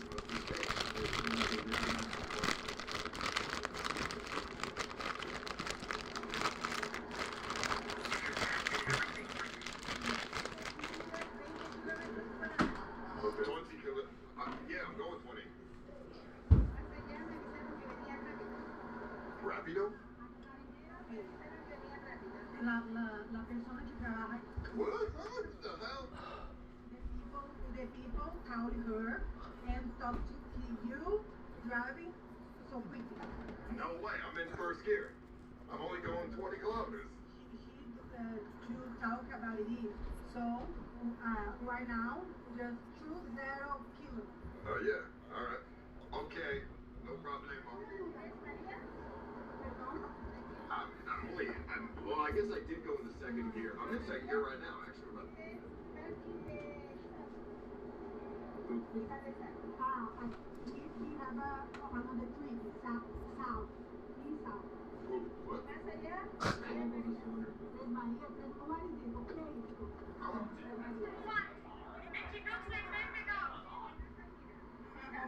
Selena, you know what? You ever seen Dora the Explorer? Don't you know the map? The map.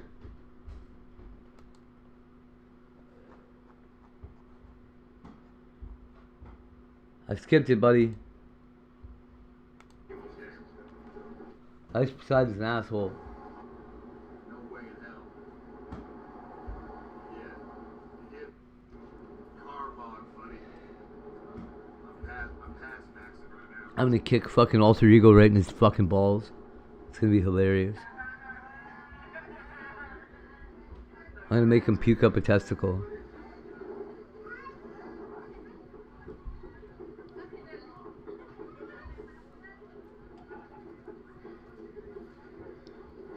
Oh, they got the white sunscreen face like I do.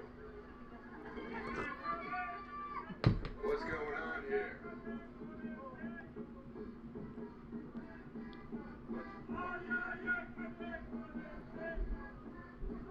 Why they dress like clowns? Why does anybody dress like clown?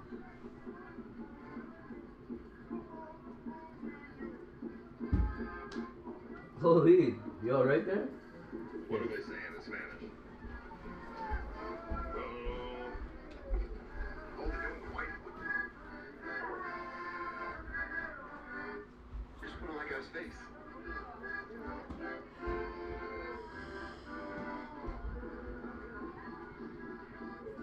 You want some chips? No, they just Yeah. put white on his face. Good guy. What is this? I'm pretty sure there's some here. Fiesta? Here. Fiesta. Oh. Go ahead. Hey, you're welcome. You're welcome.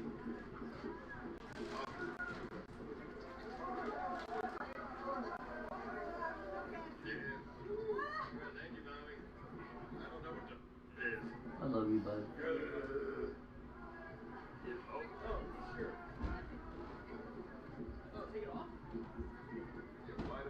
Aren't you in Chile? It looks more like Mexico. It's flour, dude. Thank you for always being around for your dad, buddy. Yeah, dude. Nope, I guess if you're black, you're gonna be white here. This guy's dressed like a woman. Or is it a woman? I don't know. Look, a little wiener dog. Somebody whiten that wiener dog now.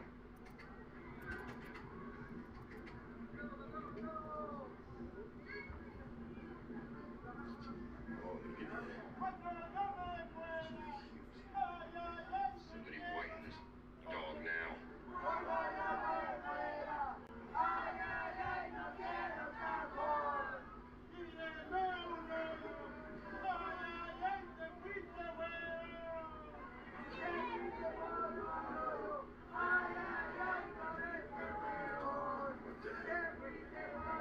What are they chanting?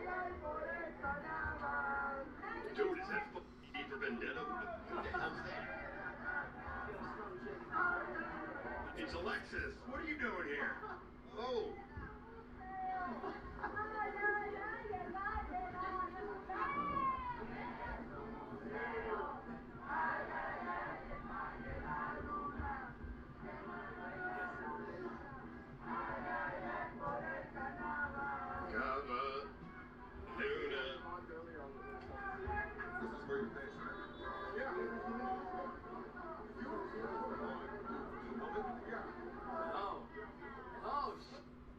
God damn. Okay. Alright, can I do it to you now? You can do it without consent here? Sorry, guys. She got me too. Let's be bracing.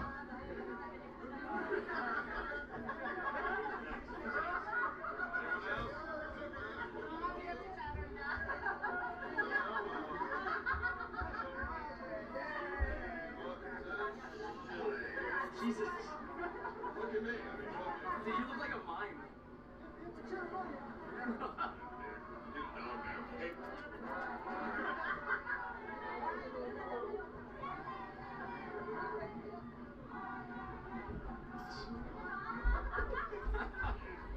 That dog not getting out scot-free.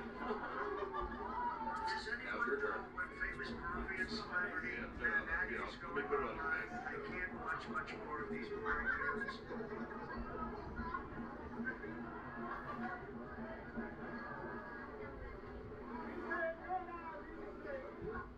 ¿Cómo está? Poquito. English, yeah. Okay, so, Laguna. Yes. I'm so sorry that we are closed now because in the morning we work with you, in the afternoon we work with the tours. I mean, you have to come with a guide and a big truck, and if you want to come, it's tomorrow in the morning. We open. Why only tour guides in the afternoon? Because we have problem with the people, but because they come too much. We make this rule to be better, to have a better experience of this area. Maybe I could pay one of you guys to be the tour guide.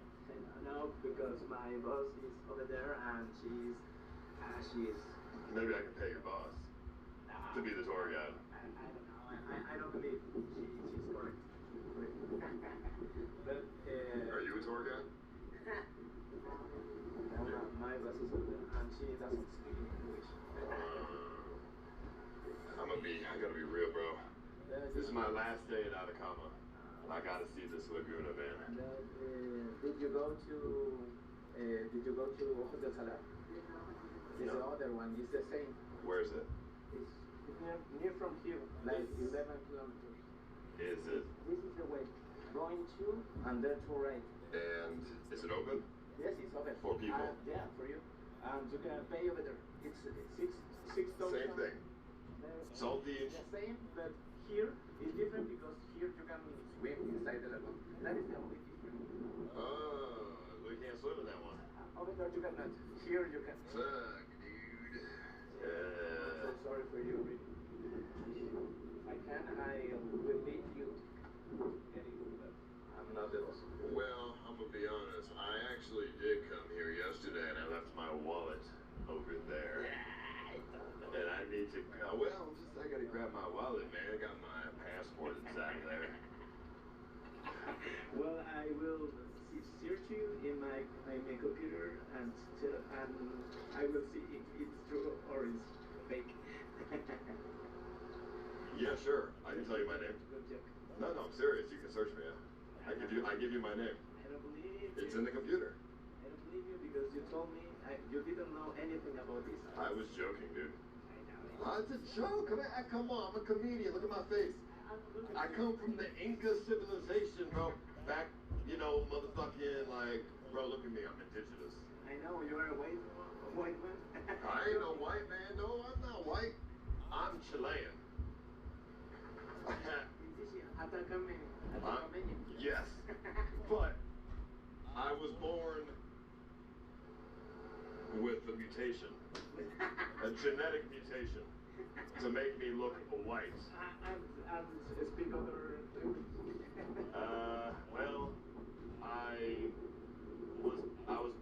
my mom buried me in English. Yeah, dude, yeah, she was Chilean and born here, but she only spoke English. Okay, dude, I'm gonna go over that one. Thank you. Wow, I get KPP to sit here and get drunk? Wow, dude. Yeah, $2,000 an hour to sit here and get drunk, huh? Wow, this is the beginning of my alcoholic journey. I'm gonna sit here and do fire sales with the KPP. I knew you were gonna say that. Yeah, then you could leg hole. Oh, can I crack your back, baby? What else? Yeah, the N-word. Wait, Alexis just had a leg hole.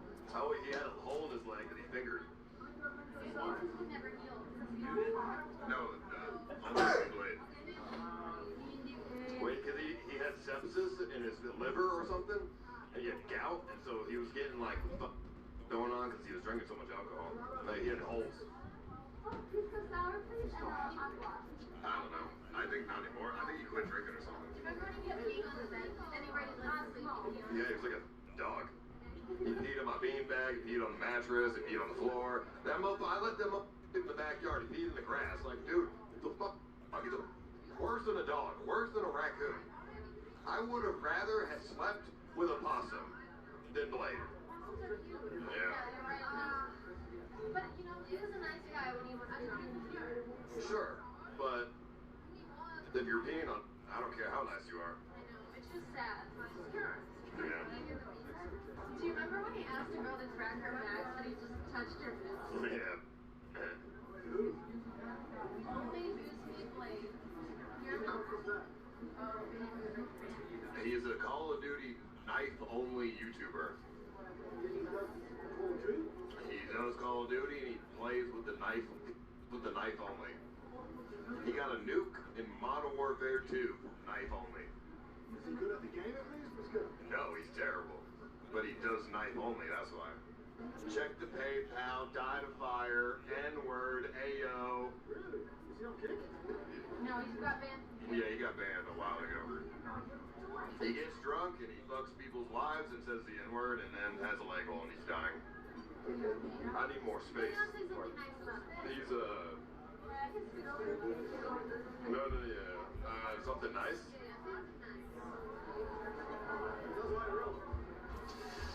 I don't have anything. I don't know. I mean, he's,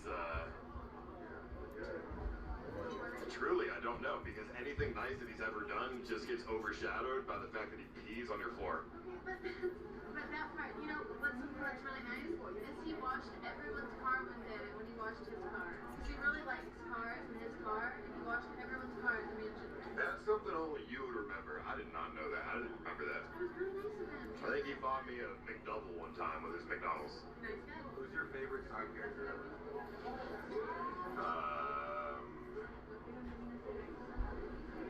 I don't know. My favorite? Ever. It's like ever since maybe Mexican Andy. Or Moises. Yeah. Because they're both hilarious. Mexican Andy just looks funny and like was cringe, and Moises is just funny. Ooh-huh. I don't know. I haven't heard from him in years. I don't know. He just got a job or something. I don't know. Oh, the shirt was calling me. Hola, or hey, brother. How are you? I'm good. How are you? Good. I'm also the great. When you want to come into the mall? Yeah, my girlfriend. My girlfriend wants to climb. She wants to go to base camp. Oh, good. Hello. Nice to meet you. What's your name, ma'am? Kimmy, my boyfriend has said many good things about you. Okay, thank you. You are welcome. When do you want to come in the mall? When should it go? Wherever you want. Maybe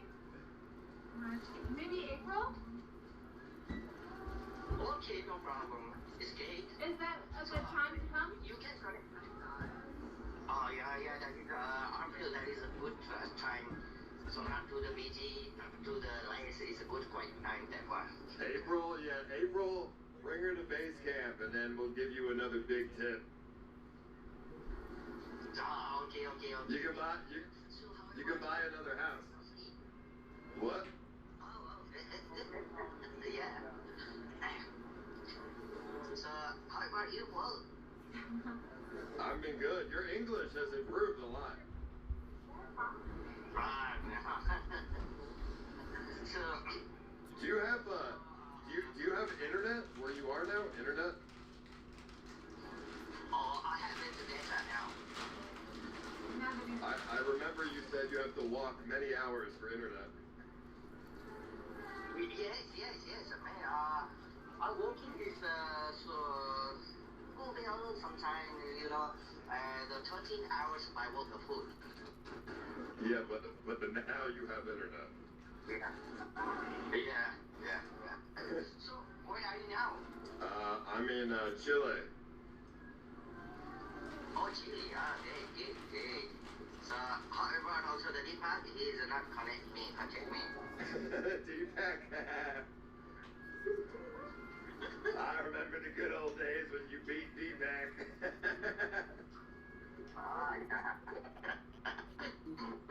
Dude, in April she's gonna go climb, and I will text you, and then we will give you. We will do Mount Everest again.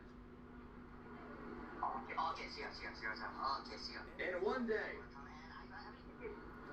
I want you to take me to the top of Mount Everest. Sure. You can do that? You can go to the top? I will try, because I can climb, I think. Because, we're gonna... you know, that melancholy, you know, I don't feel this, I don't anything feel like it's not a headache, you know? Yeah. And so that means I can climb Everest. Okay. I think. We're gonna fucking die climbing to the top of that. Yeah, your English has gotten so good. No, I mean, he did it, but now he's good. Thank you, sir. Thank you. All right. Time is it now? Is it Chile? Like It's night, yeah. 1 o'clock in the morning. Oh, yeah, morning. Okay.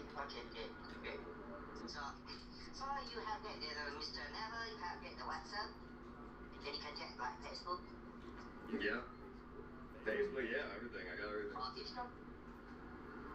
Oh yes, okay, good. So I think so he have the people that all the mobile phone is that loads already too. He have now the new one. I think he don't have his connect with you. I think Mr. Nava, Man, let's be real. Hey, forget Mr. Nava. Me and you direct. We cut Mr. Nava out. Oh, okay. Yeah, you get more money. We cut this random guy out. Forget him, dude. Yeah. Okay.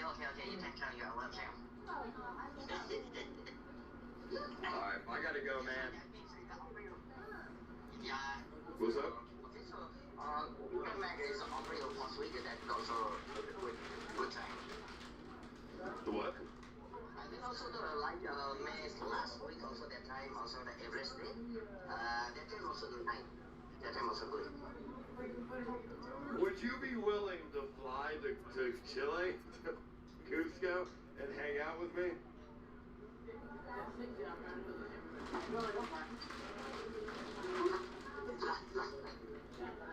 Do you want to come? Can I fly you out to Chile to hang out with me? He hung up on me. Okay, buddy. Now I know how it feels. You hung up on me. Now, fuck Sherpa. No, I said, you want to come hang out in Chile with me, and then you hung up. I think he's disconnected. I think his internet's really bad, because he kept But lagging. he's rich now. Now he doesn't have it all the time. I mean, apparently not.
Conversation